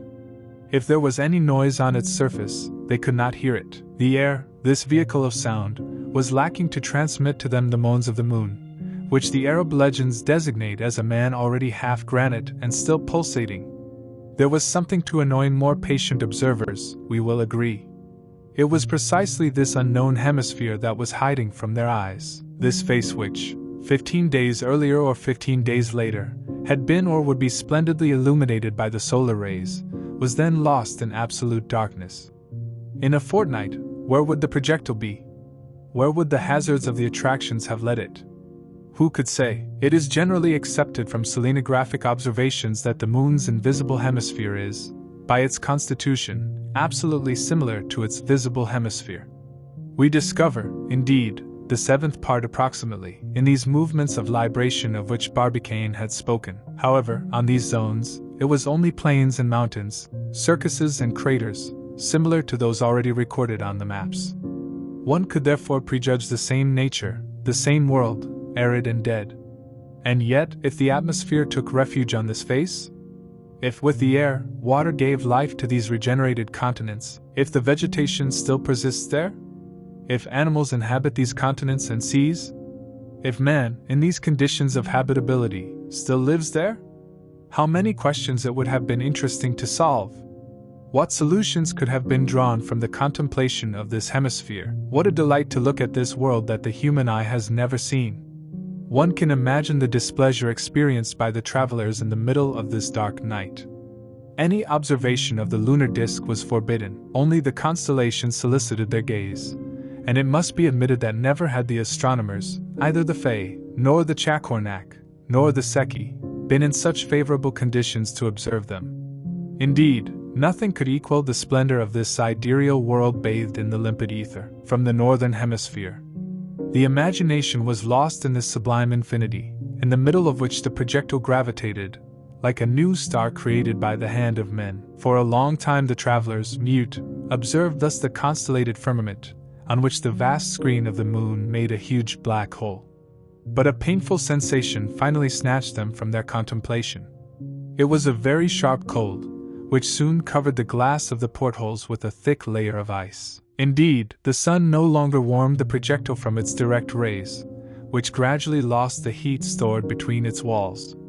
This heat, by radiation, had rapidly evaporated into space, and a considerable lowering of temperature had occurred. The interior humidity was therefore transformed into ice on contact with the windows, and prevented any observation. Nicholl, consulting the thermometer, saw that it had fallen to 17 degrees centigrade below zero. So, despite all the reasons for being frugal, Barbicane, after asking the gas for its light, also had to ask for its warmth. The low temperature of the ball was no longer bearable. His hosts would have been frozen alive. "We will not complain," observed Michel Ardan, "of the monotony of our journey. What diversity, at least in temperature! Sometimes we are blinded by light and saturated with heat, like the Indians of the Pampas. Sometimes we are plunged into deep darkness, in the middle of a boreal cold, like the Eskimos of the pole. Not really. We have no right to complain, and nature does things well in our honor." But asked Nicholl, "What is the temperature outside?" "Precisely that of planetary spaces," replied Barbicane. "So," said Michel Ardan, "would it not be an opportunity to make this experiment that we could not attempt, when we were drowned in the sun's rays?" "It is now or never," replied Barbicane, "for we are usefully placed to check the temperature of space, and see whether Fourier or Perlet's calculations are correct." "In any case, it is cold," replied Michel. "See the interior humidity condense on the window glass. As long as the lowering continues, the steam of our breathing will fall in snow around us," said Barbicane. "It is believed that an ordinary thermometer would not have produced any results in the circumstances in which this instrument was to be exhibited. Mercury had frozen in the bull, since its liquidity does not remain at 42 degrees below zero. But Barbicane had a spill thermometer, the Wolferdin system, which gives excessively low temperature minima. Before beginning the experiment, this instrument was compared to an ordinary thermometer, and Barbicane prepared to use it. "How will we do it?" asked Nicholl. "Nothing is easier," replied Michel Ardan, who was never embarrassed. "The window is quickly opened, the instrument is launched, it follows the projectile with exemplary docility. A quarter of an hour later, it is removed." "With the hand?" asked Barbicane. "With the hand," replied Michel. "Well, my friend, do not expose yourself to it," replied Barbicane, "for the hand which you would remove would be nothing more than a stump frozen and deformed by these frightful colds. Really, you would experience the sensation of a terrible burn, as would be that of a tin plate, for, whether the heat suddenly comes out of our flesh, or enters it, it is identically the same. Moreover, I am not sure that the objects thrown by us outside the projectile are still with us. If we go through an atmosphere, however dense it may be, these objects will be delayed. However, darkness prevents us from checking whether they are still floating around us. So in order not to expose ourselves to losing our thermometer, we will tie it up and bring it back more easily. Barbicane's advice was followed. Through the window quickly opened, Nickel threw the instrument, which was held back by a very short string, so that it could be quickly removed. The window had only been ajar for a second, and yet this second had been enough to allow a violent cold to penetrate inside the projectile. "A thousand devils!" cried Michel Ardan. "It is cold to freeze polar bears." Barbicane waited until half an hour had passed, more than enough time to allow the instrument to descend to the level of space temperature. Then, after this time, the thermometer was quickly removed. Barbicane calculated the amount of spirit of wine poured into the small bulb welded to the lower part of the instrument, and said, 140 degrees centigrade below zero. Mr. Pilot was right against Fourier. Such was the dreadful temperature of outer space, such is, perhaps, that of the lunar continents, when the star of the nights has lost by radiation all this heat that poured it 15 days of sun. Chapter 15. Perhaps it will come as a surprise to see Barbicane and his companions so indifferent to the future that this prison of metal, carried away in the infinity of the ether, reserved for them. Instead of wondering where they were going, they spent their time experimenting, as if they had been quietly installed in their study. One could answer that men so strongly tempered were above such worries, that they did not worry about so little, and that they had other things to do than worry about their future fate. The truth is that they were not masters of their projectile, that they could neither stop its march nor change its direction. A sailor changes the course of his ship at will. An aeronaut can print his balloon vertical movements. They, on the contrary, had no action on their vehicle. They were not allowed to do anything. That is why we have this let go provision, according to the maritime expression. Where were they now, at 8 o'clock in the morning, on that day called December 6th on Earth? Most certainly in the vicinity of the moon, and even close enough for it to appear to them as a huge black screen developed on the firmament. As to the distance between them, it was impossible to assess. The projectile, held by inexplicable forces, had raised the satellite's north pole within 50 kilometers. But in the 2 hours since he had entered the shadow cone, had this distance increased or decreased? Any landmark was missing to estimate both the direction and speed of the projectile. Perhaps he was quickly moving away from the disk, so as to soon emerge from the pure shadow. Perhaps, on the contrary, he approached it appreciably, to the point of striking before long some high peak of the invisible hemisphere, which would have finished the journey, probably to the detriment of the travelers. A discussion arose on this subject, and Michel Ardan, always rich in explanations, issued this opinion that the ball, retained by the lunar attraction, would eventually fall there like an aerolith on the surface of the earth. "First, my comrade," replied Barbicane, "all the fireballs do not fall on earth. Therefore, from what we would have passed into the state of an aerolith, it would not follow that we would necessarily have to reach the surface of the moon." "However," replied Michel, "if we come close enough." "Error," replied Barbicane. "Have you not seen shooting stars scratch the sky by the thousands at certain times?" "Yes, well, these stars, or rather these corpuscles, shine only on the condition of warming up by sliding on the atmospheric layers. Now, if they cross the atmosphere, they pass within 16 leagues of the globe, and yet they rarely fall into it. So does our projectile. It may approach very close to the moon, but not fall there." "But then," Michel asked, "I would be quite curious to know how our wandering vehicle will behave in space." "I see only two hypotheses," Barbicane replied after a few moments of reflection. "Which ones?" "The projectile has a choice of two mathematical curves, and it will follow one or the other, depending on the speed with which it will be animated, and which I cannot assess at this time." "Yes," said Nicholl, "he will go after a parabole or a hyperbole," replied Barbicane. "With a certain speed he will take the parabole, and hyperbole with a more considerable speed." "I like these great words," cried Michel Ardan. "We immediately know what that means." "And what is your parabole, please?" "My friend," replied the captain, The parable is a curve of the second order which results from the section of a cone cut by a plane, parallel to one of its sides. Ah, said Michel in a satisfied tone. That is about, replied Nickel, the trajectory described by a bomb thrown by a mortar. And hyperbole? Asked Michel. The hyperbola, Michel, is a second-order curve, produced by the intersection of a conical surface and a plane parallel to its axis, and which constitutes two branches separated from each other and extending indefinitely in both directions. Is it possible? Cried Michel Ardan in the most serious tone, as if he had been taught a serious event. So remember this, Captain Nickel. What I like about your definition of hyperbole, I was going to say hyper-joking, is that it is even less clear than the word you claim to define. Nickel and Barbicane cared little for Michel Ardan's jokes. They had embarked on a scientific discussion. What would be the curve followed by the projectile? That's what they were passionate about. One was hyperbole, the other was parable. They gave themselves reasons bristling with X. Their arguments were presented in a language that made Michel jump. The discussion was lively, and none of the opponents wanted to sacrifice their preferred curve to the other. This scientist argues, continuing, eventually impatiently Michel, who says, ca. Gentlemen of the cosine, will you finally stop throwing parables and hyperbole at your head? I want to know the only interesting thing in this case. We will follow either of your curves. Good. But where will they take us back? Nowhere, replied Nickel. How nowhere?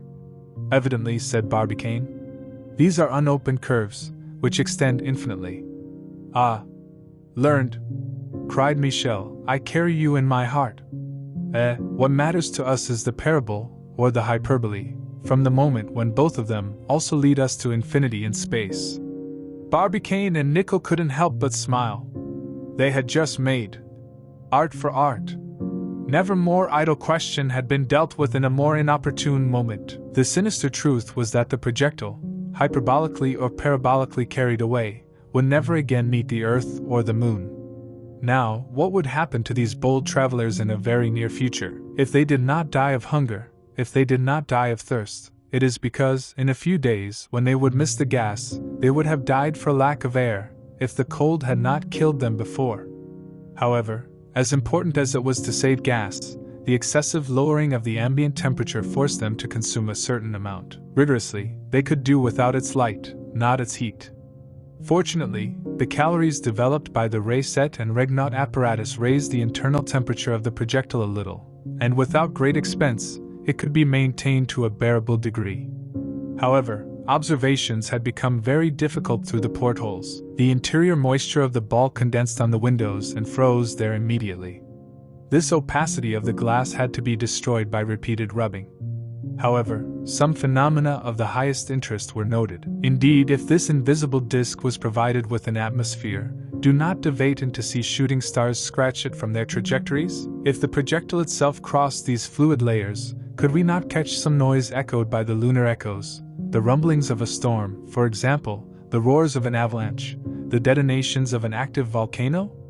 And if some flame-retardant mountain were to burst with lightning, would we not recognize its intense flashes? Such carefully ascertained facts would have singularly elucidated this obscure question of the lunar constitution.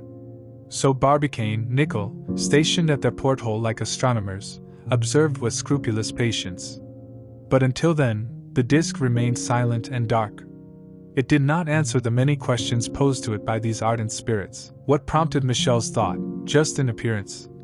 If we ever resume this journey, we will do well to choose the time when the moon is new. Indeed, replied Nickel, this circumstance would be more favorable. I agree that the moon, drowned in solar rays, would not be visible during the journey, but on the other hand, we would see the Earth, which would be full. Moreover, if we were dragged around the moon, as is happening at this time, we would at least have the advantage of seeing the magnificently illuminated invisible disk. Well said, Nickel, replied Michel Ardan. What do you think, Barbicane? I think this, replied the grave president. If we ever resume this journey, we will leave at the same time and under the same conditions. Suppose we had reached our goal, would it not have been better to find continents in full light instead of a country plunged into a dark night? Wasn't our first installation done under better circumstances? Yes, of course. As for this invisible side, we had visited it during our reconnaissance trips on the lunar globe, so this time of the full moon was happily chosen. But one had to reach the goal, and to get there, not to be deviated from his path. Nothing to say about that, says Michel Ardan. Yet this is a great opportunity to observe the other side of the moon. Who knows if the inhabitants of the other planets are not more advanced than the scientists of the Earth about their satellites?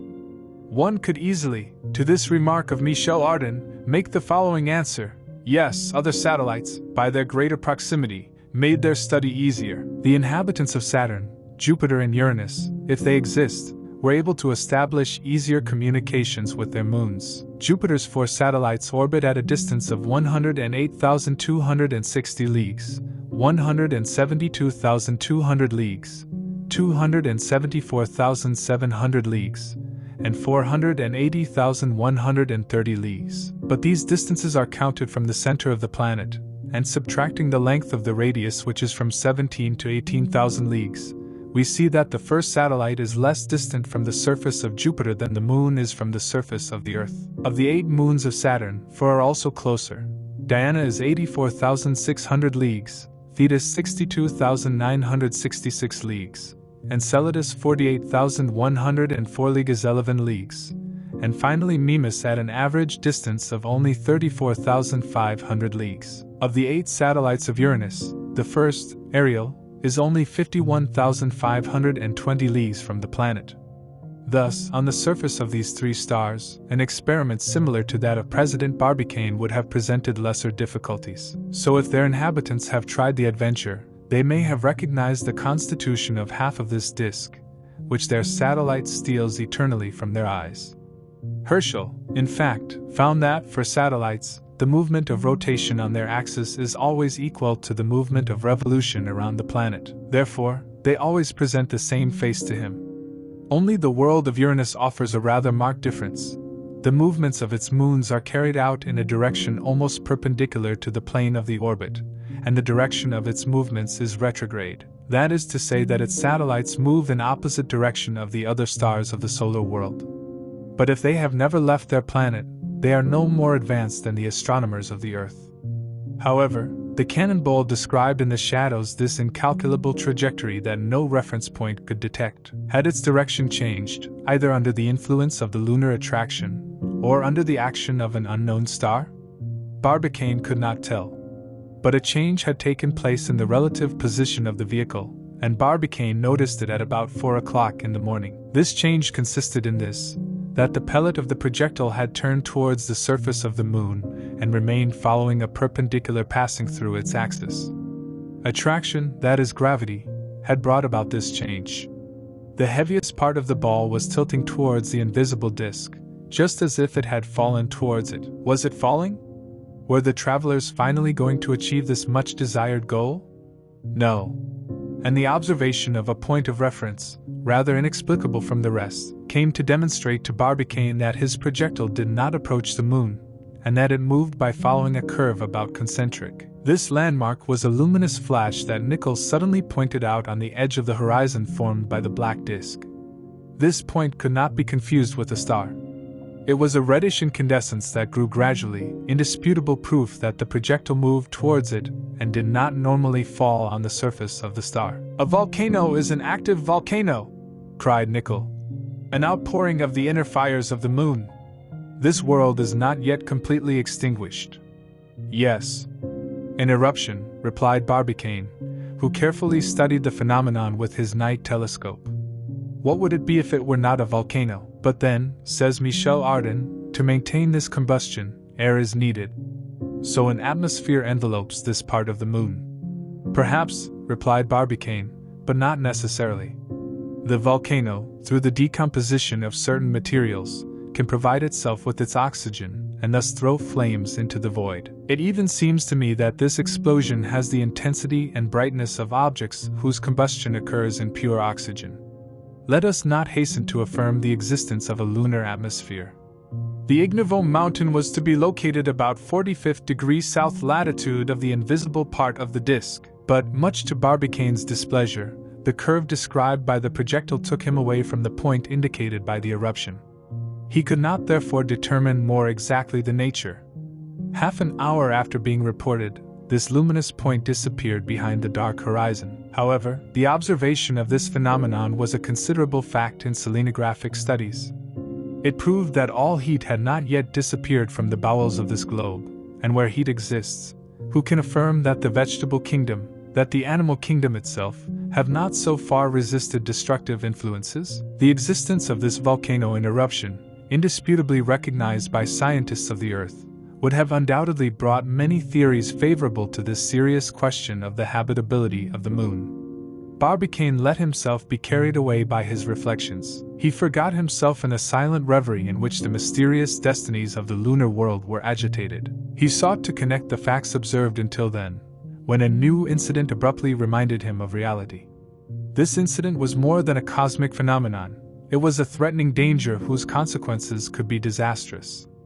Suddenly, in the middle of the ether, in this deep darkness, a huge mass had appeared. It was like a moon, but an incandescent moon, and of a brightness all the more unbearable that it cut sharply on the brutal darkness of space.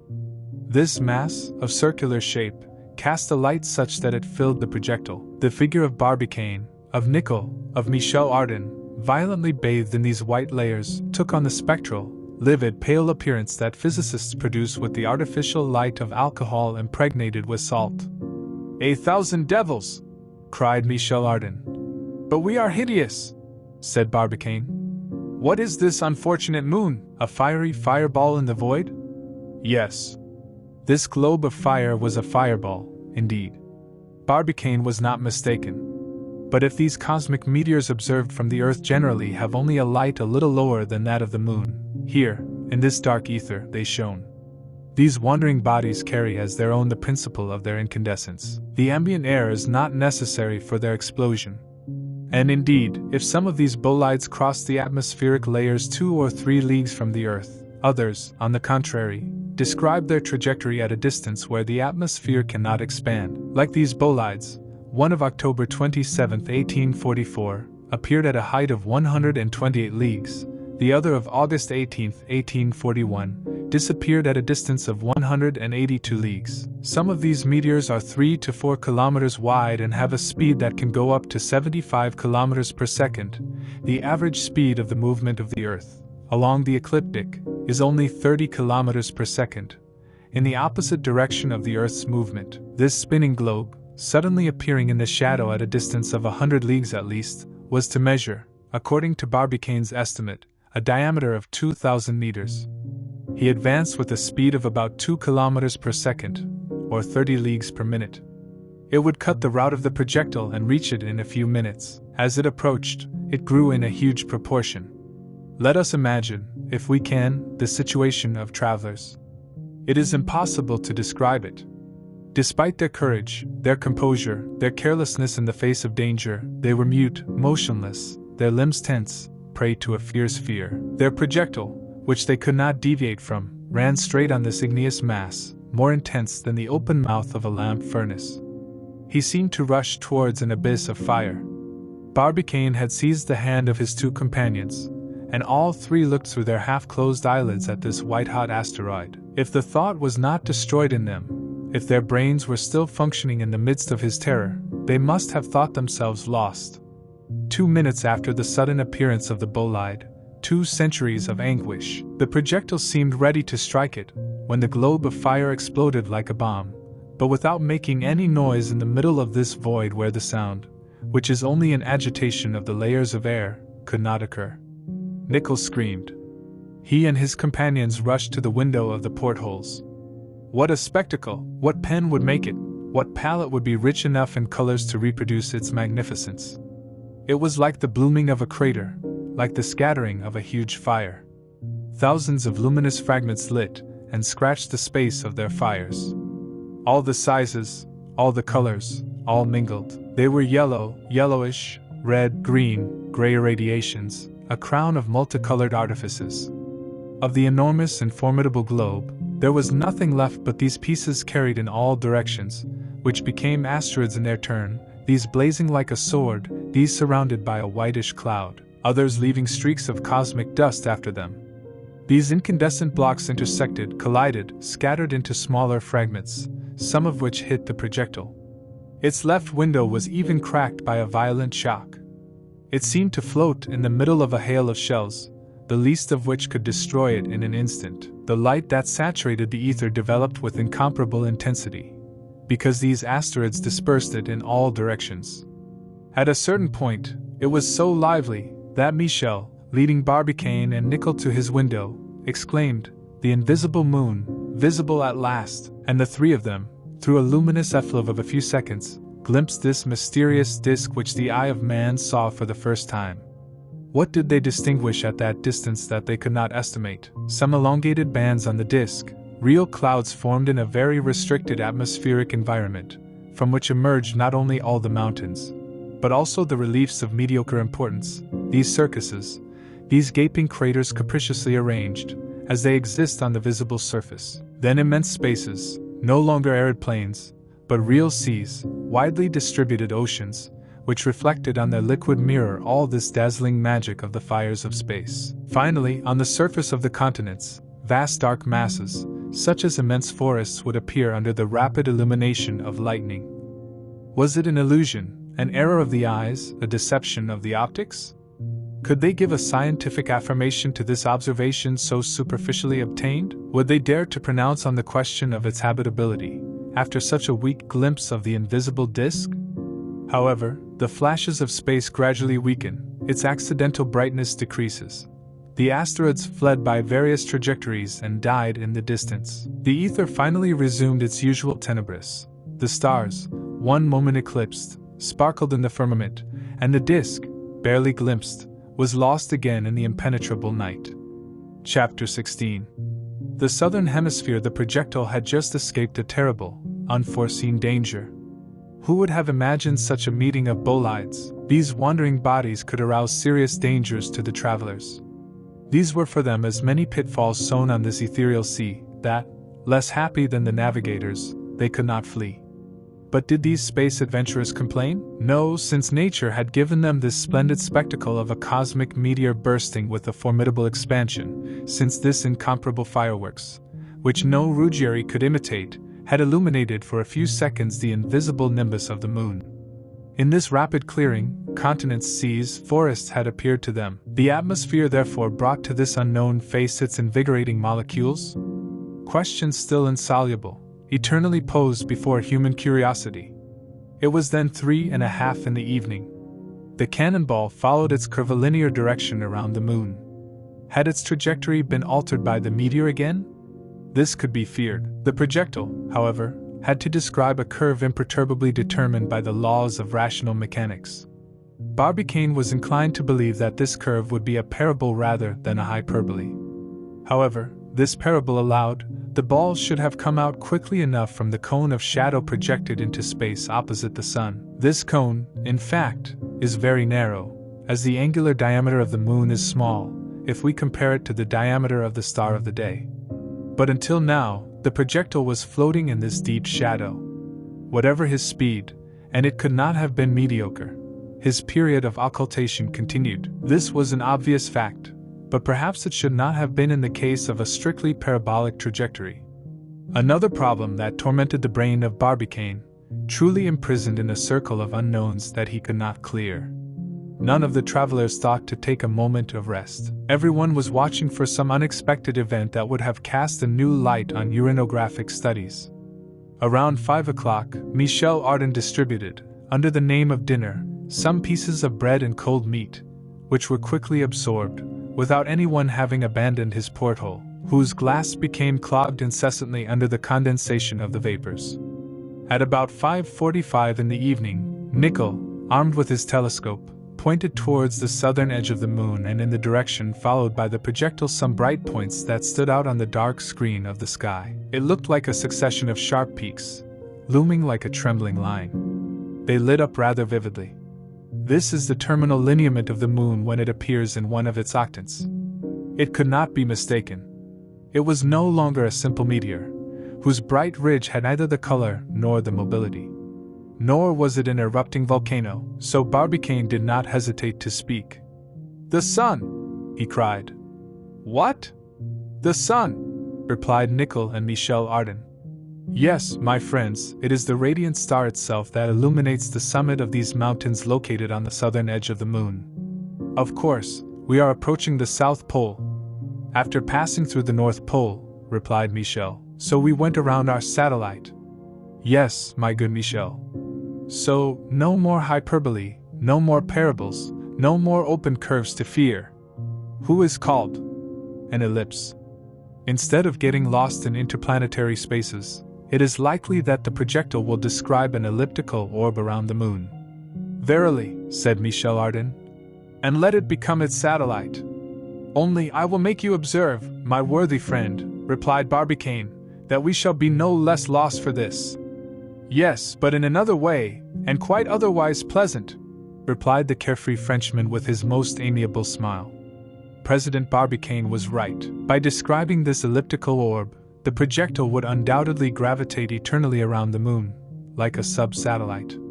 It was a new star added to the solar world, a microcosm populated by 3 inhabitants, which the air defect would kill before long. Barbicane could not therefore rejoice in this final situation, imposed on the ball by the double influence of centripetal and centrifugal forces. He and his companions would see the illuminated side of the lunar disk again. Perhaps even their existence would extend enough for them to see one last time the Plantera superbly illuminated by the rays of the sun. Perhaps they could bid a final farewell to that globe they were never to see again. Then, their projectile would be only an extinct, dead mass, similar to those inert asteroids that circulate in the ether. One consolation for them was to finally leave these unfathomable darkness. It was to return to the light. It was to enter the areas bathed by solar radiation. However, the mountains, recognized by Barbicane, were emerging more and more from the dark mass. It was Mount Dorfel and Mount Leibniz that bristled to the south, the circumpolar region of the moon. All mountains in the visible hemisphere were measured with perfect accuracy. One may be surprised at this perfection, and yet these hypsometric methods are rigorous. It can even be said that the altitude of the mountains of the moon is no less exactly determined than that of the mountains of the earth. The most commonly used method is the one that measures the shadow carried by the mountains, taking into account the height of the sun at the time of observation. This measurement is easily obtained by means of a telescope equipped with a reticle with 2 parallel wires, being admitted that the real diameter of the lunar disk is exactly known. This method also makes it possible to calculate the depth of the craters and cavities of the moon. Galileo used it, and since Beer and Moedler used it with the greatest success. Another method, called tangent rays, can also be applied to the measurement of lunar reliefs. It is applied when the mountains form luminous points detached from the line of separation of shadow and light, which shine on the dark part of the disk. These luminous points are produced by the solar rays higher than those which determine the limit of the phase. Thus, the measurement of the dark interval left between them by the luminous point and the luminous part of the closest phase give exactly the height of this point. But understandably, this process can only be applied to mountains that border the line of separation of shadow and light. A third method would consist in measuring the profile of the lunar mountains which are drawn on the bottom, by means of the micrometer, but it is applicable only to the heights close to the edge of the star. In any case, it will be noted that this measurement of shadows, intervals or profiles, can only be performed when the solar rays strike the moon obliquely with respect to the observer. When they strike it directly, in a word, when it is full, any shadow is imperatively driven from its disk, and observation is no longer possible. Galileo, the first, after recognizing the existence of the lunar mountains, used the method of shadows to calculate their heights. He attributed to them, as has already been said, an average of 4,500 toises. Hevelius singularly belittled these figures, which Riccioli doubled on the contrary. These measures were exaggerated on both sides. Herschel, armed with sophisticated instruments, came closer to the hypsometric truth. But it must be sought, finally, in the reports of modern observers. Messrs. Beer and Moedler, the most perfect selenographers in the world, measured 15,000 lunar mountains. From their calculations it appears that 6 of these mountains rise above 5,800 meters, and 22 above 4,800. The highest summit of the moon is 7,603 meters. It is therefore inferior to those of the Earth, some of which exceeded by 500 to 600 toises. But a remark must be made. Compared to the respective volumes of the two stars, the lunar mountains are relatively higher than the terrestrial mountains. The first formed the 470th part of the diameter of the Moon, and the second, only the 1440th part of the diameter of the Earth. For a terrestrial mountain to reach the relative proportions of a lunar mountain, its perpendicular altitude would have to measure 6.5 leagues.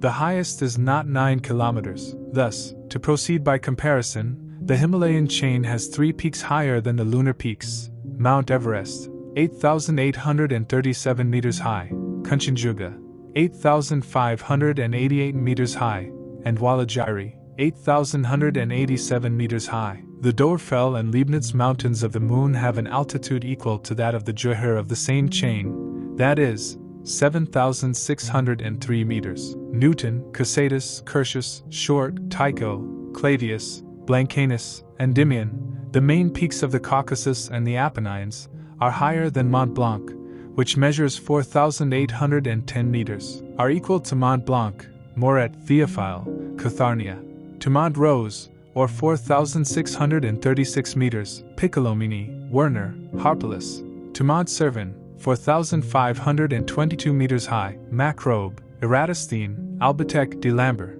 to the peak of Tenerife, raised 3,710 meters, Bacon, Cysatus, Fidelos, and the peaks of the Alps. At Monte Perdido of the Pyrenees, 3,351 meters, Romer and Boguslawski. At Etna, 3,237 meters high, Hercules, Atlas, Furnarius. These are the points of comparison that make it possible to appreciate the height of the lunar mountains. But precisely, the trajectory followed by the projectile led him to this mountainous region of the southern hemisphere, where the most beautiful samples of lunar orography rise. Chapter 17. Tycho. At 6 o'clock in the evening, the projectile passed the South Pole, less than 60 kilometers. The distance equal to the distance from which he had approached the North Pole. The elliptical curve was thus drawn rigorously.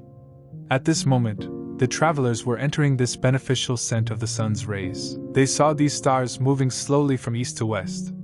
The radiant star was greeted with a triple hurrah. With its light, it sent its heat, which soon perspired through the metal walls.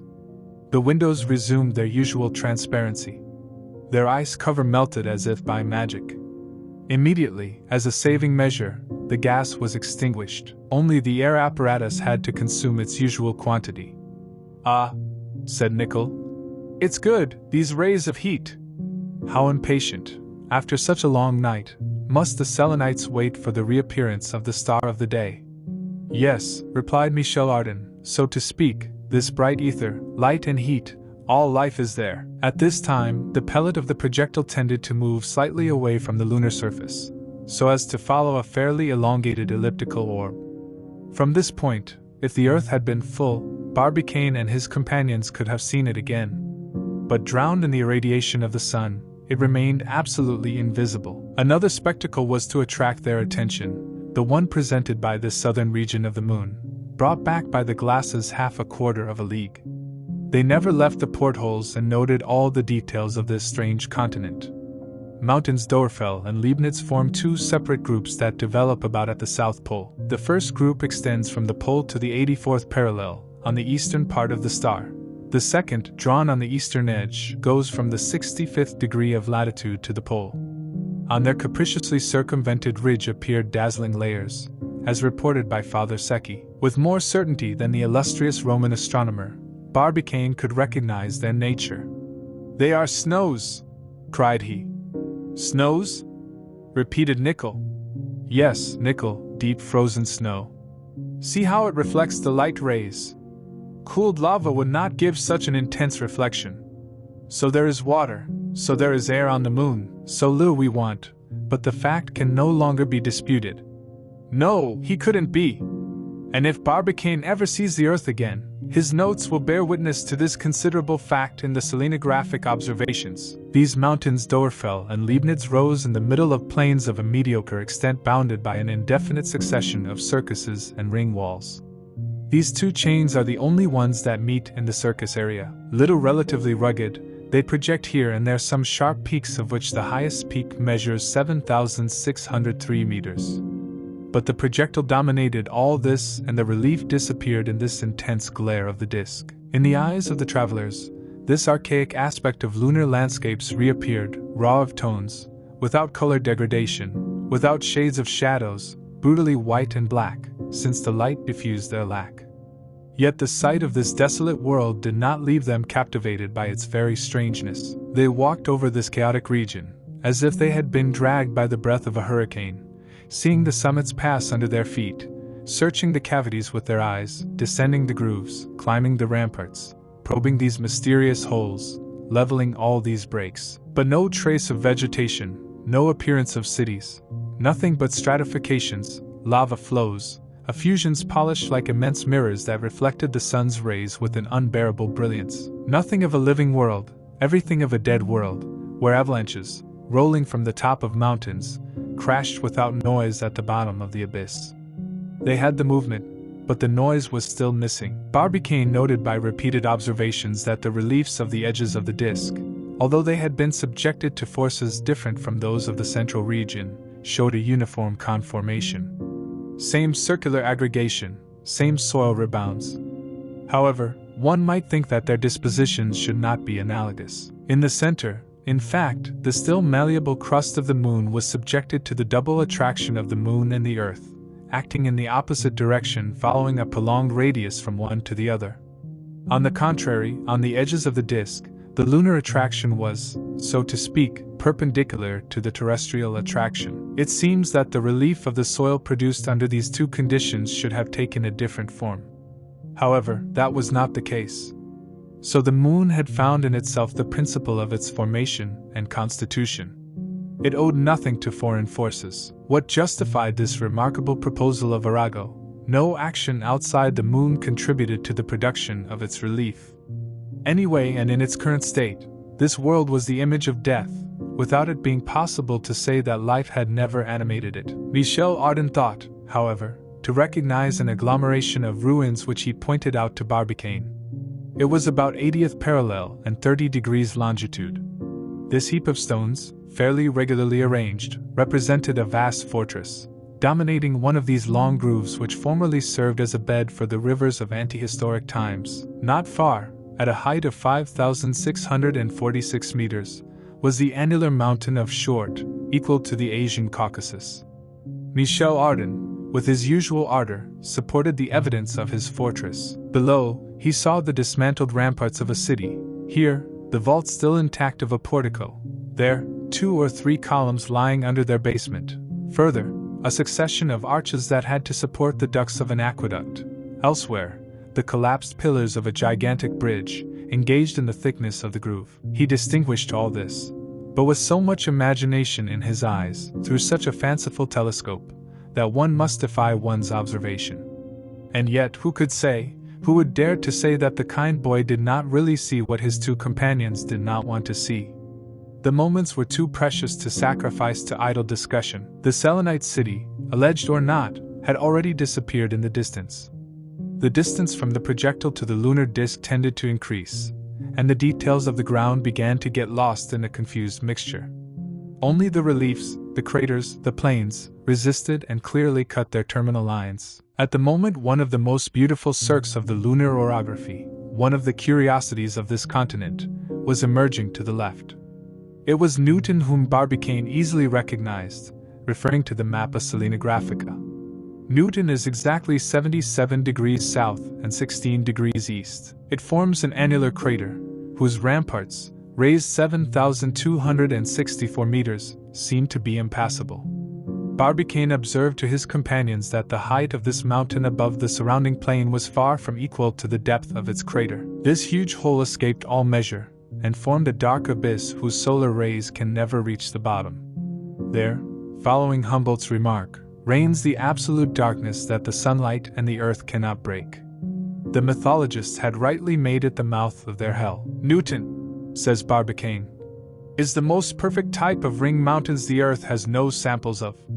They prove that the formation of the moon, by way of cooling, is due to violent causes, for while, under the thrust of the inner fires, the reliefs projected to considerable heights, the bottom withdrew and lowered much to the below the lunar level. "I do not say no," replied Michel Ardan. A few minutes after passing Newton, the projectile directly dominated the annular mountain of Moret. He followed the summits of Blancanus far enough, and at about 7:30 in the evening he reached the Cirque de Clavius. This circus, one of the most remarkable on the disk, is located at 58 degrees south latitude and 15 degrees east longitude. Its height is estimated at 7,091 meters.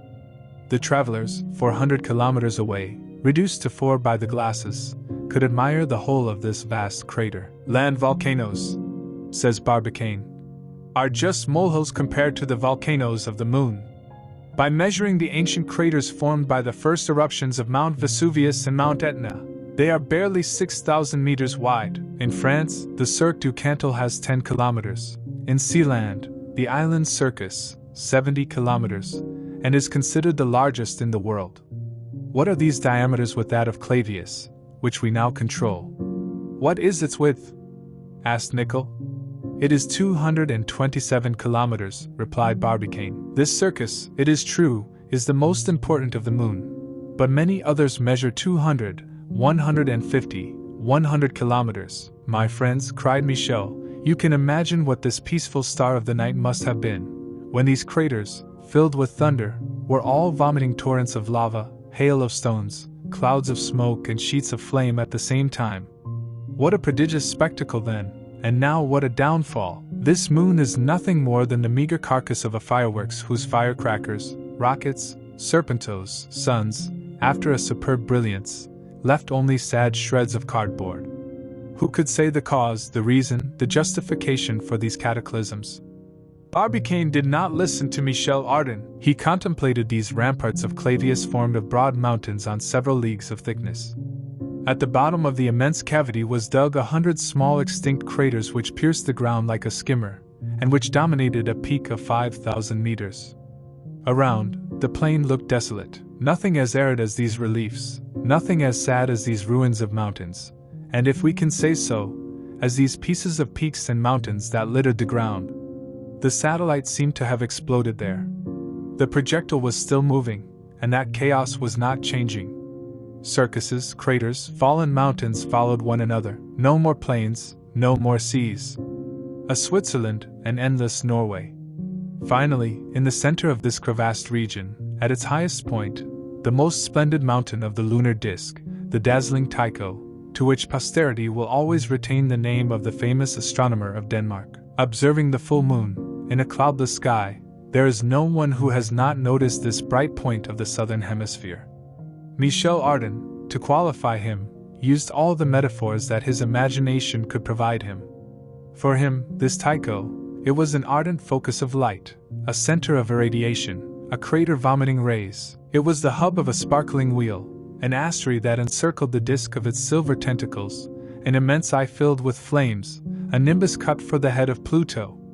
It was like a star thrown by the hand of the Creator, which would have crashed against the lunar face. Tycho forms such a luminous concentration that the inhabitants of the Earth can see it without glasses, although they are at a distance of 100,000 leagues.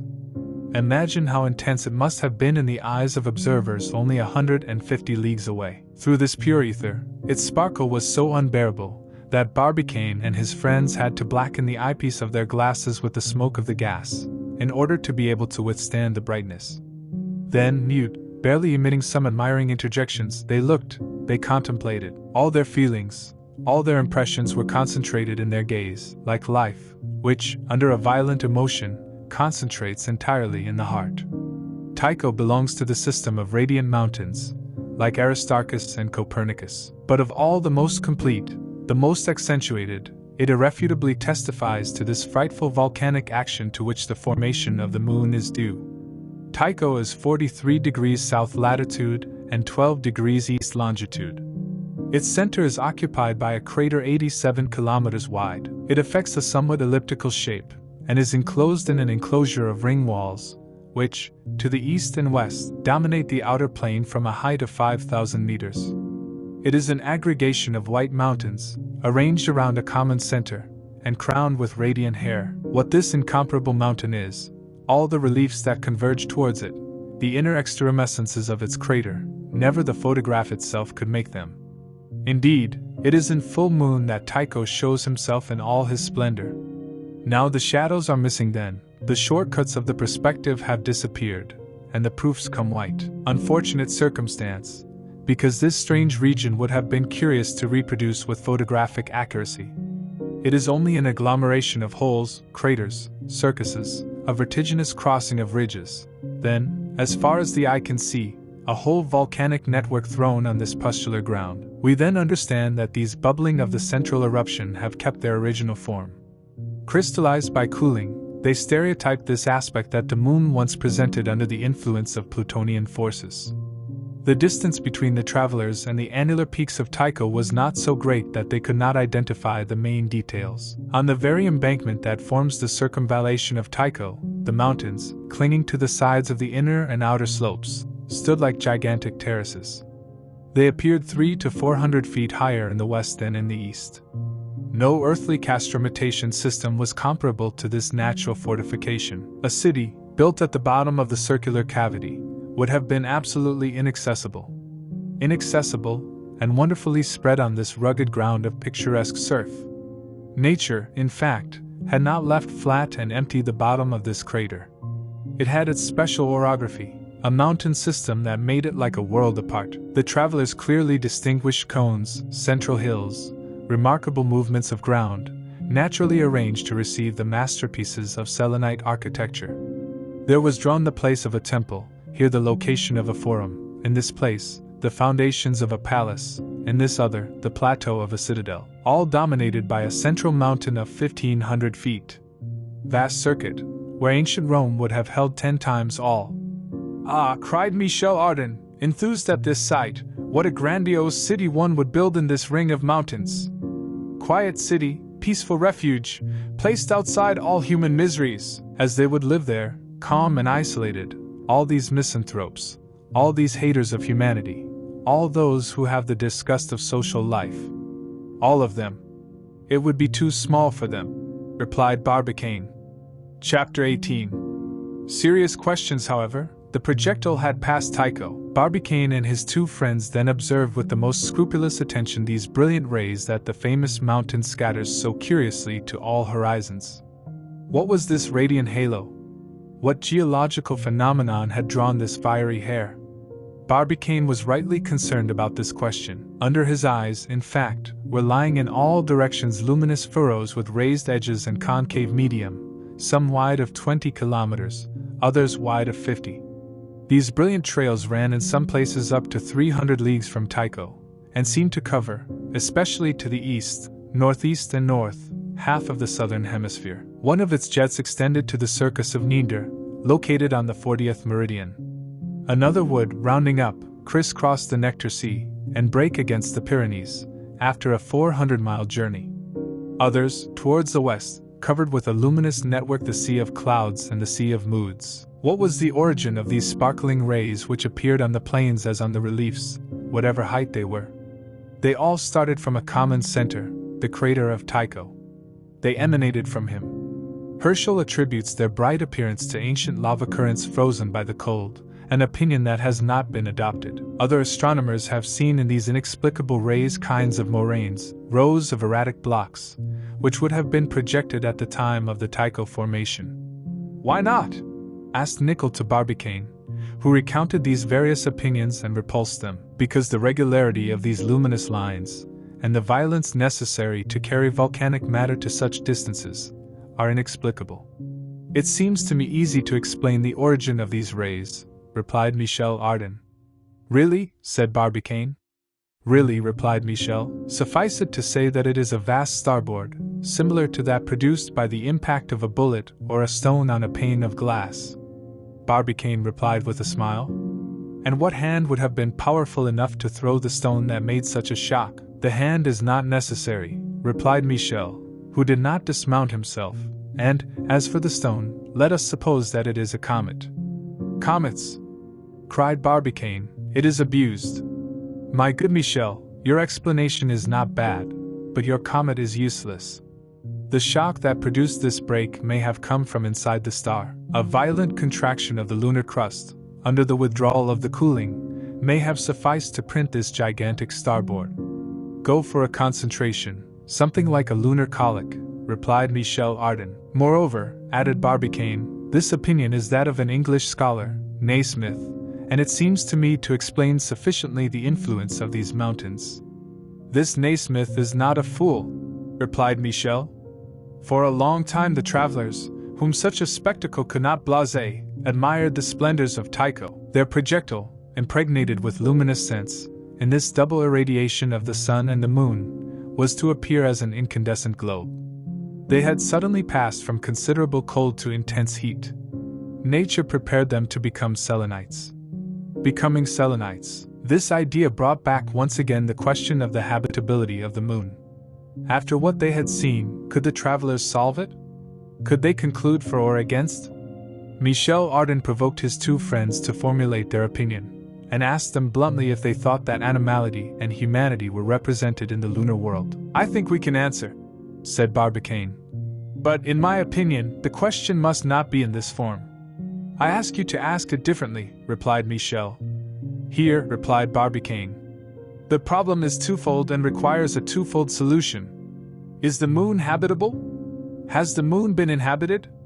Well, replied Nicholl, let us first find out if the moon is habitable. I don't know, replied Michel. And I answer negatively, replied Barbicane. In the state in which it is now, with this atmospheric envelope certainly very reduced, its seas for the most part parched, its insufficient waters, its restricted vegetation, its abrupt alternatives of hot and cold, its nights and its days of 354 o'clock, the moon does not seem habitable to me, nor does it seem to me conducive to the development of the animal kingdom, nor sufficient for the needs of existence, as we understand it. All right, replied Nicholl. But is not the moon habitable for beings organized otherwise than ourselves? To this question, replied Barbicane, it is more difficult to answer. I will try, however, but I will ask Nicholl if the movement seems to him to be the necessary result of life, whatever its organization.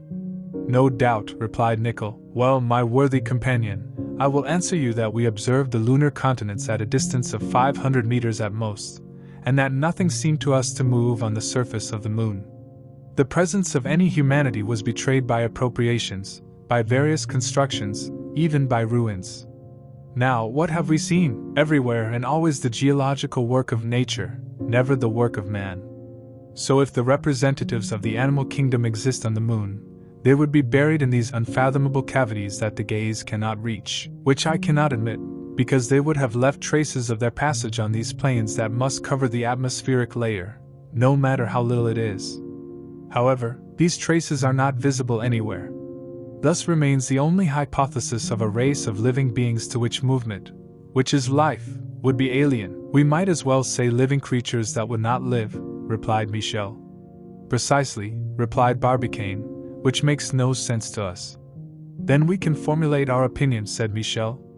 Yes, replied Nicholl. Well, continued Michel Ardan, the Scientific Commission, meeting in the projectile of the Gun Club, after having based its argument on the newly observed facts, decides unanimously on the question of the current habitability of the moon. No, the moon is not habitable. This decision was recorded by President Barbicane in his notebook containing the minutes of the meeting of December 6th.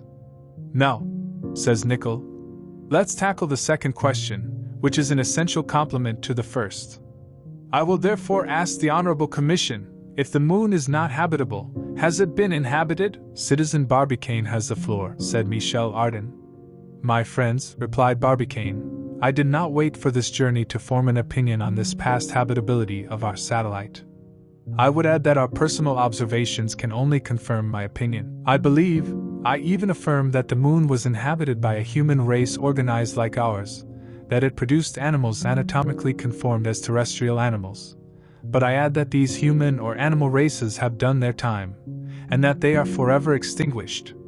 So, asked Michael, the moon would be a world older than the Earth? No, replied Barbicane with conviction, but a world that has aged faster, and whose formation and deformation have been faster. Relatively, the organizing forces of matter were much more violent inside the moon than inside the globe.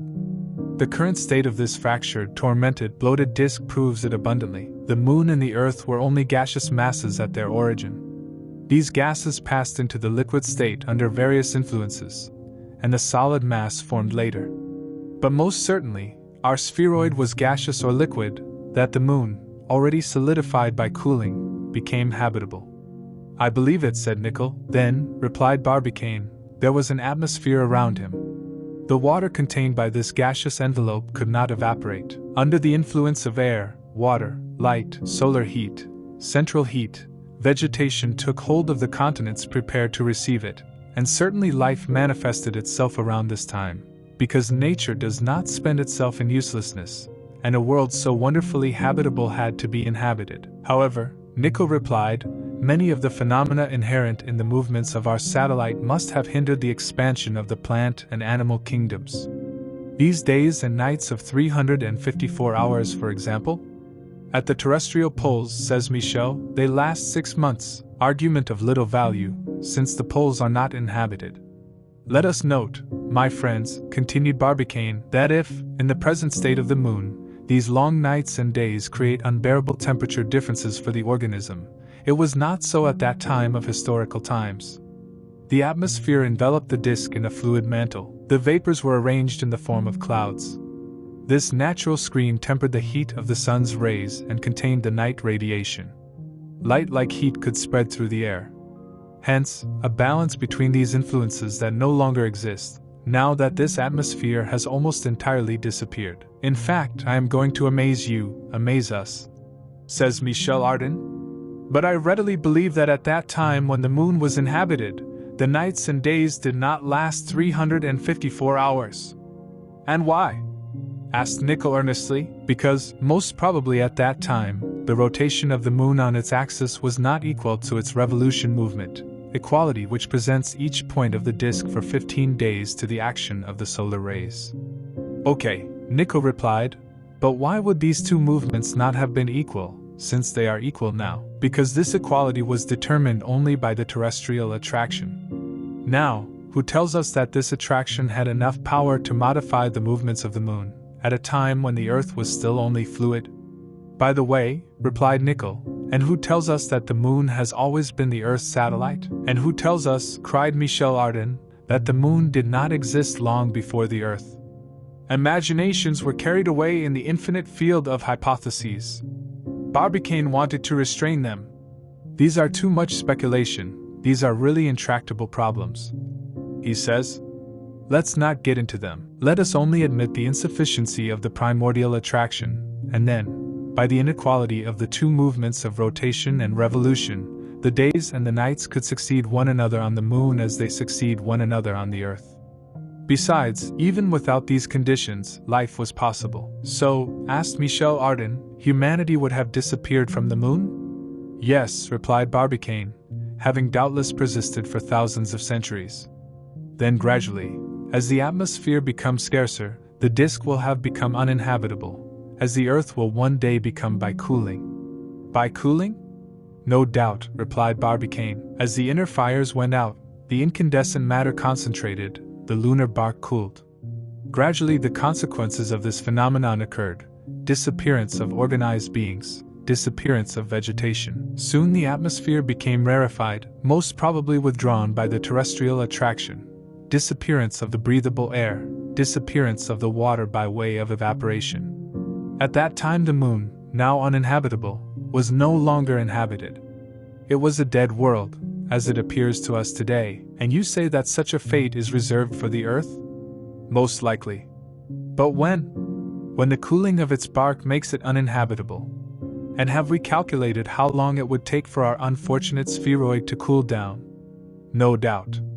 And you know these calculations? Said Michel Ardan. But speak then, a sullen scholar, cried Michel Ardan, for you make me impatient. Well, my good Michel, replied Barbicane quietly, we know what decrease in temperature the Earth undergoes in the span of a century. Now, according to some calculations, this average temperature will be reduced to zero after a period of 400,000 years. Cried Michel. Ah! I breathe! Really, I was afraid. To hear you speak, I imagined that we had only 50,000 years to live." Barbicane and Nicholl could not help but laugh at the worries of their companion. Then Nicholl, who wanted to conclude, asked again the second question that had just been dealt with. "Has the moon been inhabited?"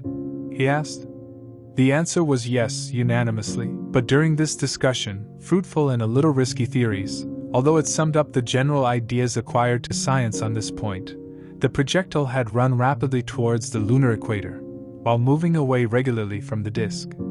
He had passed the Circus of Willem and the 40th parallel at a distance of 800 kilometers. Then, leaving Potatoes on the right on the 30th degree, he extended the south of the Sea of Clouds, of which he had already approached the north. Various circuses appeared confusedly in the bright whiteness of the full moon: Bullaude, Purbach, almost square in shape with a central crater, then Arzachel, whose inner mountain shines with an indefinable brilliance. Finally, the projectile still moving away, the lineaments faded in the eyes of the travelers, the mountains merged in the distance, and of all this wonderful, strange set of the satellite of the Earth, they soon left only the imperishable memory.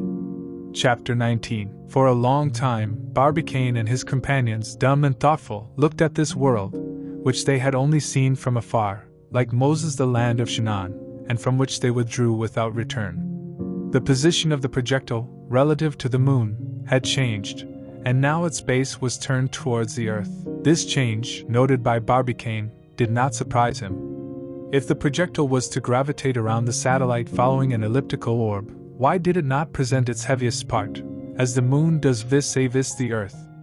There was an obscure point. By observing the course of the projectile, one could recognize that it was following, by moving away from the moon, a curve similar to that which it had drawn when approaching it. He therefore described a very elongated ellipse, which would probably extend to the point of equal attraction, where the influences of the Earth and its satellite are neutralized.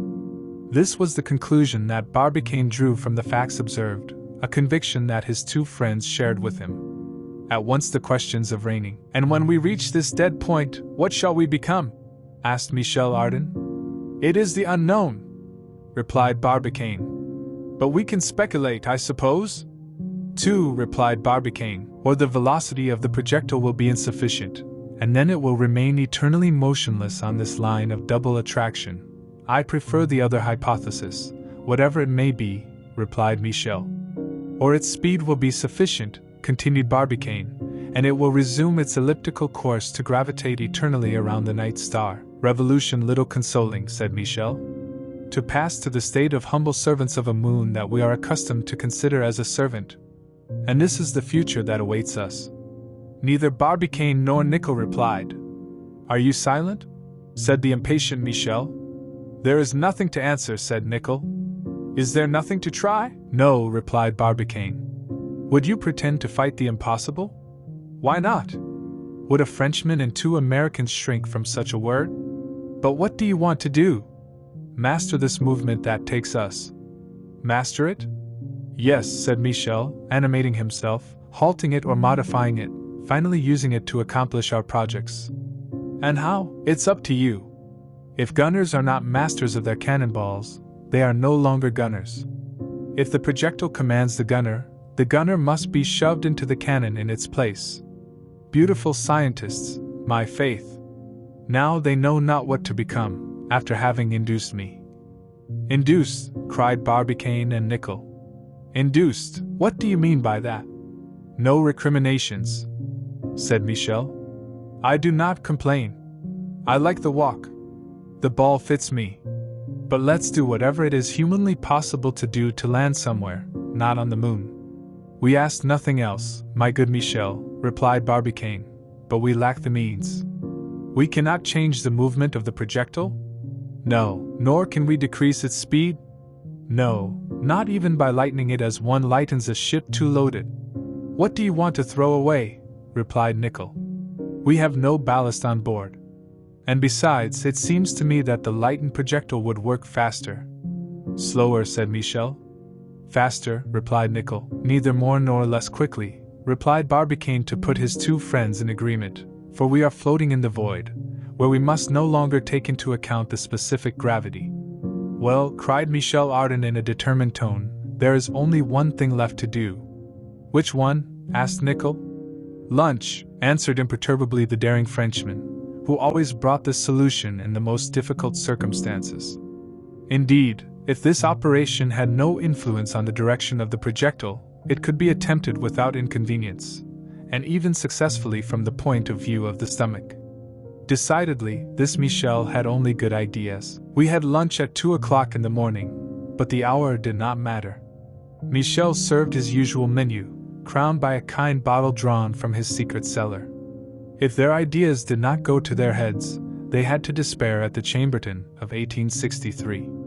This meal ended, the observations resumed. Around the projectile were held at an invariable distance objects that had been thrown out. Obviously, the projectile, in its movement of translation around the moon, had not passed through any atmosphere, because the specific weight of these various objects would have modified their relative course.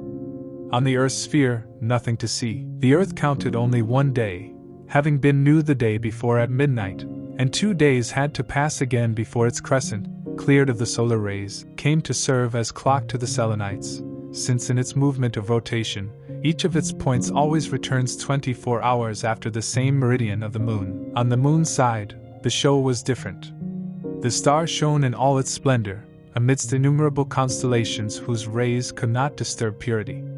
On the disk, the planes already took up this dark shade that is seen from the Earth. The rest of the nimbus remained sparkling, and in the midst of this general sparkle, Tycho still stood out like a Sunday. Barbicane could not in any way appreciate the velocity of the projectile, but reasoning showed him that this velocity had to decrease uniformly, in accordance with the laws of rational mechanics. Indeed, being admitted that the ball would describe an orbit around the moon, this orbit would necessarily be elliptical.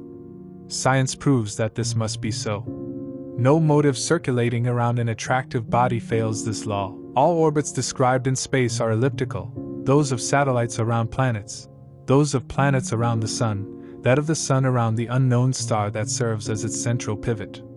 Why would the gun club projectile escape this natural disposition? However, in elliptical orbs, the attractive body always occupies one of the foci of the ellipse. The satellite is therefore at a closer moment, and at another time farther from the star around which it orbits. When the Earth is closer to the Sun, it is in its perihelion, and in its aphelion, at its farthest point. Is it the Moon, it is closer to the Earth in its perigee, and further in its apogee. To use analogous expressions which will enrich the language of the astronomers, if the projectile remains in the state of satellite of the Moon, it must be said that it is in its aposelene at its farthest point, and at its closest point, in its perishing. In the latter case, the projectile had to reach its maximum velocity, in the first case, its minimum. Now he was evidently walking towards his aposelenite point, and Barbicane was right in thinking that his speed would decrease to this point, to resume little by little, as he approached the moon. This very speed would be absolutely zero, if this point were confused with that of equal attraction. Barbicane was studying the consequences of these various situations, and he was looking for what advantage could be drawn from them, when he was abruptly interrupted by a cry from Michel Ardan. "Pardieu!" cried Michel. "We must admit that we are but frank fools," said Barbicane. "I do not say no, but why? Because we have a very simple way to delay that speed away from the moon, and we don't use it. And what is this way? It is to use the recoil force contained in our rockets." "By the way," said Nickel, "we have not yet used this force," replied Barbicane. "It is true, but we will use it." "When?" asked Michel. "When the time comes. Notice, my friends, that in the position occupied by the projectile, position still oblique with respect to the lunar disk, our rockets, by modifying its direction, could spread it away instead of bringing it closer to the moon. Now, is it the moon you want to reach?" "Essentially," replied Michel. "Wait then. By an inexplicable influence, the projectile tends to bring its nerve towards the Earth. It is likely that at the point of equal attraction, his conical hat will head rigorously towards the moon. At this point, we can hope that his speed will be zero. Now is the time to act, and with the effort of our rockets, perhaps we can cause a direct fall to the surface of the lunar disk." "Bravo!" said Michel. "What we did not do, what we could not do at our first pass to neutral, because the projectile was still moving at too great a speed." "Well reasoned," said Nickel. "Wait patiently, replied Barbicane. Let's put all the odds on our side, and after I've been so desperate, I'm back to believing we'll reach our goal. This conclusion provoked the hip and hurrah of Michel Ardan. And not one of these daring fools remembered this question that they themselves had solved negatively. No! The moon is not inhabited. No! The moon is probably not habitable.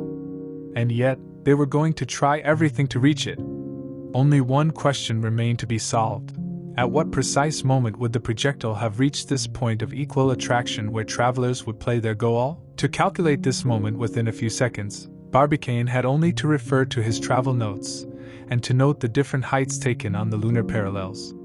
Thus, the time used to travel the distance between the dead center and the South Pole had to be equal to the distance between the North Pole and the dead center. The hours representing the times traveled were carefully noted, and the calculation became easy.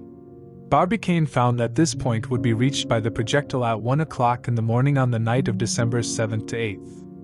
It was now 3 o'clock in the morning, from the night of December 6th to 7th, so if nothing disturbed its progress, the projectile would reach the desired point in 22 hours. The rockets had originally been arranged to slow down the fall of the ball to the moon, and now the daring would employ them to cause an absolutely opposite effect. Anyway, they were ready, and there was only to wait for the moment to set fire to them. "Since there is nothing to do," said Nicholl, "I make a proposal." "Which one?" asked Barbicane. "I propose to sleep. For example." "It has been 40 hours since we closed our eyes," cried Michel Ardan. "A few hours of sleep will give us all our strength." "Never," replied Michel. "Well," said Nicholl, "let everyone do as he pleases. I'm asleep." And laying on a couch, Nicholl soon snored like a ball of 48. "This Nicholl is full of meaning," said Barbicane. "I will imitate him." A few moments later, he supported the captain's baritone with his bass. "Decidedly," said Michel Ardan. "When he lives alone, these practical people sometimes have timely ideas." And, his long legs stretched out, his large arms folded under his head, Michel fell asleep in turn. But this sleep could not be durable or peaceful. Too many concerns were running in the minds of these three men, and a few hours later, around 7 o'clock in the morning, all three were on their feet at the same time. The projectile was still moving away from the moon, tilting more and more towards its conical part, a phenomenon unexplainable until now, but which fortunately served Barbicane's purposes. Another 17 hours, and the time to act would have come. This day seemed long. Bold as they were, the travelers were deeply impressed at the approach of this moment that was to decide everything, or their fall to the moon, or their eternal chain in an immutable orb. They therefore counted the hours, too slow at their will, Barbicane and Nicholl stubbornly immersed in their calculations, Michel going and coming between these narrow walls, and contemplating with an avid eye this impassive moon. Sometimes memories of the earth quickly crossed their minds. They saw their gun club friends, and the dearest of all, J.T. Maston. At this time, the Honorable Secretary was to occupy his post in the Rocky Mountains. If he saw the projectile on the mirror of his gigantic telescope, what would he think? After seeing it disappear behind the south pole of the moon, he saw it reappear by the north pole, so it was the satellite of a satellite. J.T. Maston, had he launched this unexpected news into the world? Was this the outcome of this great enterprise? However, the day passed without incident. Terrestrial midnight arrived. December 8th was about to begin. One more hour, and the point of equal attraction would be reached. What speed animated the projectile then? It was not known to estimate. But no error could taint Barbicane's calculations. At 1 o'clock in the morning, this speed was to be and would be 0. Another phenomenon was to mark the point of the projectile on the neutral line. In this place the two terrestrial and lunar attractions would be cancelled. The objects would no longer weigh. This singular fact, which had so curiously surprised Barbicane and his companions on the outward journey, was to be repeated on the return in identical conditions. It is at this precise moment that we should act. Already the conical cap of the projectile was substantially turned towards the lunar disk. The ball was presented in such a way as to use all the recoil produced by the thrust of the fusing apparatus. The chances were clear for travelers. If the velocity of the projectile was absolutely cancelled on this dead point, a determined movement towards the moon would be enough, however light it was, to determine its fall. 1 hour minus 5 minutes, said Nickel. Everything is ready, replied Michel Ardan, pointing a prepared wick toward the flame of the gas. Wait, said Barbicane, holding his chronometer in his hand. At that moment, gravity no longer produced any effect. The travelers felt this complete disappearance in themselves. They were very close to the neutral point, if they did not touch it, said Barbicane. Michel Ardan approached the burning fuse of a device that put the rockets in instant communication. No detonation was heard inside where the air was lacking. But through the portholes, Barbicane saw a prolonged burst, the explosion of which died out immediately. The projectile experienced a certain jolt which was very appreciably felt inside. The three friends looked, listened without speaking, barely breathing. Their hearts would have been heard beating in the midst of this absolute silence. Shall we fall?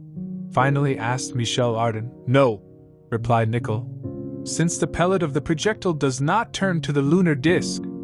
At this moment Barbicane, leaving the window of the portholes, turned to his two companions. He was awfully pale, his forehead wrinkled, his lips contracted. We are falling, said he. Ah, cried Michel Ardan. To the moon? To the earth, replied Barbicane. Hell, cried Michel Ardan, and he added philosophically. Good. When we got into this mess, we knew it would not be easy to get out. Indeed, this terrible fall began. The velocity retained by the projectile had carried it beyond the neutral point. The explosion of the rockets had not stopped it. This speed, which on the outward journey had driven the projectile out of the neutral line, still dragged it back. Physics wanted him, in his elliptical orb, to go through all the points he had already passed. It was a terrible fall, from a height of 78,000 leagues, and which no spring could lessen. According to the laws of ballistics, the projectile had to hit the Earth with a speed equal to that which animated it at the exit of the Columbiad, a speed of 16,000 meters in the last second, and to give a comparison figure, we calculated that an object launched from the top of the towers of Notre Dame, whose altitude is only 200 feet, arrives at the pavement with a speed of 120 leagues per hour. Here the projectile was to strike the Earth with a speed of 57,600 leagues per hour. We are lost, said Nickel. Well, if we die, replied Barbicane with a kind of religious enthusiasm, the result of our journey will be magnificently expanded. God will tell us his secret himself. In the other life, the soul will need neither machines nor machines to know. She will identify herself with eternal wisdom. By the way, replied Michel Ardan, the whole other world can console us of this tiny star called the moon. Barbicane crossed his arms over his chest in a sublime gesture of resignation. To the will of heaven, he said. Chapter 20. The Susquehanna Poles. Well, Lieutenant, what about this pole? I believe, sir, that the operation is coming to an end, replied Lieutenant Brownsfield. But who would have expected to find such a depth so close to land, only 100 leagues from the American coast?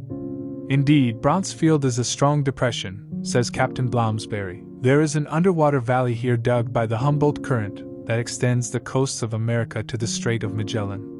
These great depths, continued the lieutenant, are not favorable to the laying of telegraph cables.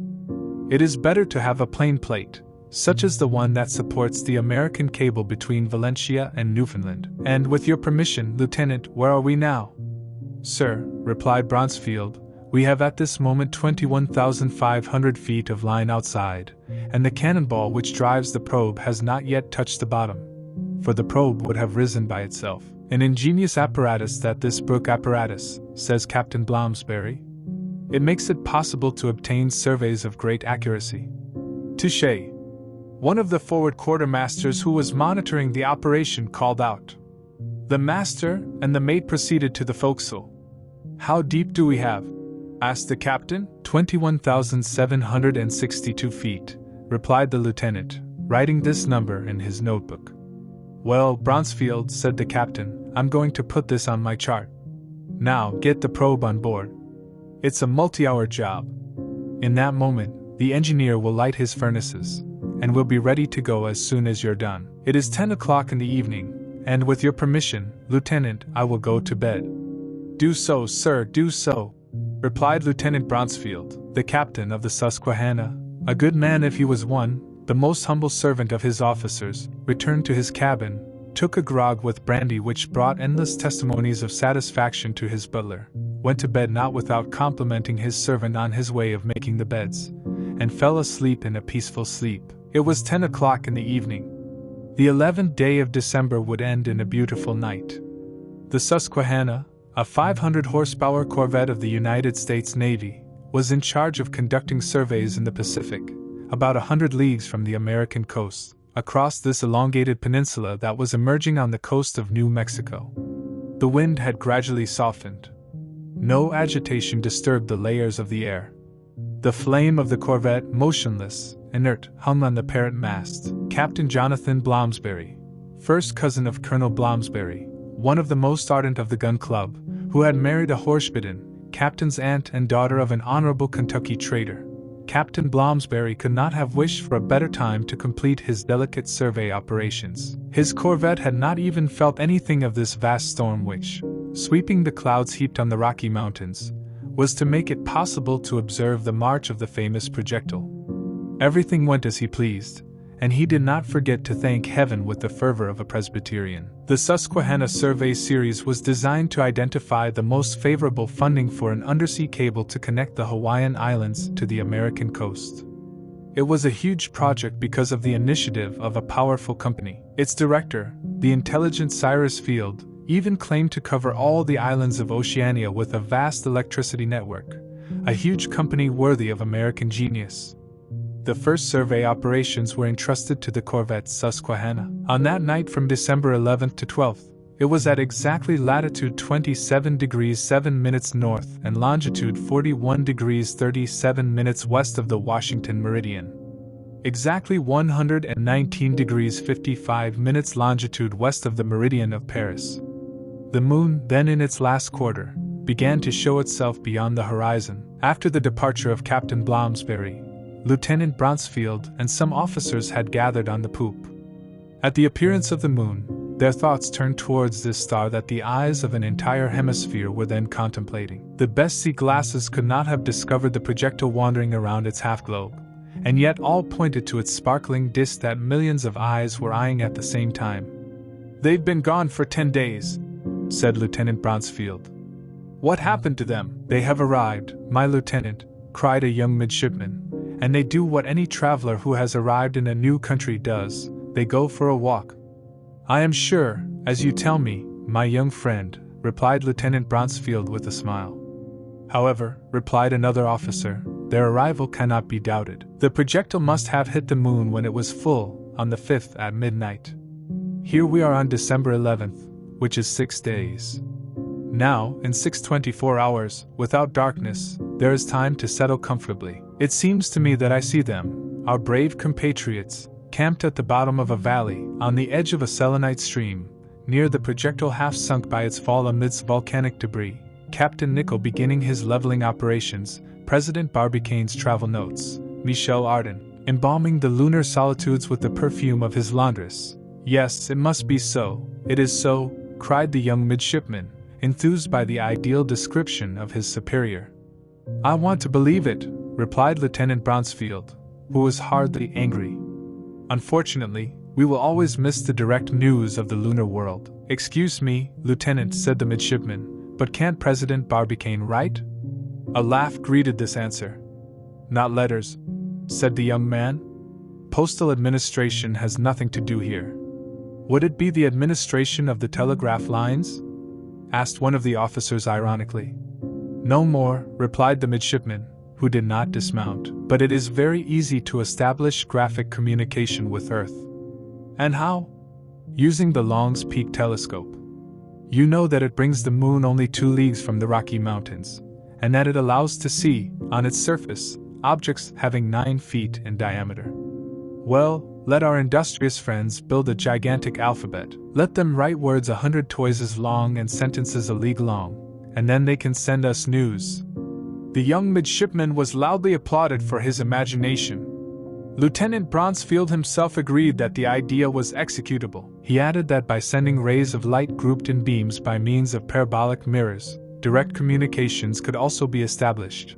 Indeed, these rays would be as visible on the surface of Venus or Mars as the planet Neptune is from Earth. He ends by saying that bright spots already observed on the close planets could well be signals made to Earth. But he observed that if by this means one could have news of the lunar world, one could not send it from the terrestrial world unless the Selenites had at their disposal instruments suitable for making distant observations. "Of course," replied one of the officers. "But what has become of the travelers, what they have done, what they have seen, is above all what must interest us. In fact, if the experiment was successful, which I have no doubt about, it will be repeated. The Columbiad is still embedded in Florida, so it's just a matter of cannonball and gunpowder, and every time the moon reaches the zenith, we can send it a cargo of visitors." "It is obvious," replied Lieutenant Bronsfield, "that J.T. Maston will one of these days go and join his friends." "If he wants me," cried the midshipman, "I am ready to accompany him." "Oh, there will be no shortage of amateurs," replied Bronsfield, "and if left alone, half the inhabitants of Earth will soon have migrated to the moon." This conversation between the officers of the Susquehanna continued until about 1 o'clock in the morning. It cannot be said which stunning theories were issued by these daring spirits. Since Barbicane's attempt, it seemed that nothing was impossible for the Americans. They were already planning to send, no longer a commission of scientists, but an entire colony to the Selenite shores, and an entire army with infantry, artillery and cavalry, to conquer the lunar world. At 1 o'clock in the morning, the tow of the probe had not yet been completed. 10,000 feet remained outside, which still required several hours of work. By the commander's orders, the lights were on, and the pressure was already on. The Susquehanna could have left just now. At this moment, it was 1 hour and 17 minutes in the morning. Lieutenant Bronsfield prepared to leave the watch and return to his cabin, when his attention was drawn by a distant and quite unexpected whistle. He and his comrades thought at first that this whistling was produced by a vapor leak. But raising their heads, they could see that this noise was occurring towards the most remote layers of the air. They had not had time to wonder that this whistling took a frightening intensity, and suddenly, in their dazzled eyes, appeared a huge bolide, inflamed by the speed of its course, by its friction on the atmospheric layers. This igneous mass grew in their eyes, fell with the sound of thunder on the bowsprit of the corvette, which it broke at the level of the bow, and crashed in the waves with a deafening rumor.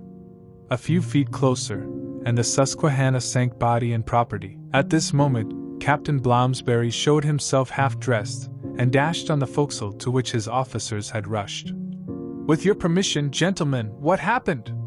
And the midshipmen, echoing, so to speak, all cried, "Commander, it is they who return." Chapter 21.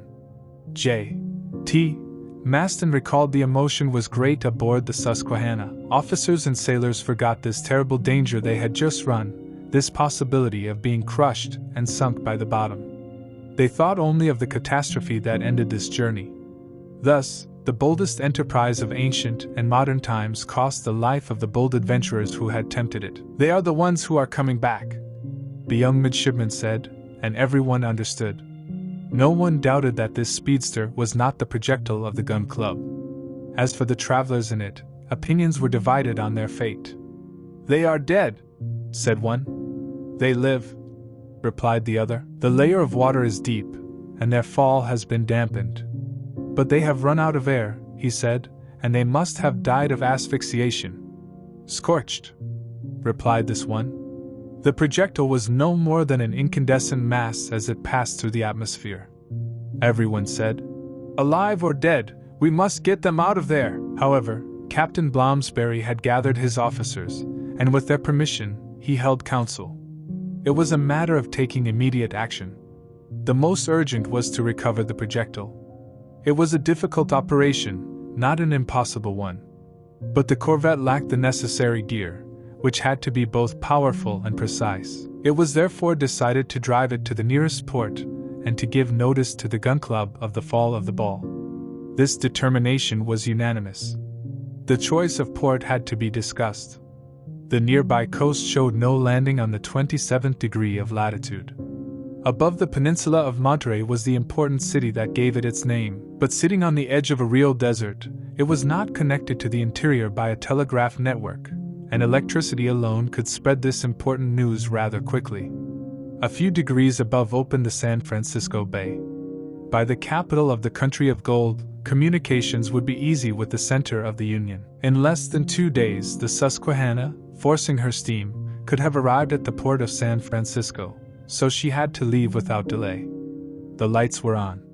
We could sail immediately. 2,000 fathoms remained on the bottom. Captain Blomsberry, not wanting to waste precious time gasping, resolved to cut his line. "We will fix the tip on a buoy," he says, "and this buoy will tell us the precise point where the projectile fell." "In fact," replied Lieutenant Bronsfield, "we have our exact location, latitude 27 degrees 7 minutes north and longitude 41 degrees 37 minutes west." "Well, Mr. Bronsfield," replied the captain, "and with your permission, have the line cut." A strong buoy, reinforced by a coupling of spars, was launched on the surface of the ocean. The end of the line was firmly struck on it, and subject only to the ebb and flow of the swell, this buoy was not to drift appreciably. At this moment, the engineer had the captain warned that he had pressure, and that we could leave. The captain thanked him for this excellent communication. Then he proceeded northeast. The corvette, evolving, steamed towards San Francisco Bay. It was 3 o'clock in the morning. 220 leagues to cross was little for a good walker like the Susquehanna. In 36 hours she had devoured this interval, and on December 14th, at 1 hour 27 minutes in the evening, she was giving in to the Bay of San Francisco. At the sight of this ship of the National Navy, arriving at high speed, its beaupre shaven, its mast of foremast supported, the public curiosity moved singularly. A compact crowd was soon gathered on the quays, waiting for the landing. After landing, Captain Blomsberry and Lieutenant Bronsfield descended in a canoe armed with 8 oars, which carried them quickly ashore. They jumped on the platform. "The telegraph?" they asked without answering the 1,000 questions that were addressed to them. The harbor officer himself led them to the telegraph office, in the midst of a huge competition of the curious.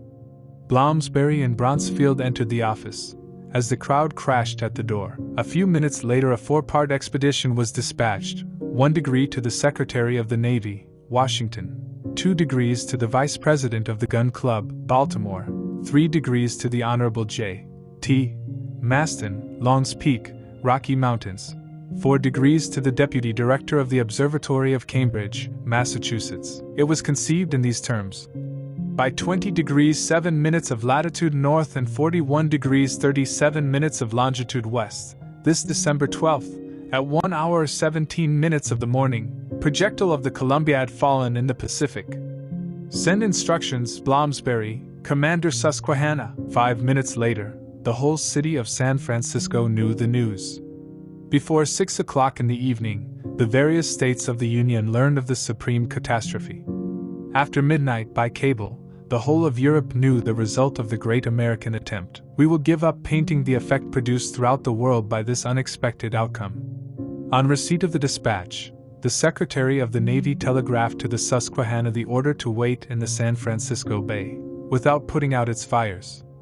Day and night, she had to be ready to go to sea. The Cambridge Observatory met in an extraordinary session, and with this serenity which distinguished the learned bodies, he peacefully discussed the scientific point of the question. At the Gun Club, there was an explosion. All the gunners were together. Specifically, the Deputy Speaker, the Honorable Wilcome, was reading this premature dispatch, in which J. T. Maston and Belfast announced that the projectile had just been sighted in the gigantic reflector of Long's Peak. This communication carried, moreover, that the ball, retained by the attraction of the moon, played the role of sub-satellite in the solar world. We now know the truth about this. However, upon the arrival of Blomsberry's dispatch, which so formally contradicted J. T. Maston's telegram, 2 parties formed in the Gun Club. On the one hand, the party of people who admitted the fall of the projectile, and consequently the return of travelers. On the other, the party of those who, sticking to the observations of Long's Peak, concluded to the error of the commander of the Susquehanna. For the latter, the alleged projectile was only a bolide, nothing but a bolide, a spinning globe which, in its fall, had smashed the front of the corvette. We did not know how to respond to their argument, because the speed with which it was animated had made it very difficult to observe this mobile. The commander of the Susquehanna and his officers could certainly have been mistaken in good faith. An argument, however, militated in their favor. It is that, if the projectile had fallen on the Earth, its encounter with the terrestrial spheroid could only take place on this 27th degree of north latitude, and taking into account the elapsed time and the rotation of the Earth, between the 41st and 42nd degrees of longitude west. Anyway, it was decided unanimously in the gun club that Blomsbury brother, Billsby and Major Elphiston would win San Francisco without delay, and advised by means of removing the projectile from the depths of the ocean. These devoted men left without losing a moment, and the railroad, which must soon cross all of Central America, led them to St. Louis, where were waiting for them quick coaches mails. Almost at the same time as the Secretary of the Navy, the Vice President of the Gun Club and the Deputy Director of the Observatory received the dispatch from San Francisco. The Honorable J. T. Maston felt the most violent emotion of his whole life.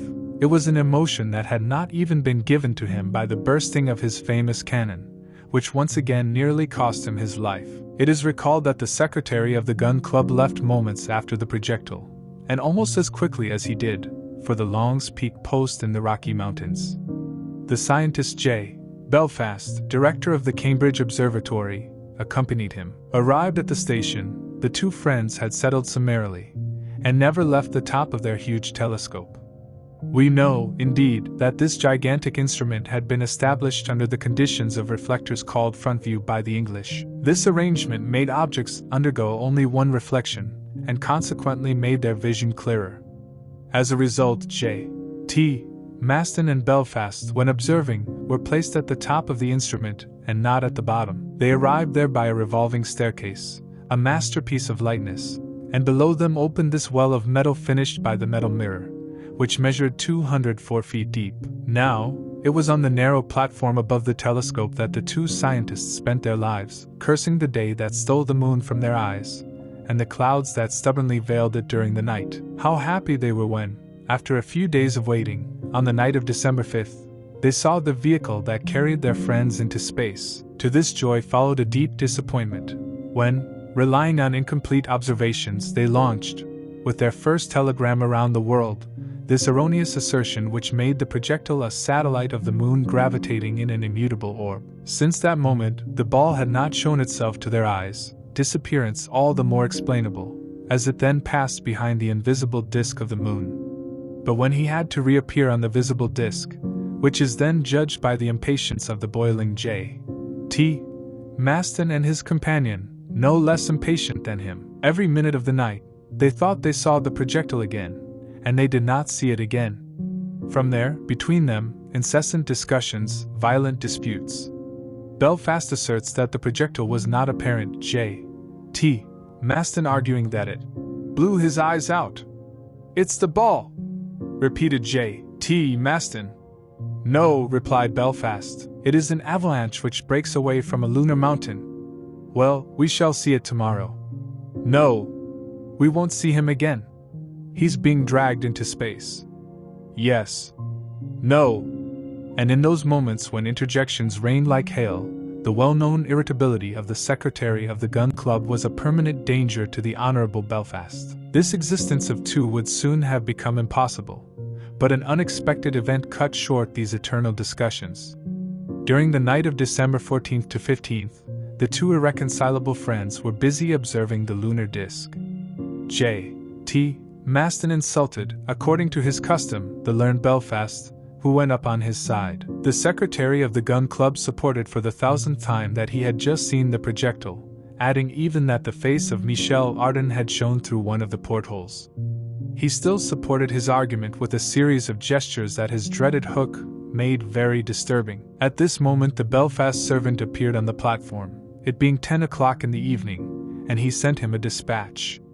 It was the telegram of the commander of the Susquehanna. Belfast tore the envelope, read, and uttered a cry. "Eh?" said J. T. Maston. The ball. Well? He fell back on the earth. A new cry, a howl this time, answered him. He turned to J. T. Maston. The unfortunate man, recklessly leaning over the metal tube, had disappeared into the huge telescope. A fall of 280 feet. Belfast, bewildered, rushed to the reflector orifice. He breathed. J. T. Maston, restrained by his metal hook, stood at one of the clasps that held the telescope apart. He uttered terrific cries. Belfast called. His helpers rushed. Hoists were installed, and the imprudent secretary of the gun club was hoisted, not without difficulty. He reappeared without accident at the upper orifice. If I had broken the mirror, said he, you would have paid for it, replied Belfast sternly. And that damned ball fell? Asked J. T. Maston. In the Pacific. Let's go. A quarter of an hour later, the two scientists descended the slope of the Rocky Mountains, and 2 days later, along with their friends at the gun club, they arrived in San Francisco, having punctured 5 horses on their way. Elphiston, Bloomsbury brother Billsby, had rushed to them when they arrived. What to do? They cried. Fish the ball, replied J. T. Maston, and as soon as possible. Chapter 22. The exact location where the projectile had damaged under the waves was known. The instruments to grab it and bring it back to the surface of the ocean were still missing. They had to be invented and then manufactured. American engineers could not be embarrassed by so little. The grapples once established, and the steam helping, they were assured to raise the projectile, despite its weight, which also decreased the density of the liquid in the middle of which it was immersed. But getting the ball back was not enough. We had to act quickly in the interests of travelers. No one doubted that they were still alive. Yes, repeated incessantly J. T. Maston, whose trust gained everyone. It is skillful people that are friends, and they cannot have fallen like fools. They are alive, very alive, but we must hurry to find them such. Food, water, that is not what worries me. They'll be gone for a long time. But the air, this is what they will soon miss. So quickly. And we were going fast. The Susquehanna was appropriated for its new destination. Its powerful machines were arranged to be put on haulage lines. The aluminum projectile weighed only 19,250 pounds, a weight much lower than that of the transatlantic cable, which was lifted under similar conditions. The only difficulty was to recover a cylindrical conical ball that its smooth walls made difficult to hook. To this end, the engineer Murchison rushed to San Francisco, had huge grapples of an automatic system established that would no longer release the projectile if they managed to seize it in their powerful pincers. He also had diving suits prepared which, under their waterproof and resistant envelope, allowed divers to recognize the seabed. He also embarked on the Susquehanna of compressed air devices, very ingeniously imagined. They were real chambers pierced by portholes, and that water, introduced into some compartments, could lead to great depths. These devices existed in San Francisco, where they had been used to build an underwater dike, and it was very happy, for there was not enough time to build them. However, despite the perfection of these devices, despite the ingenuity of the scientists responsible for using them, the success of the operation was nothing less than assured. What uncertain chances, since it was a question of taking this projectile 20,000 feet under the waters. Then, even as the ball was brought to the surface, how would its passengers have borne this terrible shock that 20,000 feet of water had perhaps not sufficiently cushioned? Finally, it was necessary to act as quickly as possible. J. T. Maston pressed his workers day and night. He was ready either to put on the diving suit or to try on the air apparatus, to recognize the situation of his brave friends. However, despite all the diligence deployed for the manufacture of the various machines, despite the considerable sums that were made available to the gun club by the government of the Union, 5 long days, 5 centuries. Before these preparations were complete, public opinion was overexcited. Telegrams were exchanged all over the world by electric wires and cables. The rescue of Barbicane, Nicholl and Michel Ardan was an international affair. All the peoples who had subscribed to the gun club loan were directly interested in the salvation of the travelers. Finally, the tow lines, inner tubes and automatic grapples were loaded onto the Susquehanna. J.T. Maston, the engineer Murchison, the delegates of the gun club were already in their cabins. There was only to leave. On December 21st, at 8 o'clock in the evening, the corvette departed by a beautiful sea, a northeast breeze and a rather sharp cold. The entire population of San Francisco rushed to the quays, moved, mute however, reserving its hurrahs for the return. The steam was pushed to its maximum tension, and the Susquehanna's propeller quickly pulled it out of the bay.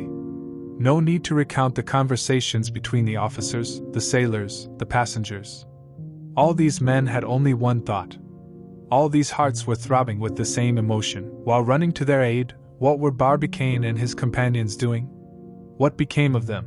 Were they able to attempt some daring maneuver to conquer their freedom? No one could have said it. The truth is that all means had failed. Immersed almost 2 leagues under the ocean, this metal prison defied the efforts of its prisoners. On December 23rd, at 8 o'clock in the morning, after a rapid crossing, the Susquehanna was to have arrived at the scene of the disaster. It was not until noon that an exact reading was obtained. The buoy on which the sound line was struck had not yet been recognized. At noon, Captain Blomsberry, assisted by his officers who controlled the observation, made his point in the presence of the delegates of the gun club. There was then a moment of anxiety. Its determined position, the Susquehanna, was in the west, a few minutes from the very place where the projectile had disappeared under the waves. The direction of the corvette was therefore given so as to gain this precise point. At noon 47 minutes, the buoy was known. It was in perfect condition and must have drifted little. "Finally!" cried J.T. Maston. "Shall we begin?" asked Captain Blomsberry. "Without losing a second," replied J.T. Maston. Every precaution was taken to keep the corvette in complete stillness. Before seeking to seize the projectile, the engineer Murchison first wanted to recognize its position on the ocean floor. The underwater apparatus, intended for this research, received their air supply. The handling of these machines is not without danger, because, 20,000 feet below the surface of the water and under such considerable pressures, they are exposed to ruptures whose consequences would be terrible. J.T. Maston, Blomsberry brother, the engineer Murchison, regardless of these dangers, took place in the air chambers. The commander on his bridge presided over the operation, ready to stop or gasp his chains at the slightest signal. The propeller had been disengaged, and the full force of the engine on the capstan quickly brought the aircraft back on board. The descent began at 1 hour and 25 minutes in the evening, and the chamber, carried away by its tanks filled with water, disappeared under the surface of the ocean. The emotion of the officers and sailors on board was now shared between the prisoners of the projectile and the prisoners of the submarine aircraft. As for these, they forgot themselves, and glued to the windows of the portholes, they watched attentively these liquid masses which they crossed. The descent was rapid. At 2 hours and 17 minutes, J.T. Maston and his companions had reached the bottom of the Pacific, but they saw nothing except this arid desert that neither the fauna nor the marine flora animated.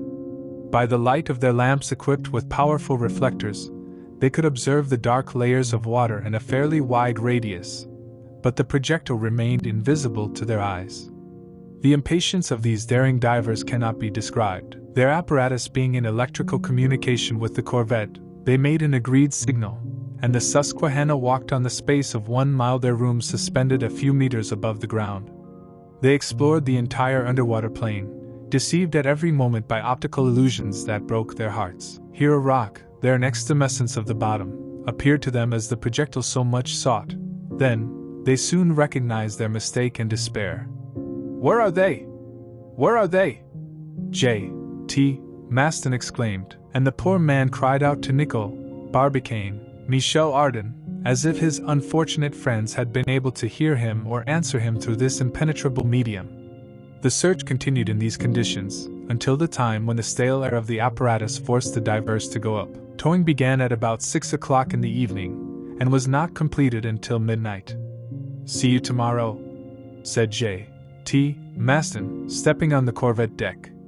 "Yes," replied Captain Blomsberry. "And another place?" "Yes." J.T. Maston did not yet doubt the success, but already his companions, no longer exhilarating the animation of the first hours, understood the whole difficulty of the enterprise. What seemed easy in San Francisco seemed here, in the middle of the ocean, almost impossible. The chances of success decreased in a large proportion, and it was only by chance that it was necessary to ask for the meeting of the projectile. The next day, December 24th, despite the fatigue of the day before, the operation was resumed. The corvette moved a few minutes in the west, and the apparatus, provided with air, dragged again the same explorers in the depths of the ocean. The whole day passed in fruitless search. The bed of the sea was deserted. The day of the 25th brought no result. None, that of the 26th. It was despairing. We thought of these unfortunate people who had been trapped in the ball for 26 days. Perhaps, at this time, they felt the first signs of asphyxiation, if they had escaped the dangers of their fall. The air ran out, and, no doubt, with air, courage, morale. Air is possible, J.T. Maston invariably replied. But morale never. On the 28th, after 2 more days of searching, all hope was lost. This ball was an atom in the vastness of the sea. We had to give up finding him.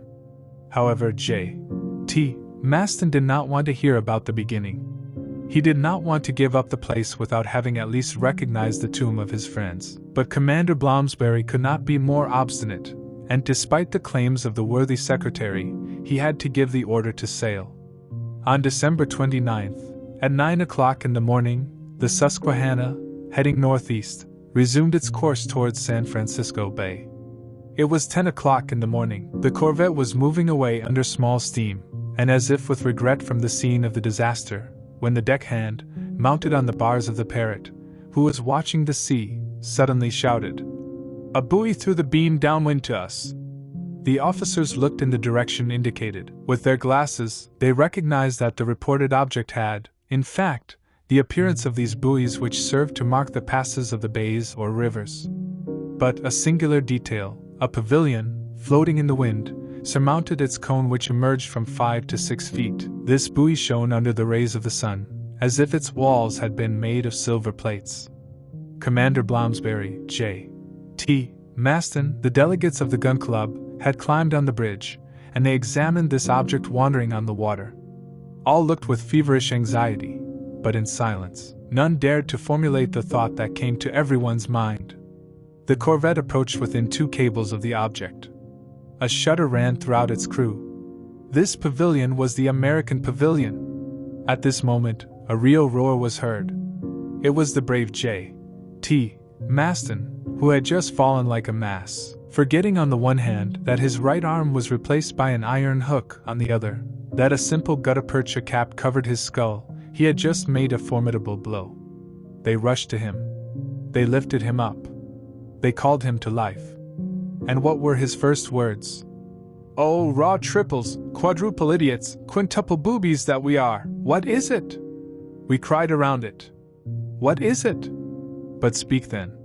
"There is, fools," shouted the terrible secretary, "there is that the ball weighs only 19,250 pounds. Well, and let him move 28 barrels, in other words 56,000 pounds, and therefore he is supernatural," as the worthy man emphasized this word. To be born. And it was the truth. All these scientists had forgotten this fundamental law. It is because of its specific lightness, the projectile, after having been driven by its fall to the greatest depths of the ocean, had naturally had to return to the surface, and now he was floating quietly with the waves. The boats had been put into the sea. J.T. Maston and his friends had rushed there. Emotion was at its height. All hearts throbbed as canoes advanced toward the projectile. What was in it? Living or dead? Living, yes, of the living, unless death had struck Barbicane and his 2 friends since they had raised this pavilion. There was a deep silence on the boats. All hearts gasped. Eyes could not see. One of the windows of the projectile was open. A few pieces of glass, left in the recess, proved that it had been broken. This window was currently positioned 5 feet above the waves. A boat docked, that of J.T. Maston. J.T. Maston rushed to the broken window. At that moment, we heard a joyful and clear voice, the voice of Michel Ardan, who cried with the accent of victory, "White everywhere, Barbicane, white everywhere, Barbicane." Michel Ardan and Nickel played dominoes. Chapter 23. We remember the immense sympathy that had accompanied the three travelers at their departure. If at the beginning of the enterprise they had aroused such emotion in the old and new world, what enthusiasm should welcome their return? Wouldn't these millions of spectators who had invaded the Florida Peninsula rush to meet these sublime adventurers? Would these legions of foreigners, running from all points of the globe towards the American shores, leave the territory of the Union without having seen Barbicane, Nickel, and Michel Ardan? No, and the ardent passion of the public had to respond worthily to the greatness of the company.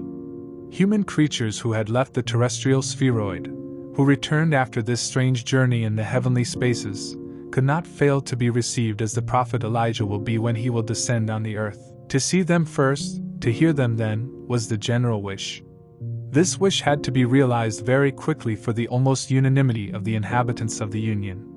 Barbicane, Michel Ardan, Nickel, the delegates of the Gun Club, who had returned without delay to Baltimore, were greeted with indescribable enthusiasm. President Barbicane's travel notes were ready for advertising. The New York Herald bought this manuscript at a price not yet known, but whose importance must be excessive. Indeed, during the publication of the Voyage to the Moon, the circulation of this newspaper rose to 5 million copies. 3 days after the return of the travelers to Earth, the smallest details of their expedition were known. All that remained was to see the heroes of this superhuman enterprise.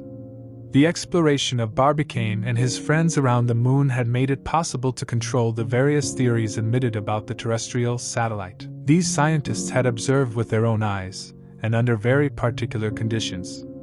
It was now known which systems were to be rejected, which admitted on the formation of this star, on its origin, on its habitability. His past, his present, his future, had even revealed their last secrets. What could be objected to by conscientious observers who raised within 40 kilometers this curious mountain of Tycho, the strangest system of lunar orography? What is the answer to those scientists whose eyes had plunged into the abyss of Plato's circus? How can we contradict these daring men, whom the chance of their attempt had dragged above this invisible face of the disk, which no human eye had ever encountered? It was now their right to impose its limits on this selenographic science that had recomposed the lunar world like Cuvier the skeleton of a fossil, and to say, the moon was this, a world inhabited and inhabited before the earth. The moon is that, an uninhabitable and now uninhabited world. To celebrate the return of the most illustrious of its members and its two companions, the Gun Club thought of giving them a banquet, but a banquet worthy of these triumphs, worthy of the American people, and under such conditions that all the inhabitants of the Union could take part directly. All the main lines of the state railroads were joined together by flying rails. Then, in all the stations, adorned with the same flags, decorated with the same ornaments, tables were set up uniformly served. At certain hours, successively calculated, raised on electric clocks which beat the second at the same moment, the populations were invited to take place at the banquet tables. For 4 days, from 5 to January 9th, the trains were suspended, as they are on Sundays, on the Union railways, and all the tracks remained free. Only a high-speed locomotive, driving a wagon of honor, was allowed to run these 4 days on the American railways. The locomotive, mounted by a driver and a mechanic, carried by badge grace the Honorable J. T. Maston, Secretary of the Gun Club. The wagon was reserved for President Barbicane, Captain Nickel, and Michel Ardan. At the whistle of the mechanic, after hurrah, hip, and all the admiring onomatopoeia of the American language, the train left the station of Baltimore. He walked at a speed of 80 leagues an hour. But what was this speed compared to that which had trained the three heroes at the exit of the Columbiad? So they went from one city to another, finding the people lying in their way, greeting them with the same cheers, giving them the same bravos. They thus traversed the east of the Union through Pennsylvania, Connecticut, Massachusetts, Vermont, Maine, and New Brunswick. They crossed the north and west through New York, Ohio, Michigan, and Wisconsin. They descended south through Illinois, Missouri, Arkansas, Texas, and Louisiana. They ran southeast through Alabama and Florida. They went up through Georgia and the Carolinas. They visited the center through Tennessee, Kentucky, Virginia, and Indiana. Then, after the Washington station, they returned to Baltimore, and for 4 days they could believe that the United States of America, seated at a unique and immense banquet, greeted them simultaneously with the same hurrahs. The apotheosis was worthy of these three heroes whom the fable had placed in the rank of demigods.